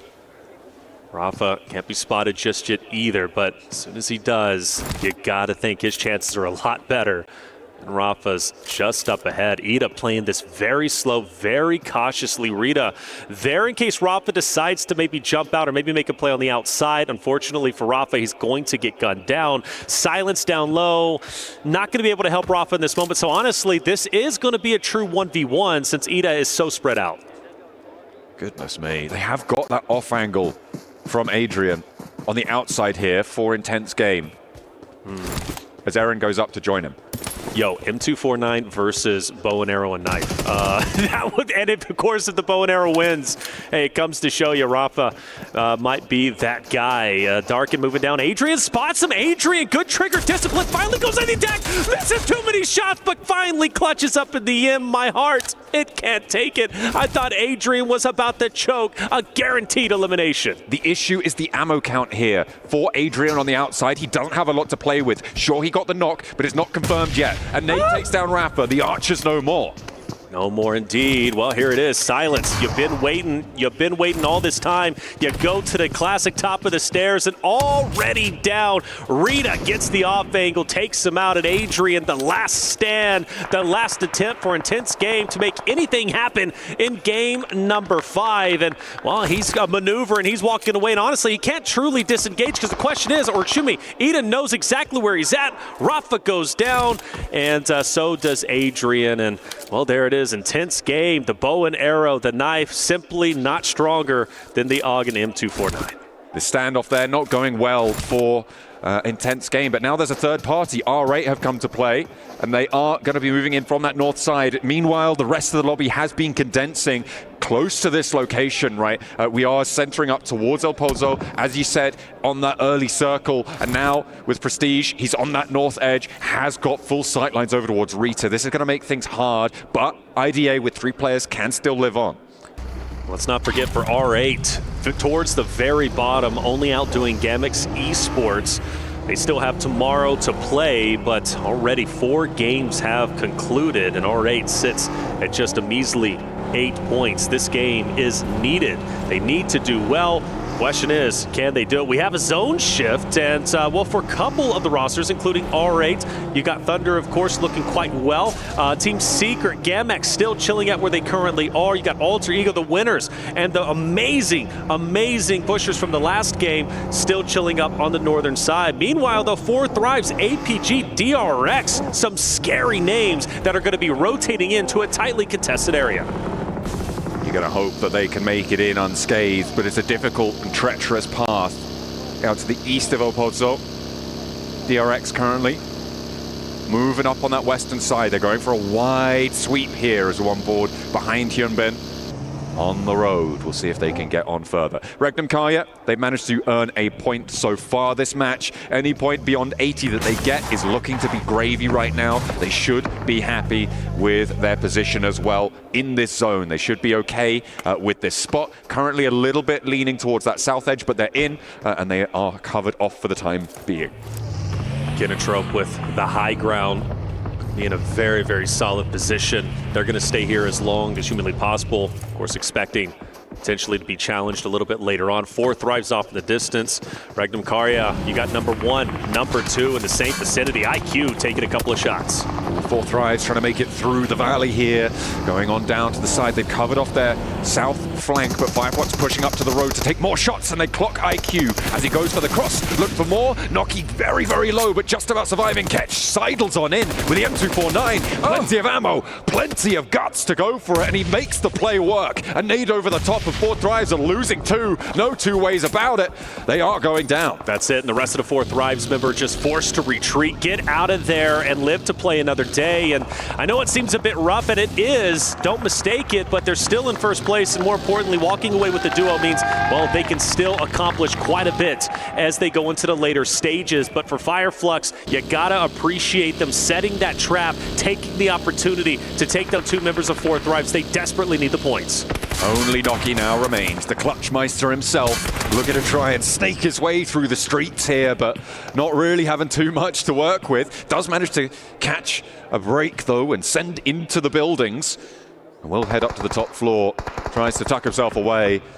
Not buying or selling at this door. Shuts it firm in the face of anyone trying to move on close by, but I don't think he's going to have too much luck moving on forward, surrounded by Thunder Talk. Well, you say that, but look at what he did to Alpha 7 on Miramar, right? Just yesterday in this same game, game number 5. I don't know, it's going to be hard, but I'm becoming a bigger and bigger fan of Naki. He is truly the tip of the spear for the 4 Thrives esports roster. And, well, the zone doesn't shift too much, not a lot of movement. Vision still way off in the distance. You just noticed what 4 Thrives had to go to as they were moving in. Vision most likely going to see the same result. Everybody trying to make their move now towards San Martin. Looks like we might be on for an urban finish as we're heading closer and closer to the center. All of these teams trying to make their way on through. And at the moment, it is most of the teams in that San Martin position. Their positions out to the west as well, like Regnum Karya's spot. Going to potentially be a little bit sticky.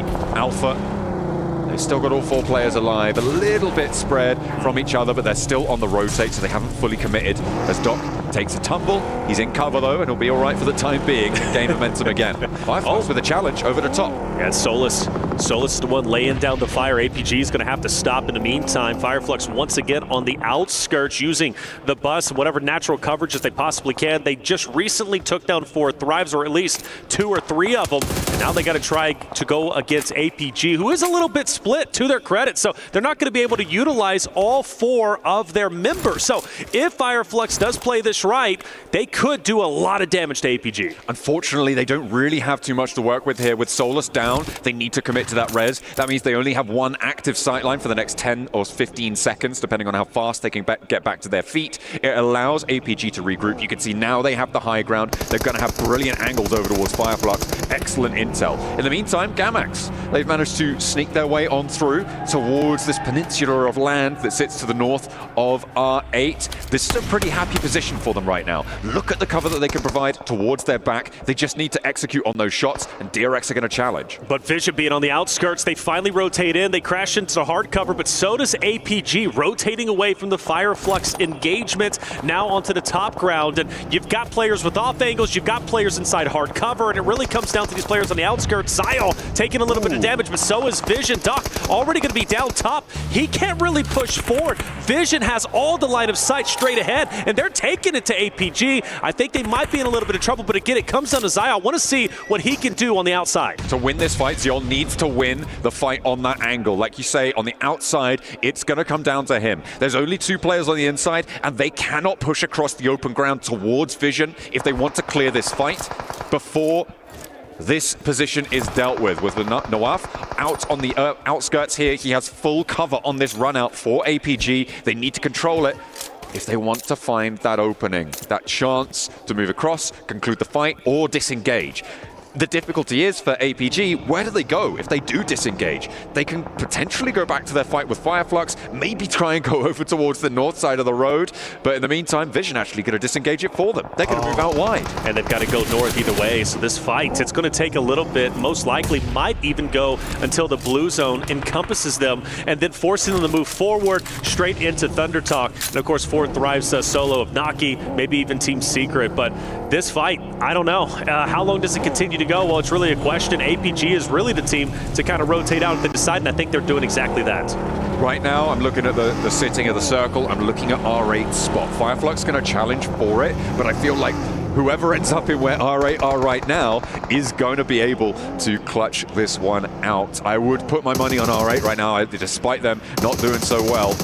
They've got a really powerful spot with that ridgeline in tow that sits out to their east side. They're going to be happy with it. We'll see if they can capitalize. In the meantime, on the south side, there's been fights popping off. Yangon Galacticos and Kinotrope have been at it. But Regnum Karya now going to join in the fray with all 4 of their players and leverage that numbers advantage nicely. Yeah, very well done from them. They still have, like you said, 4 players. Loxy becoming a huge fan of him. He was the stat leader yesterday. Today, maybe a little bit slower, but make no mistake, he's still very much in the action. And taking down Law is going to be huge. Diego now has to fully commit to try and pick him back up. Meanwhile, Wild's going to be able to close some distance along with Tospic. This puts them in an even worse position. But the rest should come through, but by the time they do, he's not going to be able to heal up because you've got Regnum Karya starting to move forward. Laura's in as well, into the fight, trying to draw some attention, give them time, but Laura's straight back down to the floor here. A spray down on the off angle. Romeo chimes on in, and he's giving them the runaround. Regnum Karya torn from the sidelines by Yangon Galacticos. The 2 players they have still up for a scrap, and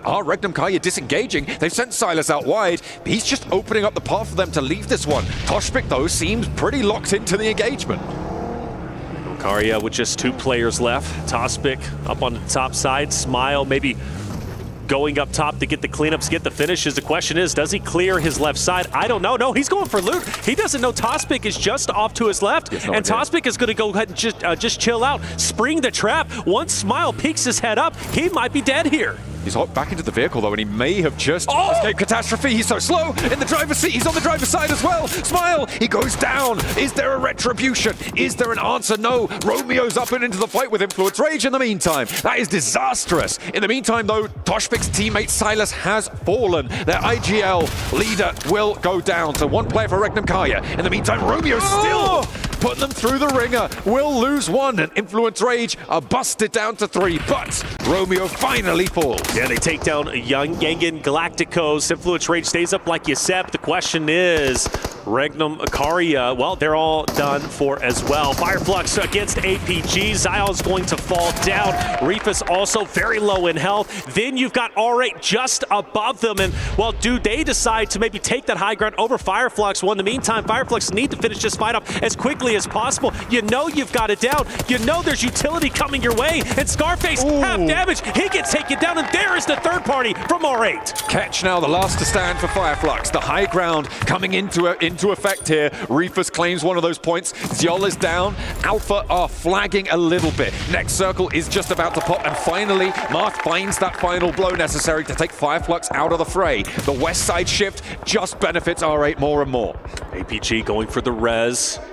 Oh, can't get it. There's a huge nade to drop Reefus, and he's in no man's land. And, well, surely APG is going to be down and out. The last solo forced to just retreat away. That's top. And, in fact, he's in no man's land, even outside of the current zone. He's got Thunder Talk in front of him. He is all but done for unless he makes some miraculous plays a little bit later. Meanwhile, Influence Rage, who have miraculously stayed alive with just 2 players, putting up a heroic effort here against DRX and Co. It is still, for me, a story of how far can R8 go in this match, right? They've got a lot of control. We saw how much power they had down to that south side approach. Teams like Thunder Talk gonna have to make a similar play here. They do have a little cut of the circle, still on the outskirts of San Martin down to the south side, but R8 still have so much influence over a lot of this game, and I'm hoping that they can do a little bit more. Try and stand up, like we said we wanted to see. Good shots onto Gamix. That's gonna be another one down. Just 2 more remains. Diego keeping last remaining 2 at bay. Smoke down maybe to go ahead and retreat a little bit, reposition, which is exactly what he's going to do. But by the way, update on 4th Rise. It was Naki who was the solo. Not going to make a heroic effort in the urban landscape. He ends up getting taken down. Meanwhile, again, back on board with Diego and Influence Rage. Maybe a drive-by, pick up Lil Boy, get out of here. It's a possibility. It's something they can do if they choose to reposition. But the question is, where do they go? I think the fight is right here. Ooh, Prestige does get clocked, and it's Alter Ego from distance. So it may not be a flush here. An ID can go and get that res for R8, but that could potentially be an opening on the south side. Vision have wrapped around. Thundertalk could potentially poke their noses in. So danger abound on that south edge for R8. 2 teams of 4 will look to go for it. Here's a replay of how Fireflux fell. Marth just lighten them up. You can see the nades from the low ground and puts that nade in as well. Fireflux in a really tricky rotate approach there. It's such an open hillside. Yeah.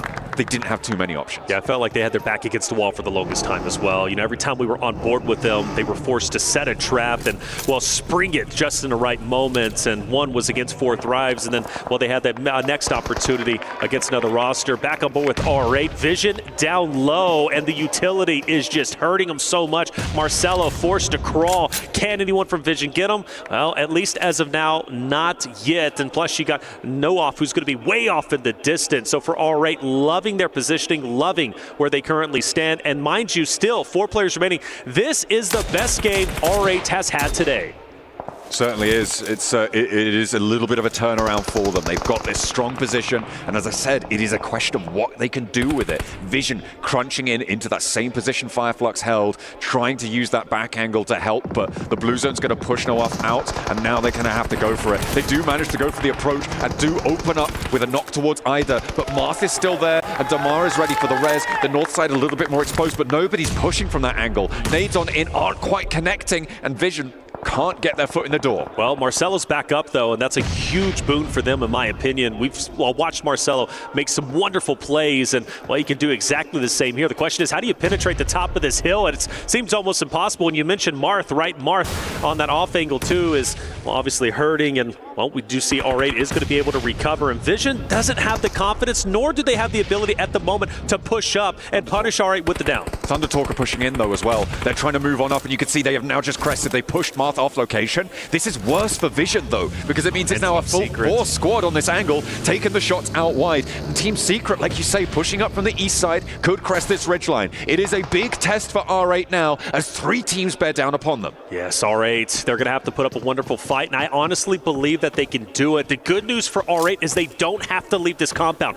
They can stay where they currently are. Everyone else, well, they're not feeling too comfortable because their back is exposed. This is going to happen to you with Thundertalk, you mentioned, coming onto the backside now. Vision forced to focus their attention up ahead. King, though, is looking at a wave of nades, and he's forced to retreat. Moves out to the side, sidesteps them. Sheng nearly tumbles himself down the hill into another, but only takes a little bit of damage from it instead. A nice hold out there from Thundertalk to keep things going for R8's hold on the north side, who have taken another knock, but they just keep funneling these reses on through.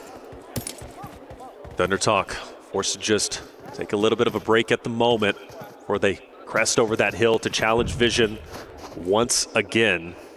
For R8, you know, they don't have to move. They're just staying where they are currently at. On the northern side, DRX and Alter Egos might be getting into a bit of a scuffle themselves, and they actually are, with Alter Ego once again onto the high ground. They have done such a great job in their positioning, and the confidence boost that they got from the last game must have been tremendous. It certainly would have been. Their play was seemingly impeccable coming on through for them. Thundertalk on the south side still trying to hold out Vision. There are teams here today who have really impressed, and I mean Alter Ego, yes, you're right to bring them up, right? In that context, they are outperforming almost everybody else when it comes to the averages. Well, in fact, they are outperforming everybody else when it comes to the averages. They are up to a, what is that, 13-point average, I believe? Right, yeah. Something like that, something in that sort of order. They have done incredibly well so far, more than that, in fact, on their first 4 matches. And we'll see what more they can do today. Are they going to be able to overtake Alpha 7 on their 6-match record? It's a question, and that would be a big statement without question. You look at Alpha 7 and what their history and what they've got. Lil Boy finally gets active onto DRX. Lil Boy and Influence Rage, right? They've been going through the blender. They've had such a tough time. Really, the only thing Lil Boy could do in that moment was just get 1 elimination, 1 additional point. But it did hurt DRX quite a bit because now they're down to a solo. They are not going to have a good time. DRX eliminated on the north side, and that leaves Alter Ego a little bit more free and clear. With all 4 of their players alive, they'll be happy about that one. They're up to 54 points on those 3 elims, adding to the 51. As Thundertalk and Vision both trying to get up this hillside. They just can't. It's just too hard with R8 on the front of it. It's going to be nigh on impossible to make that work. On the descent towards the center of the circle, Alter Ego can take a knock to Rosemary, but they'll pick that back up nice and quickly. Only one player from Gamax left. Yeah, that's it. And he's going to put up a wonderful fight, but I just don't know how much of a success he's going to have. I mean, Alter Egos have so much range on him. They can just funnel him in and just takes the bus, gets absolutely melted down. Surprisingly stays alive for a little bit longer, but it's only just, you know how this story's going to end. Krypton, nade, cooking. The pin is pulled. Arthur does manage to get the heel off and the reposition away from the bus, but they are bearing down upon him. He's going to lay in wait and try and look for a point here. Spots Krypton on the approach in the buggy, but gives his position away. And with a clenched fist, Arthur goes down. Well, good effort nonetheless. Galaxy Sports now out, and well, we're getting down to, of course, our top 6 teams, and R8 still has center zone along with that hard cover, and the story between ThunderTalk and Vision still remains. Neither team able to get up top because of R8's positioning. It's so tough for them, and honestly, it would be a miracle if any of these rosters don't cannibalize each other. It seems like ThunderTalk are going to try and draw that first rotate out here, moving up with the vehicle towards the compound, but R8, I feel like they've been very disciplined on their hold here. 2 players now to follow the crossing, and they cut across the Vision sight lines and will move now 3 players into a position to go for the push over towards that R8 position, potentially making it over the open ground here. What Alone's up to, though. I think he's been spotted. Volt, good shots onto one from ThunderTalk just up ahead, but not enough to get the drop. Plenty of damage out. One player from Alter Egos, mind you, is down, and they're crashing in onto Ida. Alter Egos getting active once again, aggressive, much like they did before, but it looks like Ida is winning those engagements, and, well, they only win them for so much. Alter Egos 2 downs, but they should be able to recover. Meanwhile, for ThunderTalk, Vision finally pushing into them. Tons of utility being out, but it looks like Vision are slowly going down. The graveyard of Fireflux becomes the terminal location for 2 players of Vision as well, and now they have to play into a 2 versus 3. They find the re-knock onto Xing and the spray down towards ThunderTalk, but it is a shooting gallery, and a huge nade comes over to answer the question of what can be done here. It's R8 sending more ordnance over the top, and a third party from Alter Ego. Yeah, beautiful opportunity for R8. They sniff it out, they push forward, they get the finishes, they take the players down, but like you said, Alter Ego's now starting to crash in. They gave up the compound, and now they have it. R8 now being pushed to the borders. They have to turn their attention over to the west as Alter Ego flow around the edge. Team Secret, they're going to be biding their time. They are chilling on the outskirts right now, but the fight is cracking on. Rosemary, the hero from the last game, the one who was able to take the fight to so many different rosters. Now on your screen, Damar laying fire through the doorway, saying, don't come through here. I'm taking you down if I can. Up close and personal, CQC fights. It's going to get tense, but slowly but surely, Alter Egos continue to push forward, and R8 has no choice but to just bunker up and hold on tight. Rosemary forward position for Alter Ego. Damar up to the wall as well for R8. They've been holding this compound like their lives depend on it. R8 have been admirable in this position, but Rosemary wants to change that story. Rewrite something here or there, but he goes down low. The challenge with the shotguns works out, and another player from R8 fell off in the distance, but they're getting the res onto Mark. The nade changes it, and Prestige goes down too. R8 finally getting pushed aside, and who else but Alter Ego? A huge turn up for them as Moana can get res too. Team Secret still on the outside, thinking, you guys handle that, we'll take a second place. But let's also not forget ThunderTalk managed to get a couple of reses. 2 are up, and they're going to be challenged from another player from Alter Egos who looks to be getting the cleanups. Rosemary, step aside. Aliva is tearing it up. Now R8 down, just operating on fumes with only 1 player remaining, but still manages to make it in the top 3. You mentioned Team Secret biting their time. While they can only do it for so long, they now have to get active. They have got up to the ridgeline. It's open ground, a couple of rocks maybe. There's potential for them to send up to the building that R8's last player, ID, sits inside of. If they can make that crossing, they have a little bit more of an opportunity here. The question is, can they ladder up? Rosemary now on guard. I think they know that there's a team off to the north side. Start to quiet down a little bit, only for a bit though. Good shots from ID7. To the remaining players Alter Ego's up ahead. Here comes Zeus, though. Big nade up top. Connection, no, not just yet. But at least he managed to get inside some hard cover, which means up close and personal in the CQC fights, he could do some damage. Low armor health as well as no helmet on the top side there for the last player of R8, the last bastion of hope. Alter Ego want to challenge this spot as well. Oh, Frankie actually chiming in on the off angle. Krypton goes down, gets flushed, but there is a response, and Alva takes him down in return. So now solos for Alter Ego to handle for a potential back-to-back chicken dinner. It's the fashion of the day. You win one, you win another. You buy one, you get one free. I said you buy one, you get one free. You love the deal, baby. Free 99. Best price out there. ID7 from R8. He doesn't want to move, but I will say he's been... Oh, and he gets melted from a distance, and it's all but over with as Alter Egos are going straight for the winner chicken dinner. However, we have seen solo plays, and they are magnificent, and Zeus is looking to do just that. Xerus moving in, a 1 versus 3 around the inside, and he goes down. Of course, they shut it out, and it is all guns blazing here. Alter Ego topped their own score from the last match. It was only 23 last match. Nah, let's go again. And with that game, they have put up a momentous scoreline here on a single day. They've still got one more game to play. They are over 60 points. I think they're over 70 points. Yeah. They are potentially pushing to an 80-point boundary in a single day of games. Yeah. That is incredible.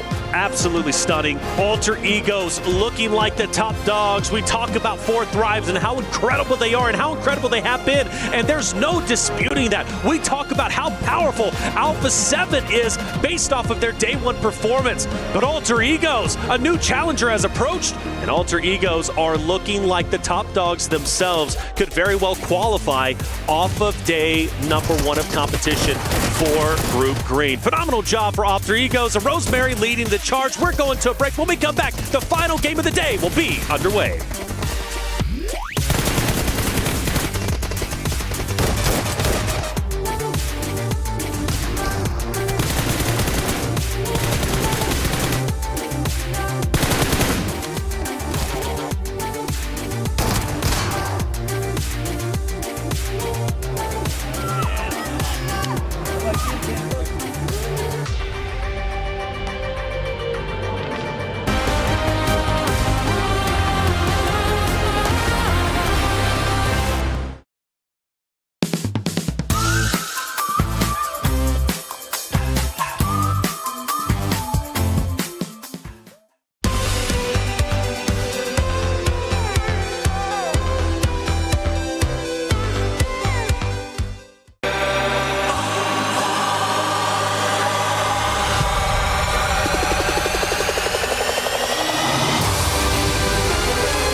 Dear PUBG Mobile fans, we are delighted to invite you to the 2025 PUBG Mobile World Cup at the ESPORTS World Cup in Riyadh, KSA.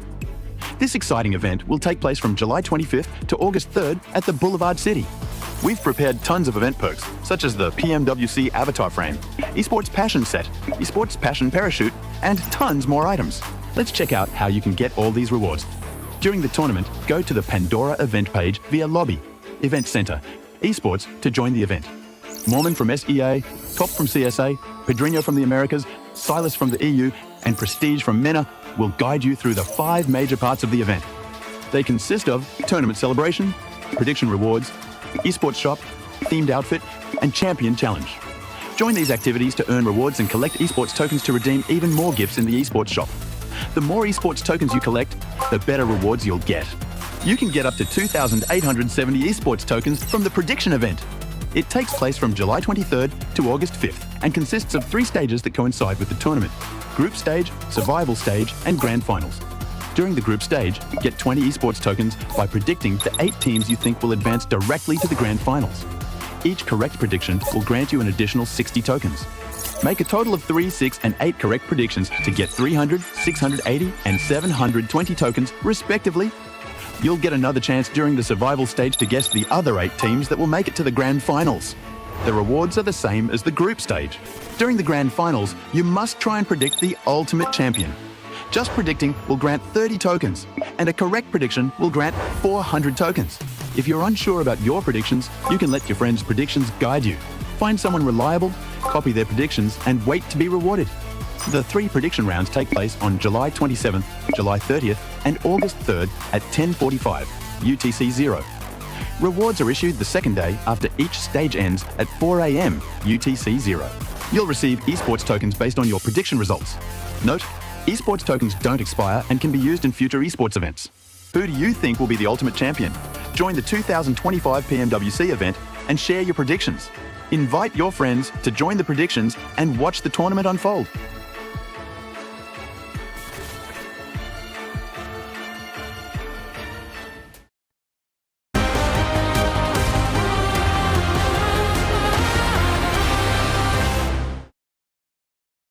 Nice son bir. Bu kaya. Oynama.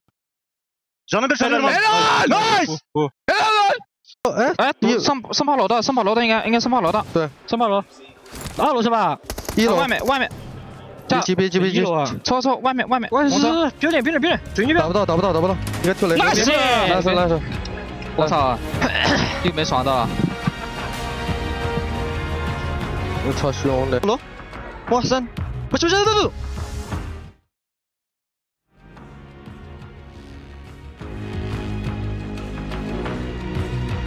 ，هايل دبل لوك حلوه روق خير روق ما بعد لا روق نط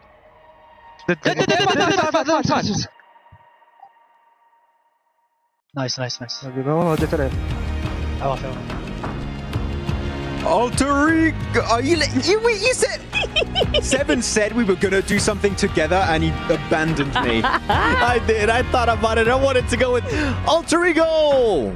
Go. I could throw this at you. Okay, you're not safe over there. I forgot we were going to go with something that we didn't forget. Yeah, I actually did.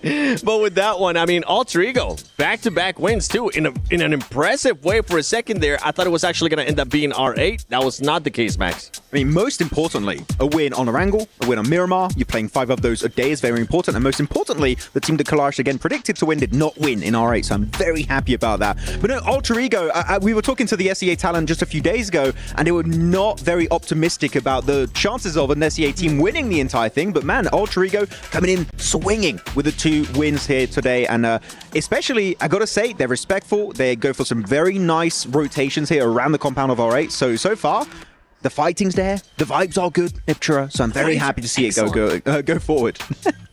At least the Indonesian talent looks happy now. You were talking about him after that first win. They were like, okay, they got some... They're starting to smile. Now we're seeing them over there just jumping around, being happy. That's good to see, though, especially for Alterigo. This is a team now that we have seen them multiple times at global events. Usually they kind of tend to shy away. It's good to see them being able to perform like this. One thing, though, that we do want to notate is the splits from R8. R8 just had so much control of their area, but they were doing some risky splits, Max. I do think the 2-2 split was risky in case of a crash, but teams, I think, were so scared about that compound because it's in a very strong position. They don't really want to encroach on that spot whatsoever. I think what caused the demise of R8 eventually here, Nep, was actually when they decide to third-party Vision versus Thundertalk, and they leave the compound, giving a massive opportunity for Alterigo to claim that position for themselves. Yeah, and I could see what they were trying to do as well, right, is by leaving at least 1 or 2 players onto the north side of the compound, they were trying to use them as an anchor point so that the rest of the team could go third party and come back. Unfortunately for them, Alterigo were just way too busy taking out everybody they had in sight, so it didn't really work out. But I can see the vision coming in from R8. It just, with a compound that split up and that far apart, I don't think it really worked. Because even if you try and regroup in case of a possible crash, it's going to take you 10, 15 seconds to initiate that regroup and for you to get back together as a team. And by that time, you maybe lost a player, maybe you already lost half of your team, so it's not quite what you want. So unfortunately, because of that, R8 do get a second place. Still a very good game, 13 points on board. Nothing to be really forgotten about here. They get himself a lot of points on this match, but 26-point bomb here for Ultra Ego Aries. SEA here to play, man. They definitely are here. Another team that we're currently looking at is a Chinese team, Thunder Talk Global, being able to clutch up at least 9 points. We saw what they were able to do earlier when they got the win. And we go towards the second page. A bit of a slip up there from Alpha Gaming. 4 Thrives. I mean, that's completely fine with the way that you guys have been performing. But let's keep it going because I want to end up getting to the overall. And I want to see what it's currently looking like because now, as we are going to be going into the last match of today, keep in mind, Group Yellow, a lot of these teams, it is going to be their last match. 4 Thrives, once again, still there with 105 points. And we're going to keep going down. Yangon Galacticos, Max, you've been talking about this team for a long time. 53 points. Is that going to be enough? Ooh, I mean, it is going to be... not enough. Realistically, it's not going to be enough to go straight into the finals. But one thing you have to keep in mind is that after this stage, all of the big heavy hitters we expect to do well are already going to be in the finals, making the survival stage technically a little bit easier, also because you're not going to have the group rotations between yellow, green, and red. So I think Yangon Galacticos, if they're going to make it through, it would be in the next stage. What's impressive so far, too, is Alter Ego now on the overall. You can see them. Fourth place. They still have to play one more match. They have already passed Alpha 7. This is an insane day for them. With only 5 games, by the way, against everyone that played 11. That's so true. Whoa. Whoa. Hang on a second. Okay. Holy moly. Holy moly. My goodness me. No, but I do think that actually a lot of the teams probably weren't expecting them to come out so hard so quickly as well, right? I mean, one of their players, I can't quite remember which one it was, had 8 elims in that last game. Krypton. Was it Krypton? Yeah. Yes. Out of all the elims that they got, which was a fair amount, he got 8 of them. And to have the fragging power right out the gate like that in only 5 matches is something probably a lot of teams might just be reeling from at this point. You're talking about Krypton and how he had so many elims this game. I really want to focus mainly on the side of Alvad. He's been really good at securing off angles, a lot of information, allowing his team to transition onto his spots. Alva, maybe not top tier fragger here, but definitely the one enabling his team to get in those game-winning positions. Okay, well, let's step away from all of that for a second. Yesterday, we had a bit of a fun moment and a first segment for us, too. Let's do Maxman Grenade of the Day once again, because, yes, I was really, I mean, what was it, Team Falcons yesterday? What's it going to be today, Max? This one is going to be from Team Vision, nading his own teammate and someone else. You know what? I'm actually going to say that was a good time to nade your teammate because you get rid of someone in the process, and if you have a bit of beef with your ally, guess what? You can sort that on the battleground. They do get the res after that, by the way, but that was Maxman Grenade of the Day. Calm down, Kalaris. Yeah, I don't have a jingle yet. I'm starting to see something here, though, with Maxman Grenade of the Day. To qualify, you have to grenade one of your teammates. Yeah. Yeah, I mean, look at Doc. Top. They did it. Yeah. They did multiple times in CSA. They did. And they won it. Maybe they'll come back and do it. It was the top inning if he nades his teammates. No, that doesn't work. Okay. We're denied. Chat, let us know. What should we call it? No, chat. No, don't get into that. Yeah. No. We're sticking with the docketing. It hasn't been happening that much, but going back to some of these teams and that it is going to be going to this last match. It is going to be Group Yellow. Just let's remind everybody of which groups, which teams they are. It's Fireflies Esports, Random Caria Esports, 4 Thrive Esports. I mean, those Regnum Caria, 4 Thrives, you got absolutely nothing to worry about. Then if we keep going, you got Team Secret, Team Vision, Influence Rage, DRX, Yangon Galacticos. I'm going to be looking at Influence Rage because, to be completely honest, Neptura, this has been a lackluster performance so far in PMWC for them. I have been confused by them. I thought we'd be seeing a lot more from a team of their caliber. And so far, it just has not been exactly what we wanted to see. I'm sure it's not what they wanted to do either, right? The performance they've had so far has not been what they have been wanting.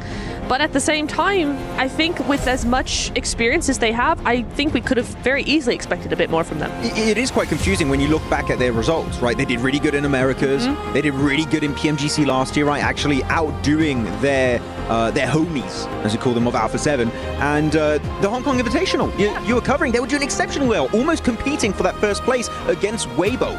And here, so far, they've been sorry to be blunt, but non-existent. This is not the influence rage that we are used to seeing, so I feel like they need to be a bit more comfortable into this, and hopefully they can initiate that big old comeback. And I mean, if we're staying there with Americas there, we got a chance to see an intense game as well. That's one team that's been a bit lackluster for my liking too. Hopefully they'll be able to pick it up here as we're going to be going into the last match. Miramar, who is going to take it? Our teams from Group Yellow that are not going to be able to play tomorrow, are they going to be able to step it up, or is it going to be just Group Green continuing on with the performance that we've been seeing out of Alter Ego? Let's send it over to the casters, none other than John Allen and Reflections.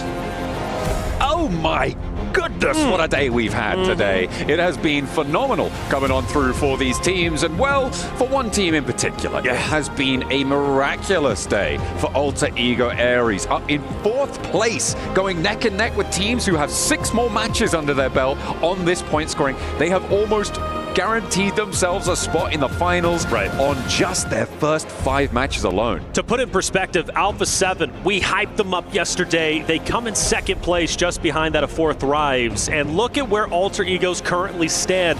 77 points. They have surpassed and even thrived over Alpha 7. And of course, 2 different groups playing against each other. I understand that. But the fact that Alter Egos has done this well is truly wonderful. And while they've still got all day tomorrow to play, I cannot wait to see how far they can go, and more importantly, can they stay consistent? This is one day, and it's phenomenal, but will tomorrow also net the same results? Well, we'll have to wait and see for tomorrow, but the end of today will bring the end of the run for 8 of our teams. And right now, I'm looking at, well, maybe a few more than we would have expected from this group to jump up over where we think that bubble might be. We've got Team Secret, who have been slowly, silently pushing their way on up towards the 80-point bubble. They're on 75 points here. A big game to close out the day. That could see them safe. We've got Regnum Kaya Esports as well as DRX, both on that threshold as well. Both looking to put up numbers here. So we've got 3 teams to watch out for their group that will go down. For Group Yellow, they are going to have their last go-around on Miramar, their last go-around of the league stages. But it looks like that bubble is shaping up to be about where we expected it. You would think so, definitely. Although I will say I would have loved to have seen Influence Rage a little bit higher, but it just has not been in the cards for them. And, you know, you also have the question of Fireflux. How well are they going to do in the survival stage? Unless, I don't know, we just see a miraculous game number 6, their final game for this group, but anything is possible. We'll see how it ends up turning out. But Alter Egos, the only team to truly break the mold, at least for Group Green, and do as well as they have. Although Thundertime, you know, I've been impressed with them too. You know, Thundertime would be the 2nd team just behind that of Alter Egos, even though there's a massive gap, right, who has done as well as they have in Group Green. We're heading into the final Miramar of the day, game number 6, the final game for Group Yellow. The question is, who really wants to be top 8? You need every point you can possibly get, because nothing is guaranteed once Group Red returns to tomorrow's competition. Absolutely. It is going to be a slobber knocker, to be sure, tomorrow. But we still have to get through the rest of today. As you can see, our players are ready. They are raring to go. Fans blazing, keeping those phones nice and cool. Absolutely. Sure, they are heading on in the best possible conditions. Well, plane path sending from El Pozzo over towards Campo Militare on the northeast side. A little bit difficult to get down towards the south edge, but vehicle drops, that should sort it right out, lickety-split. See where the zone ends up going. Do we get another zone like last? Do we get an island, which I'm here for? I love chaos, and I want to see chaos for the last game for Group Yellow, but there is a lot at stakes here. I mean, absolutely. I mean, especially for Fireflux, Influence, Rage, Galacticos, who also need to work their way up, and even for Team Vision, they're safe now. No guarantee they're going to be safe tomorrow. There's Rosemary on your screen, a guy that has just been performing so incredibly well for Alter Egos and truly impressing me as much as he had, and even having the highest damage. When you have a player doing as well as Rosemary, things start to get scary for all the competition.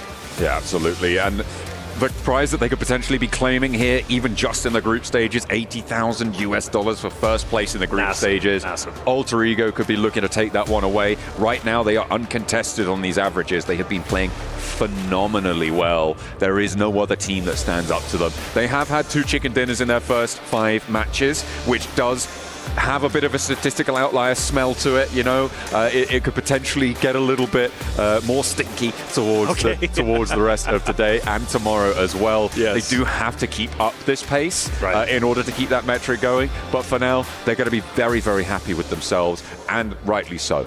Okay, here we are, game number 6, and well, already we're seeing a snipe come out as one is going to go down from Gamix, who has been unable to get anything going today. To put it in perspective, we are on game 6. They are on 5 points. If they get 1 point here, they're averaging 1 point per game, which just is not going to be enough. They're obviously going to have to come back and do better. They're not the only ones, though, towards the bottom. Kinetrup as well as IG, intense game. But R8 showing a little bit of life in the last game. That excites me. Maybe for this final game, who knows, they can have a pop-off, get towards 40, setting them up very healthily, going for the top 8 run once Group Red comes into play tomorrow. But for R8, I really do think that last game was a huge confidence booster. Second place, maybe they could have done a couple of things better. Did they need to push, of course, the likes of the teams on the outskirts? Maybe not, but they did what they did. They finished in second. We're still very happy with that. I think they have new life. They got a very healthy elim count, you're right, and a second place is definitely nothing that you want to turn your nose up at, right? It is still a very nice addition towards the point scorings. And in my mind, I feel like R8 were never a team I was looking at for top 8 coming into this one. So pushing towards that, I don't think is something that I'm sort of considering for them. But you're right in terms of that confidence boost, moving towards survival stages where 8 out of the 16 remaining teams will make it. So the question you have to ask yourselves basically is, who are the bottom 8 teams? Because those are the teams we will not be seeing in the finals. And R8, I feel like they might have been in that conversation, right, to be in that bottom 8 bracket. But with that game, they can start to fuel the gas tank, see if they can keep up pace and keep things going, because they're going to have to get, first of all, away from influence range. Yeah, that's the question. Can they get away? And I think they'll be just fine. Influence range, go ahead and park the bus in this compound. R8 will continue to disengage themselves a little bit further away. No problems there. We did see a drop in the elimination feed for Ragnar Karya, and that's going to be Silas, a guy that has quite a bit at stake, right, when it comes to this event, trying to go for the Triple Crown. And while the chance is absolutely still there, second place looking very healthy, and the point should be at that point threshold for top 8. But Silas going down this early, well, begs the question of what the rest of the game is going to look like for them. And that was a long shot coming out from Alone in Team Vision. Hitting them with, I think, the most aesthetically pleasing gun of the game. Is that right? The Winchester there. Just I love the lever action sound, that shot, that the look of the scope as well. It's such a unique gun. It's so bad, but you just like it's all that build up for it. It's aesthetically pleasing. Everything about it is brilliant, except for how good it is. Yeah, I don't know. Buff the Winchester. That's what we're starting with. Buff it. Buff the bow too. Buff the bow too. Hey, look, stop hopping on my train. Hey, I'm here, man. I'm riding with you, baby. Riding with you all tournament long. Well, at least for Silas, I believe he gets picked back up. No, he does not, excuse me. He's fully down and out. That's going to hurt for the final game, of course, for Group Yellow in regards to Ragnar Karya. But that's okay. They still have 3 strong, 81 points, and a chance to finish off very, very strongly if they do. DRX coming out from the southern portion into APG. Kinetrup also doing the same thing. Meanwhile, for Yangon Galacticos, they've got the high ground and infinite vision. That sounds pretty scary. Infinite vision, seeing everything? Everything. Goodness me.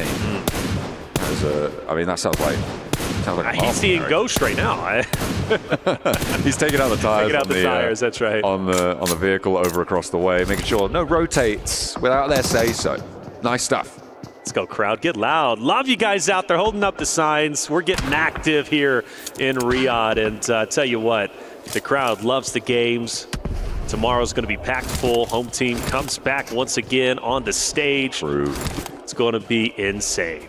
They do need to pick up the pace, though, for the Falcons. I 100% agree. They have maybe dropped the ball a little bit. They had 1 or 2 showings, but It's not been ideal. We'll have to wait for tomorrow to see if they can get up towards the top 8, because we were talking about teams that we were considering in various conversations, and Falcons are definitely a team Absolutely. that I would have put in my top 8. I'm not going to speak for you. No, I agree. I think most people would put them into their top 8 coming into those finals. So we'll have to wait and see if they can stand up to the mark. And the mark is being moved right now by these teams towards the top, right? We've got 4 teams coming now for Group Yellow, 4 Thrives, Regnum Kaya, DRX, and Team Secret, all of whom are on that boundary of where we're expecting that bubble to be. The question of how many points they can put up in this match will be the answer to where we're, well, it will be helping to solidify the answer of where we expect this bubble to be. And at the moment, around the 80-point boundary seems to be relatively secure.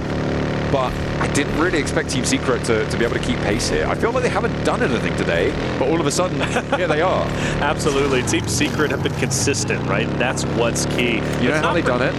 They podiumed, by the way, a couple of times today already, right? More specifically on that Erangel second place. So they've done quite well, but I mean, I'm saying all that. How did they do it? Go ahead and give me the answer. That's a secret, man. Stop it. Why did I fall into that? You're ridiculous. Here we go. I feel like you knew what was going to happen. I had no idea. Okay. I'm oblivious. Yeah, fair enough. I did keep it a secret. All right. Stop. Going to be in the same compound. So where they end. I mean, drop location, fine, sorted. Didn't need to move too much. And they will be able to play fairly central and chill out here again for the time being. Just for the time being anyways. Taking a look at the map, I notice alter egos off to the right-hand side, and I get excited now that I start to, and I've definitely had a lot of opportunities today at least to watch alter ego. They remind me a lot of like aggressive rosters like Alpha 7, for example, right? Those gatekeeping teams. They obviously like to be a bit more central, but they're highly aggressive. And one thing about alter egos is when they do make a push, they do it very confidently because they have a lot of great slayers. And again, Rosemary has been that guy. Now, have we seen alter egos like make some mistakes with their aggression? Yes, but we've also seen them thrive as well. Rosemary's the second top fragger. He's played 6 games less than everybody else there. Yeah. That is nuts. The guy's insane. Aggression, and again, I love that. I really do. Now, it's a double-edged sword. Okay, you're too aggressive, it turns into recklessness, you run into trouble, right? You get punished. They're going to have to find that balance, but at least today, there is no balance. It's all aggression, and they're doing it so very well, and they're punishing every single roster, and very well could be taking maybe advantage of the nerves for some of the rosters who are playing for the first time on the stage. Potentially could be. I mean, you do need to sort out those nerves, especially when you get to this sort of phase of the tournament. I think everybody here should have played in a LAN final at some point. But hopefully they can keep their nerves. The longer distance you travel, the more nervous you get. That's just a direct correlation, directly proportional. Without a doubt, the closer I got to you, the more nervous I got. The more distance, the better. Joking, APG running into trouble, and this could be very tough. A team that needs to at least get a little bit more points, I think, to feel more comfortable breaking into top 8, going into tomorrow's competition. They're going to have to go at it with 3. Kinnetrup also losing a player, maybe even 2, as we start to see Thunder Talk wake up once again. A team that played the final end zone so well in the previous game, now doing it once again, and they're taking it to 2 teams simultaneously. There we go, nades over the top. Looking for the shutdown here, and Reefus with the spray down. Alpha Gaming are chiming in, so a pincer, a vice grip around the position, but Kinetrope are able to squirt out the side there and just get away back towards their backstop position. Only though with 2 players alive. Let's look at Ida. Ida, a team that 3rd place in the last Miramar. Rita dropping, unfortunately. Chance to get back up, maybe, but R8 is on the opposite side of the compound, so Rita most likely going to be completely down and out. We transfer back over towards Thunder Talk, again, who is challenging APG just up ahead, and it looks like they are looking to hunt down Reefus, take him out. The solo remaining, but gets an off angle, fires some shots, but it doesn't matter. Maybe it was a bait that pays off. Thunder Talk taking APG out. Brilliant stuff, and that is great news for them as well. Up to 39 points now for Thunder Talk. They are pushing boundaries here on their first day, and they will end the first day for Alpha Gaming. They will draw up on 38 points, a respectable total. It is right on that boundary of qualification in top 8 though. right, we look at the next zone dropping out. By the way, Rita did get back up for ETA Esports, so Rita will live to fight yet another day against R8's 4-stack that is just opposite of them in the compound. The zone will shrink down, still centralized. When we're talking about Thunder Talk, they don't really have to go to anywhere. They can kind of fill out how this R8 ETA fight is going on. But if I know Thunder Talk, I know they're waiting for the perfect opportunity to crash in and third party. Emre with the sightlines over towards Ida. He's just not taking those shots, doesn't have the team backup. It's really difficult, especially with those DMRs, to go for those shots. You know it's unlikely that through a sliver like that, you're going to be able to get that full knock. So generally a better idea to get a team shot going. Loxy, ooh, Regnum Kaya going to lose a player in the meantime on the north side of this engagement. And R8 going to be able to chill out just that little bit more. Just a little bit more. A line of sight. The shot finally fired. Marth gets away. Good on him, but he's going to burn through some much-needed meds that he's most likely hoping that he can get. Alter Egos, by the way, rotating in. They split up just a little bit, but they're getting dangerously close to potentially going into this R8 ETA, maybe even Thunder Talk engagement that is starting to culminate around this compound. So it's going to get quite busy, especially if that's where the next zone goes. This compound, this area is going to be insanity. And speaking of Alter Egos, will Influence Rage want to go ahead and test the waters. Yeah, on this east side, the hills that stretch from Picado up towards San Martin. They are just going to chill out for the time being. Rosemary needed to get a res sent his way, but that's being picked up as we speak. They will be back on their feet again. So disengagement coming through from Alter Ego. Not going to get embroiled with Influence Rage on the north side, but the question is, where do they go here? It's a difficult decision to make. There's not too many super strong positions that aren't already occupied now. DRX, Magnum Karya, so close to each other. Second time, back-to-back games, Tospic has been setting a trap, laying low until the right moment to attack. Sis starts to move up. Again, Tospic, all eyes on him. And when he does challenges, Wild way off in the distance, able to help. I don't think so. So I believe Tospic is going to be all on his own in the current moment. Yeah, Wild is far split on the north side from him. He's very central, though. And the question is, does DRX want to start something in the middle of this zone? And at the moment, they're at 3 players. They're on that boundary. Maybe they just want to live a little bit longer. I feel like that Elam point might be worth it, but R8 are ready to take that fight, right? From that eastern side, they'll peek over that lip. They'll take the shots as soon as they hear them pop off. You've also got to worry about your northern flank coming through from Intense Game. See if they can find it. Oh, another knock from Influence Rage over towards Rosemary. Alter Ego, in the meantime, all the while, have been sending back up a little bit towards that northern side. Rosemary, a knock again sent his way. The blue zone's right there. And the pickup doesn't come through. Alvin needs to be fast on this one. And he's into the same sight lines. Diego gets that flush. Not nice.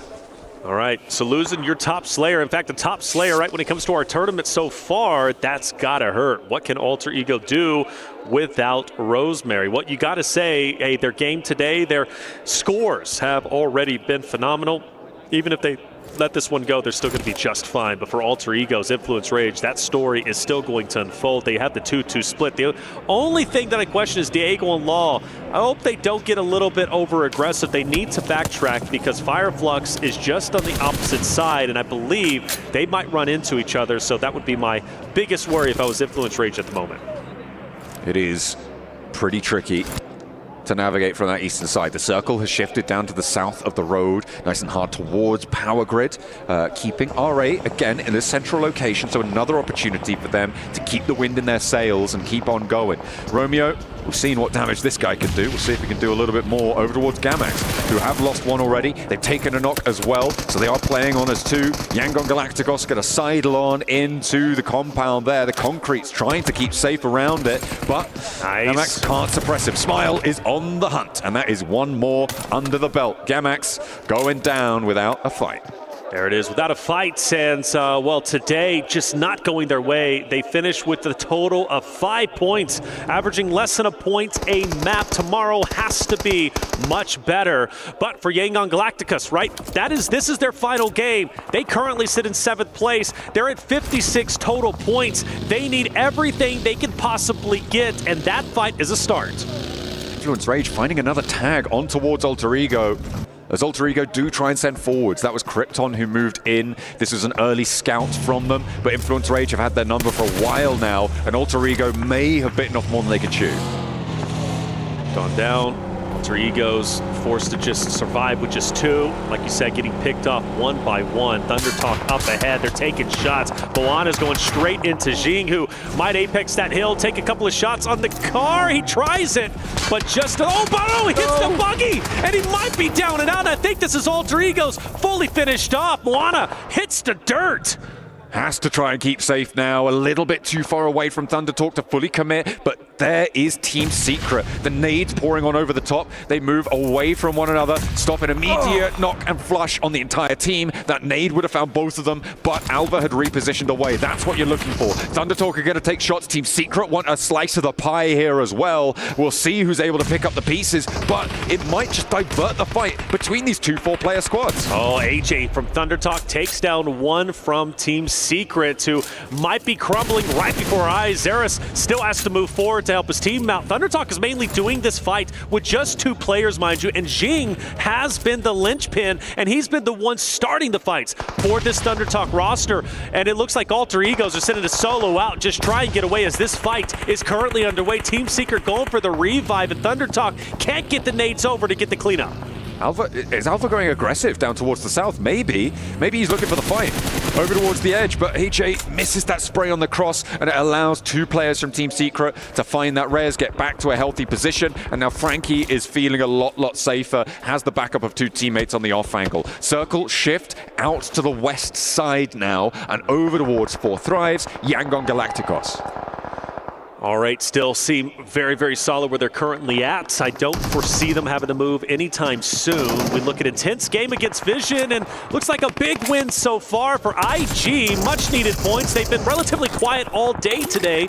Game number 6. Would it be unorthodox for this roster to be the best in the lobby? But they're going to have to do it with just 3 players. And so I want to say if they can hit about 30 or so points, I still have good faith. Maybe they can make a top 8 run with a heroic effort in tomorrow's competition. Regnum Kai, you're hoping that I'm right on my bubble prediction right now, because they've just been eliminated. They have 81 points at the moment. That might well be enough, but only tomorrow we'll be able to tell. Or maybe the rest of these games here, looks like Alter Ego's miracle run may be drawing short as we've seen the numbers start to dwindle on this match. Vision, they were looking to try and chase, but they were a real outside chance on this one, and they potentially are going it down. But Never Alone, he's not going to give up, not without a fight. No, not without a fight indeed. Great shots on the Fireflux, and well, they're in a bit of shambles at the moment, and Alone is the large reason for that, but they are going to be able to recover. And Alone, he's making a last-ditch effort. He understands, hey, this is our final game. We've just got to go for it. And if it doesn't work out, well, we're in no better position than they were before. 56, most likely. They understand just simply isn't going to be enough. But the true question is, for IG just up ahead, how do they take this attempt and how do they take this fight? And also, can Alone get some off angles on some of the IG members? Potentially looking for some shots here. Never Alone does have 2 nades, 2 Molotovs in tow in his backpack, so could potentially leverage those. In the meantime, Influence Rage go down, by the way. That will draw their tournament to a close for the league stages on 54 points. Not going to be enough to find themselves in the top 8. They are already down in 9th place, so they are guaranteed not to be going through directly to the finals. We'll be seeing them in the survival stages. Alone continues to push up the hill.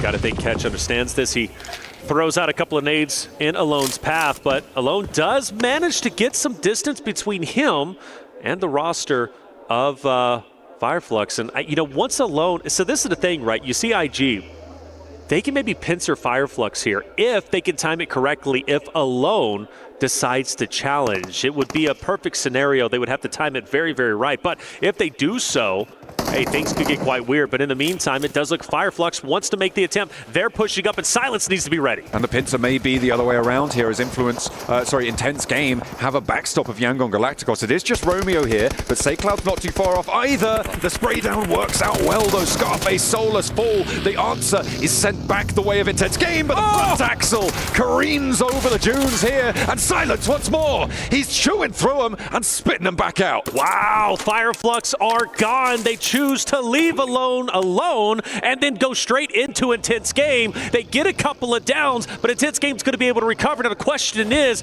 do we see Yangon Galacticos start to move up to potentially gather some ground? You notice Romeo is going to be relatively close. He's going to be the tip of the spear for the Galacticos roster.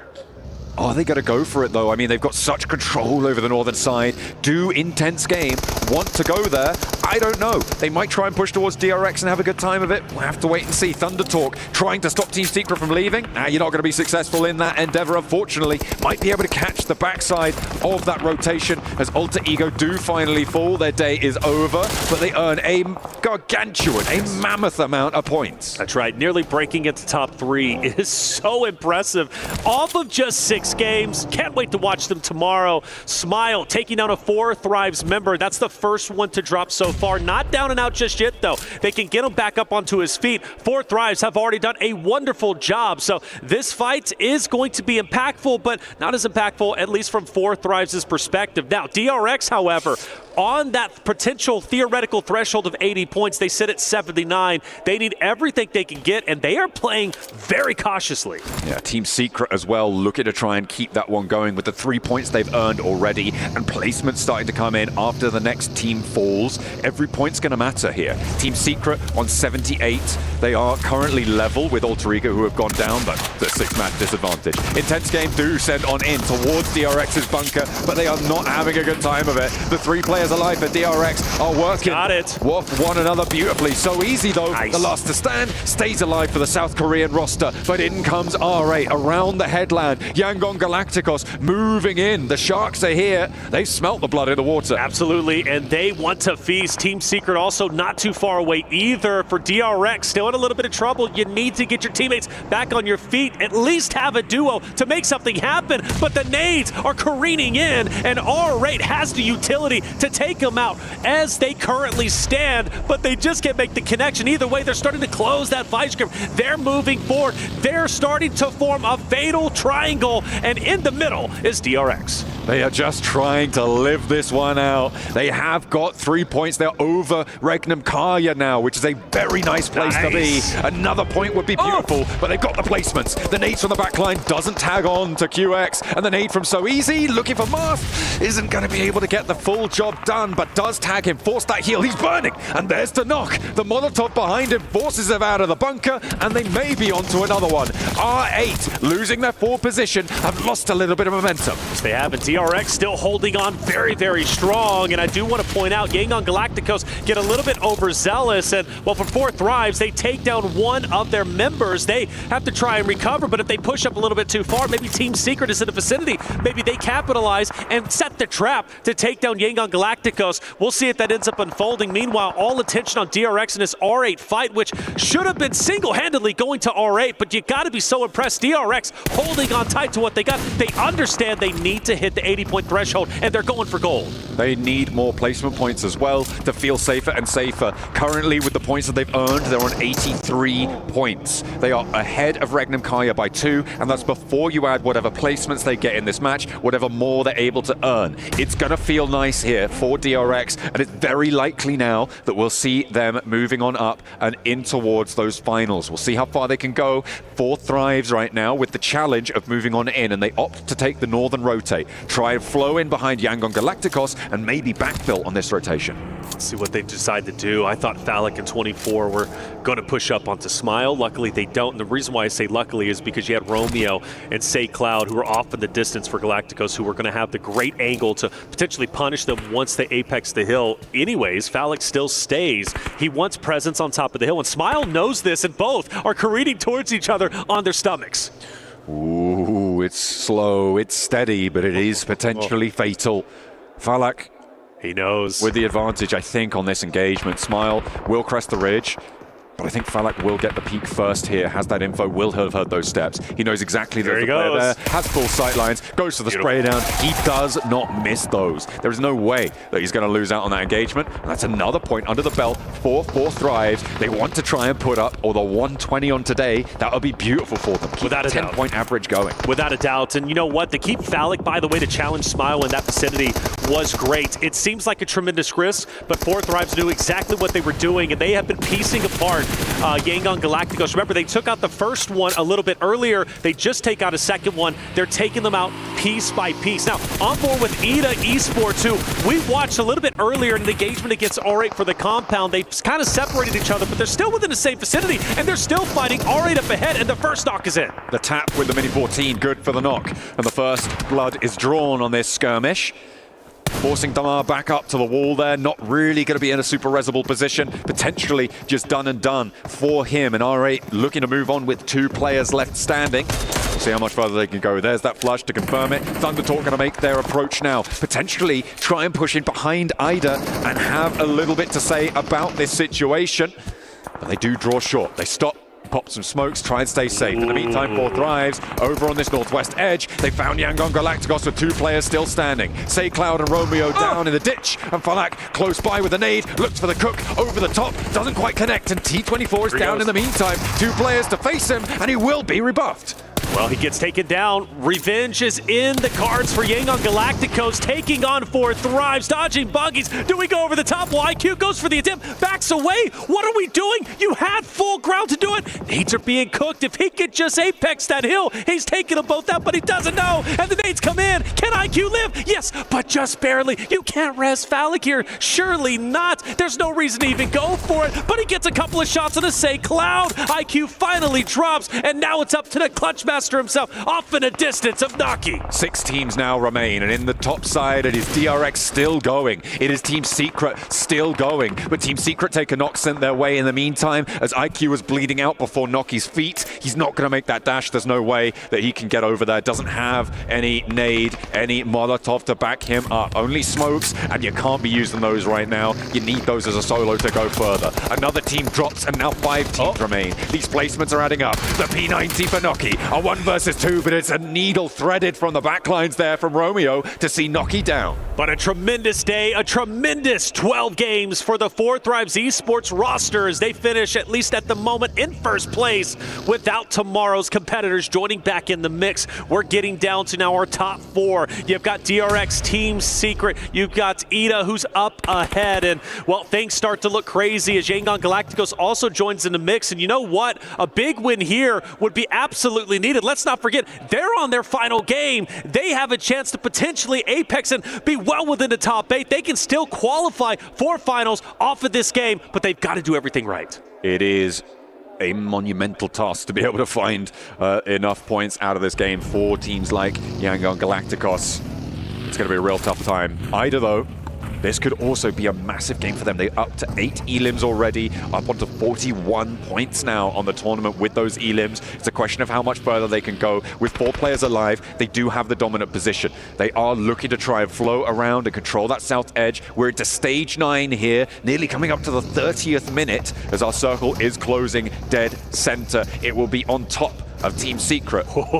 Everybody too just is going to collapse straight in to Team Secret, who I feel like have kind of been running on fumes for a while. We've looked at them make some great plays, but they've been in this little ravine for the longest time, and finally some shots are being fired. He just going straight into him. Hold up, DRX melting them down, and is this the end to Ida's run? Yangon Galacticos also will have sightlines onto this. They're now hitting the deck, trying to go for the nades, but they're getting lit up from every angle, and not even finding a knock onto DRX. Only 1 player now from Ida stands, and everybody else is picking a piece of them out, adding it to their score tally. Darking desperately looking for the res, but the stand-up not going to be successful there, as it is again Yangon Galacticos to find the opening, to look for the shot. So easy is pushed back, but Ida are flagging, and Team Secret, where are they? They're still on their belly buttons. They're hiding. They've been hiding this entire time. They're going for gold, and the opportunity is there. But I said it, right? Yangon Galacticos can still do this if they get every point, and they're going for it. Team Secret finally get active. They get off their stomachs. They're on their feet, and they're pushing up towards Yangon Galacticos. The question is, can they win the 2v2? Belt buckles to the enemy, boys. We need to take the fight now. Team Secret out of the ditch and into the fire. For Yangon Galacticos, they are sending the nades on in, trying to split them up, trying to find those little bits of information that they can play off. 6 smokes still available for Say Cloud, but it's not really going to matter too much. They are into the final circle. It is closing closing, and they stand up. The first stock is there. Team Secret now in a 1-versus-1 trade. Romeo, who's been devastating, but it's shotgun shell for shotgun shell, and Yangon Galacticos able to close it down.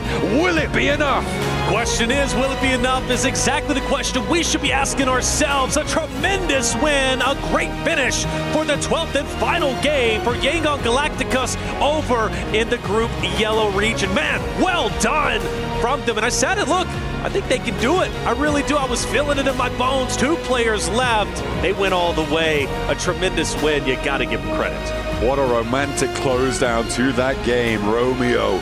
I love it. Absolutely beautiful stuff coming on through from Yangon Galacticos. They held a wide split on that northwest side for a long, long time. They forced a lot of fights to play in different areas of the map, and they extracted value from a lot of them. Some third-party picks, that set up over towards IDA, tearing them to pieces as soon as they went towards DRX ditch. It was really nicely held in those final moments. A nice result coming through. And let's not forget, Fourth Thrives was tearing them apart piece by piece at one point, and Fourth Thrives wanted to take them down, wanted to finish them off. So Yangon Galacticos had to go through so much adversity in order to take that game. Let's go to the studio because it's time to break down Game 6 and the entirety of Day 2. That's right, Reflections. Yangon Galacticos, Max, a team that surprised us from the first game that we played in Day 1 with the amount of eliminations that they were able to get. Could this be enough to qualify them straight to the grand finals? I mean, they were in the top 8, right? And now actually getting themselves a chicken dinner. Not just a chicken dinner, but a double-digit elimination chicken dinner. This is the perfect time. But it had to be now because it was the last game. They had no other option. But they do actually get themselves the win.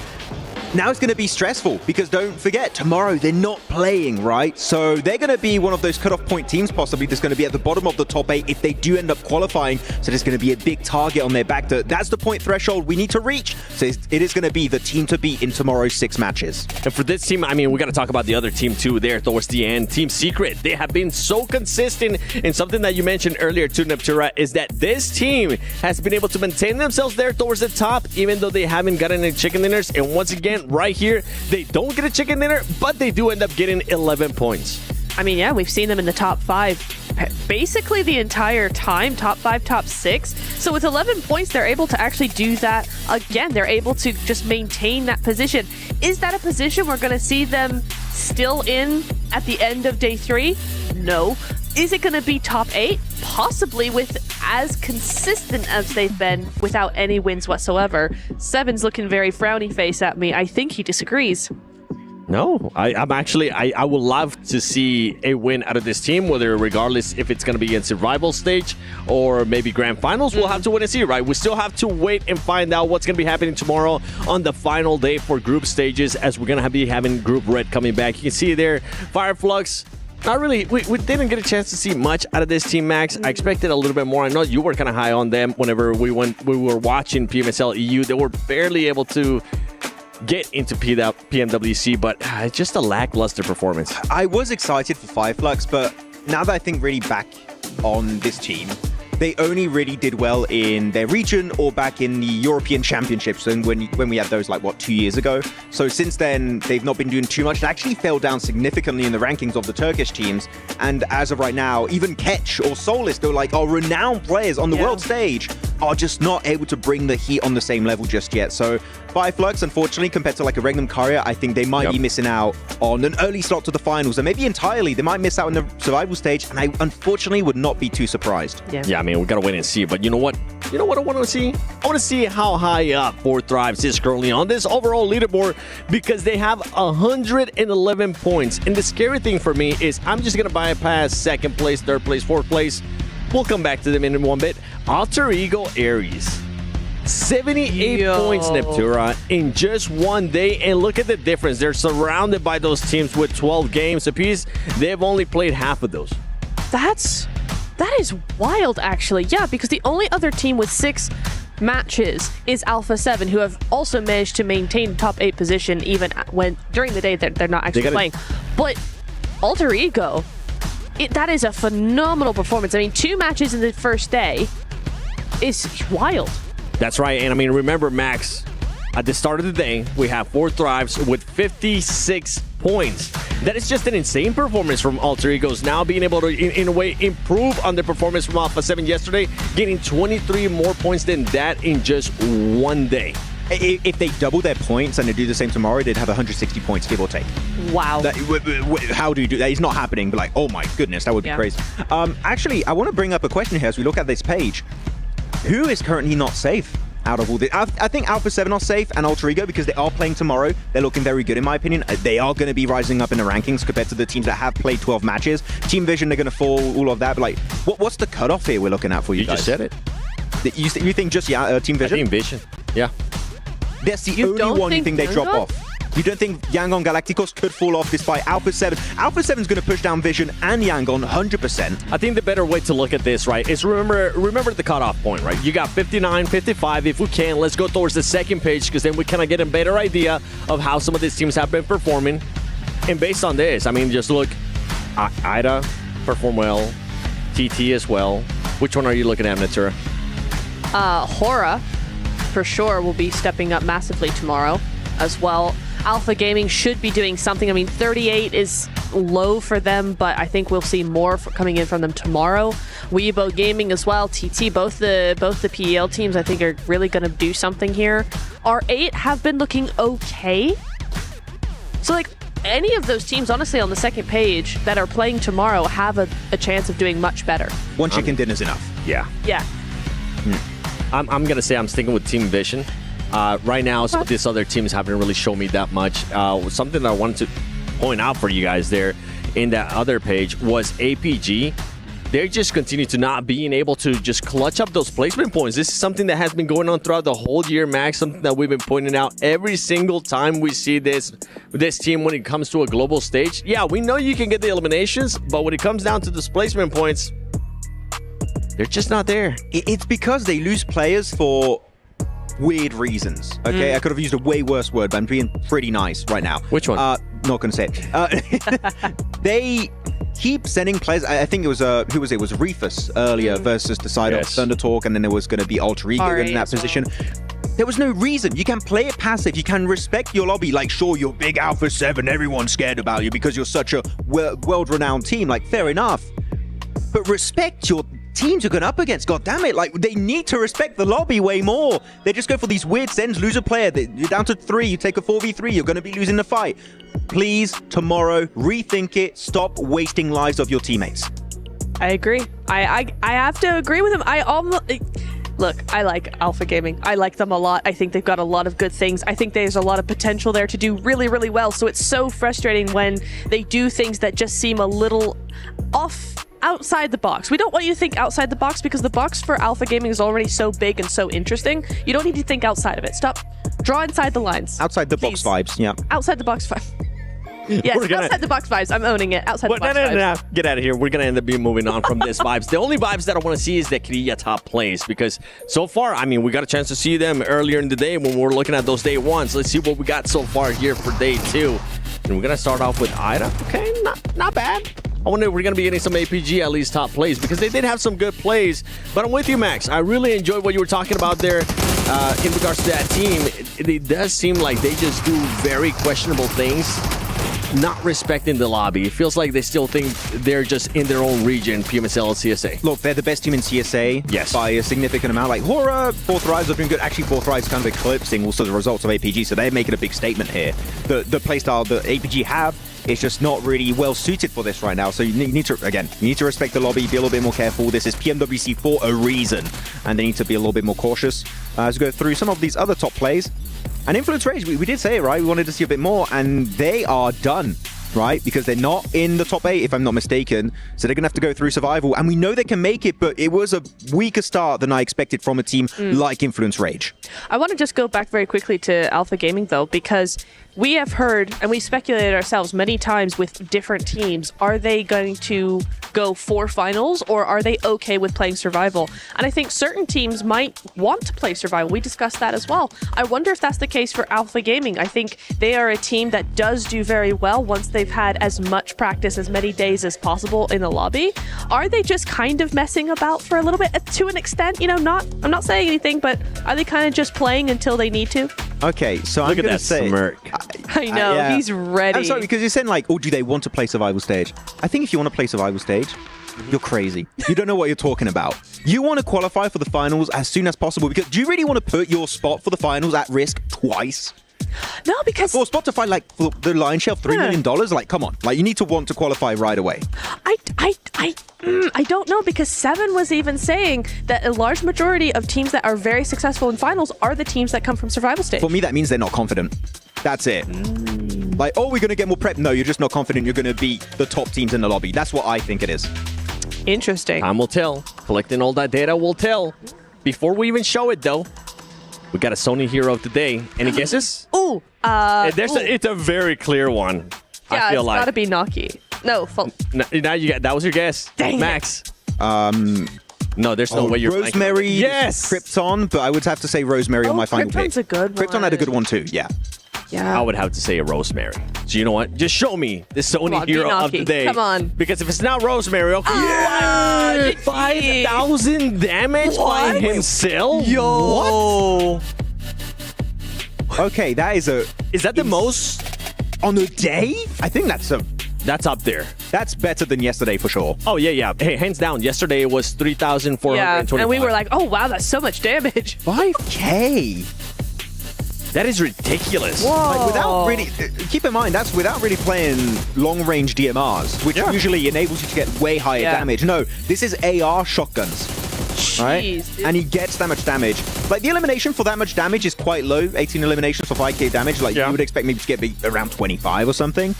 But, Rosemary, SCA MVP for a reason, right? And here able to show that they're here to play. And SCA, again, their own talent from Indonesia were doubtful, but I'm so glad to see that not only Rosemary's performing, Krypton's up there, you know, Alva in particular, the setups are looking beautiful. Yes. And I hope they keep it going in tomorrow's 6 matches. That was a nasty angle there by Rosemary. And even though he doesn't have a bunch of eliminations, right, even though he does have an insane amount of damage, I'm still enjoying seeing that kind of stat. Because it just shows that it's playing part of the gameplay for that team, especially today in Neptura. No, it really is. It's all part of it that, you know, you have such specific roles, and I think in the meta right now is that we have been discussing this, right? The meta is 4 fraggers. You have to have 4 fraggers, and then those fraggers also have other roles, right? For Rosemary and for the rest of the team, I think they know their job so well that they're able to put Rosemary up on the front, but then other times it is other people. It's Krypton on one side. You know, if you have a team that is really good at what they do, you're able to actually utilize them in so many other roles and so many other ways that you get a team like Alter Ego who are able to just do everything. Yeah, like you're always a fragger, that's your main role, and then it's like, oh, I'm also an IGL. If that matters, I'm also IGL or support on the side. It is very important, and everyone on Alter Ego can do it. And they've shown it here today, especially with that back-to-back ride that was very impressive. And the fact that they not only do a back-to-back, I mentioned it earlier, but it's on an Erangel and it's on a Miramar. You have 5 of those per day. It's a really good setup for what's to come on the side of Alter Ego. Time will tell if it's only just a one-time thing. I'm hoping that that's not going to be the case, because we did see some amazing stuff from the whole squad, as you guys have been mentioning, from Rosemary as well. But let's take a look at the honor domination. Rosemary, not surprised there, by the way. This is just players that have been able to get 3 or more eliminations per match, and Rosemary was able to do that 4 times today out of 6. And Alva 3 times out of 6. Like, it's not just one player of the team, it is 2. Actually, wait, talking about Influence Rage earlier, Jago actually is up there. Oh. So that's, I mean, only Jago's up there. So some things may be happening with the rest of the team, but... Yeah. And then Doc. Oh no, Doc's there. Oh no. Oh, I'm having PMGO flashbacks, 7. I don't like where this is going. So I didn't want to say it, but the docketing has been happening today. No. Even though it hasn't been Slightly. super obvious, there has been positions here and there in Neptura where I feel like it has happened, not just with him, with the whole squad. I was going to say, it's apparently infectious. Yeah. Because it's particularly, I think, in the last Erangel, they ended up doing it Reefus, yeah. one by one. Reefus did it, then Doc did it, and then Ziol did it, and then Top did it because he was the last one alive, or however, whatever order that was in. Doesn't matter. They still all did it. So. And then the manager did it, the CEO did it, the entire squad did it. It's downhill slope. It's unfortunate. If they don't make it to the finals, that's going to be the issue. That's going to be the reason why they don't qualify. Yeah. And okay, I'm chill, Zen. He's mad. if they don't do this, they could win Global Tournament 7. This is why I'm quite passionate about this, because it annoys me to hell and back. And it's not like we've been saying this since PMGO. I've been saying it since last year with Jason. Okay, we know this is a constant issue. And he's just like, I'm pretty sure Doc is just like, come on, man. I'm just trying to get back into the finals. Top is probably just having flashbacks of what happened at PMWC 24, where they were coming in as one of the favorites, and then it didn't end up working out for them. So I'm hoping that's not going to be the case. All right, that's what I'm going to be hoping for. He's like, I really miss action. Why do you have to retire? we played as a duo, Adley. No, I think he can work on it. He's been improving in PMSL CSA, but I just want it to happen here. That's right. But don't forget, everybody, from July 25th to the 27th and August 1st to the 3rd, log into Summon Airdrops and collect 2025 airdrop vouchers to enter prize draws for official merchandise, smartphones, BD partner rewards, and permanent in-game items. More, it's just going to be more for every participant. It's guaranteed to win. Additionally, from July 25th to the 31st, vote for your favorite airdrop partner for a chance to receive special gifts from them. Don't miss this year's airdrop carnival and unbox your surprise. And a big surprise for us right now is that the docketing is happening, and we're hoping that it doesn't continue to happen, because that's one team that I would honestly like to say I would love to see them in the grand finals. I would love to see their actual full potential if they just fix those little tiny things, Neptura. I mean, we could talk all day about everything that's been going on with them. We have talked about them for a while, and I think it really is, it's down to all those little tweaks. And I think for a lot of other teams maybe who are looking at them and going, okay, so what isn't working? Figure it out, because I think it's not that hard to see what is actually going wrong. So if you're a team that's looking at Alpha Gaming and going, hey, we could learn from them. Learn the mistakes as well as the good things as well. That's my advice. Well, let's take a second here to talk about something good, right? Yeah. We're talking about APG not really doing the thing. We got to give massive props. And I know we weren't trying to talk about this team that much, but we got to give massive props to 4Thrives and what they were able to do. It wasn't just Phallic. I came in super high up on Phallic. Naki came through. T24 too has been able to put up those eliminations. And for this team, they're feeling confident right now, and they're continuing to be confident. I'm going to put my cue card down because I'm very passionate about this. Yesterday, we had we're all going in on this. I love what we saw yesterday from Phallic saying, we have a game plan for Alpha Gaming going onto the bridges. But actually, I was scared because I was like, hopefully, they're not going to want to fight them because they could lose players early, and that means their odds of a chicken dinner are just out the window entirely. But no, they decided to play it passive. That was the game plan, and I very much enjoy that. That they okay, we'll just give you the bridge, you make the cross, you survive, but we survive too. And because of that, you get into the late game and the odds of a chicken dinner, right through the roof. It's good to see. Well, one thing at one point too, in an Erangel, when we had Stauber in play, we were like, okay, where's 4Thrives? Because APG was still towards the south. And we're like, 4Thrives is nowhere to be seen. They were already towards the north, Neptura. Yeah, I mean, that was really nice to see them, that adaptation of, we're taking the long road. We're out of here. We're going around. We've already played with these other squads. We know what they want to do. We know our direct competitor is APG, so you know what? First day at least, we're going to avoid them completely, do what we need to do with other teams we're already familiar with from day one, and that has worked so well for them. Well, so far, 2 days done of PMWC. We've gotten so many surprises. We can continue to sit down here and just have a whole podcast talking about what happened today. But we're not going to do that because I'm hearing that Barney is going to be doing an interview with Rosemary. So let's send it over to him. Welcome back to the main stage, where I am joined by Rosemary from Alter Ego Ares. What an incredible day today, Rosemary. I kind of first want to kick things off by talking about your team, because you were all really impressive. Particularly, the analysts were choosing that Alva was really impressive today. He gave you loads of information, provided off angles so that you guys could all pop off. I just wanted to ask you about the synergy between the team right now. Is it particularly dialed in? Jadi tentunya di sini kalian berhasil mendapatkan hari pertama yang lumayan baik ya. Dan dari para analis itu memperlihatkan bahwa Alpha ini menjadi salah satu kunci dari kemenangan kalian di hari ini, di mana dia selalu memberikan juga vision, informasi dan juga off angle yang baik gitu. Menurut kalian bagaimana dengan performa tim kalian hari ini tergantung juga dari sinergi kalian tentunya di hari pertama.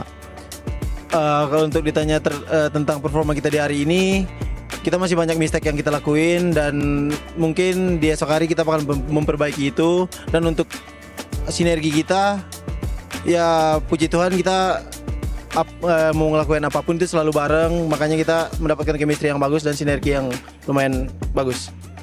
Okay. I think overall we still make many mistakes actually today, but hopefully we will able to fix that tomorrow. And about our synergy, yeah, our synergy is like doing great at the moment, but still we want to do better and we will try to be better tomorrow. Yeah. If that was you guys making mistakes today, I feel bad for everyone that's going to go against you tomorrow. Now, okay, we've established that today you had such a great day. Let's look into tomorrow, okay? Are you guys going to ease off the gas a little bit? Because you've more or less guaranteed yourselves a spot in the finals with the amount of points you accumulated today. But are you going to ease off or are you going to pile more pressure tomorrow? Jadi tentunya dengan hari yang baik di hari pertama ini, kalian ada kemungkinan besar sudah masuk ke dalam babak grand final ya untuk di besok. Nah, bagaimana dengan besok? Apakah kalian bakal lebih santai atau mungkin kalian tetap mencoba berusaha supaya mendapatkan poin sebanyak-banyaknya?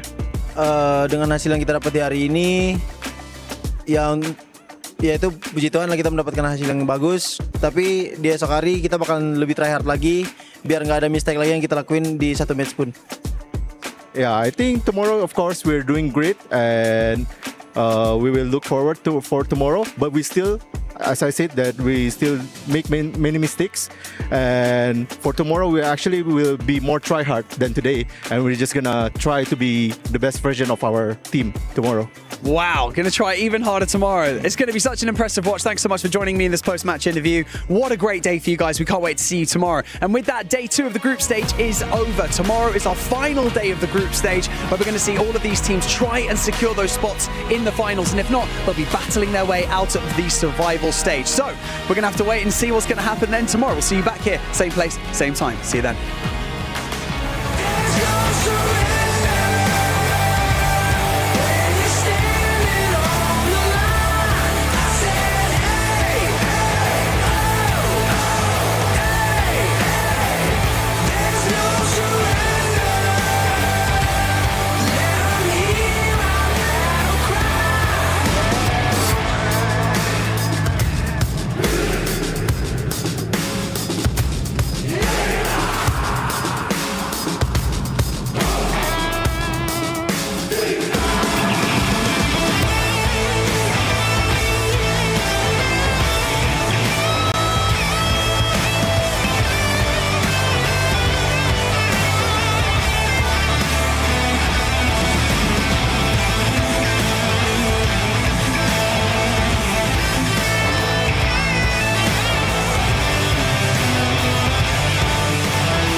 The highly anticipated addition to the Mummy series outfits is here.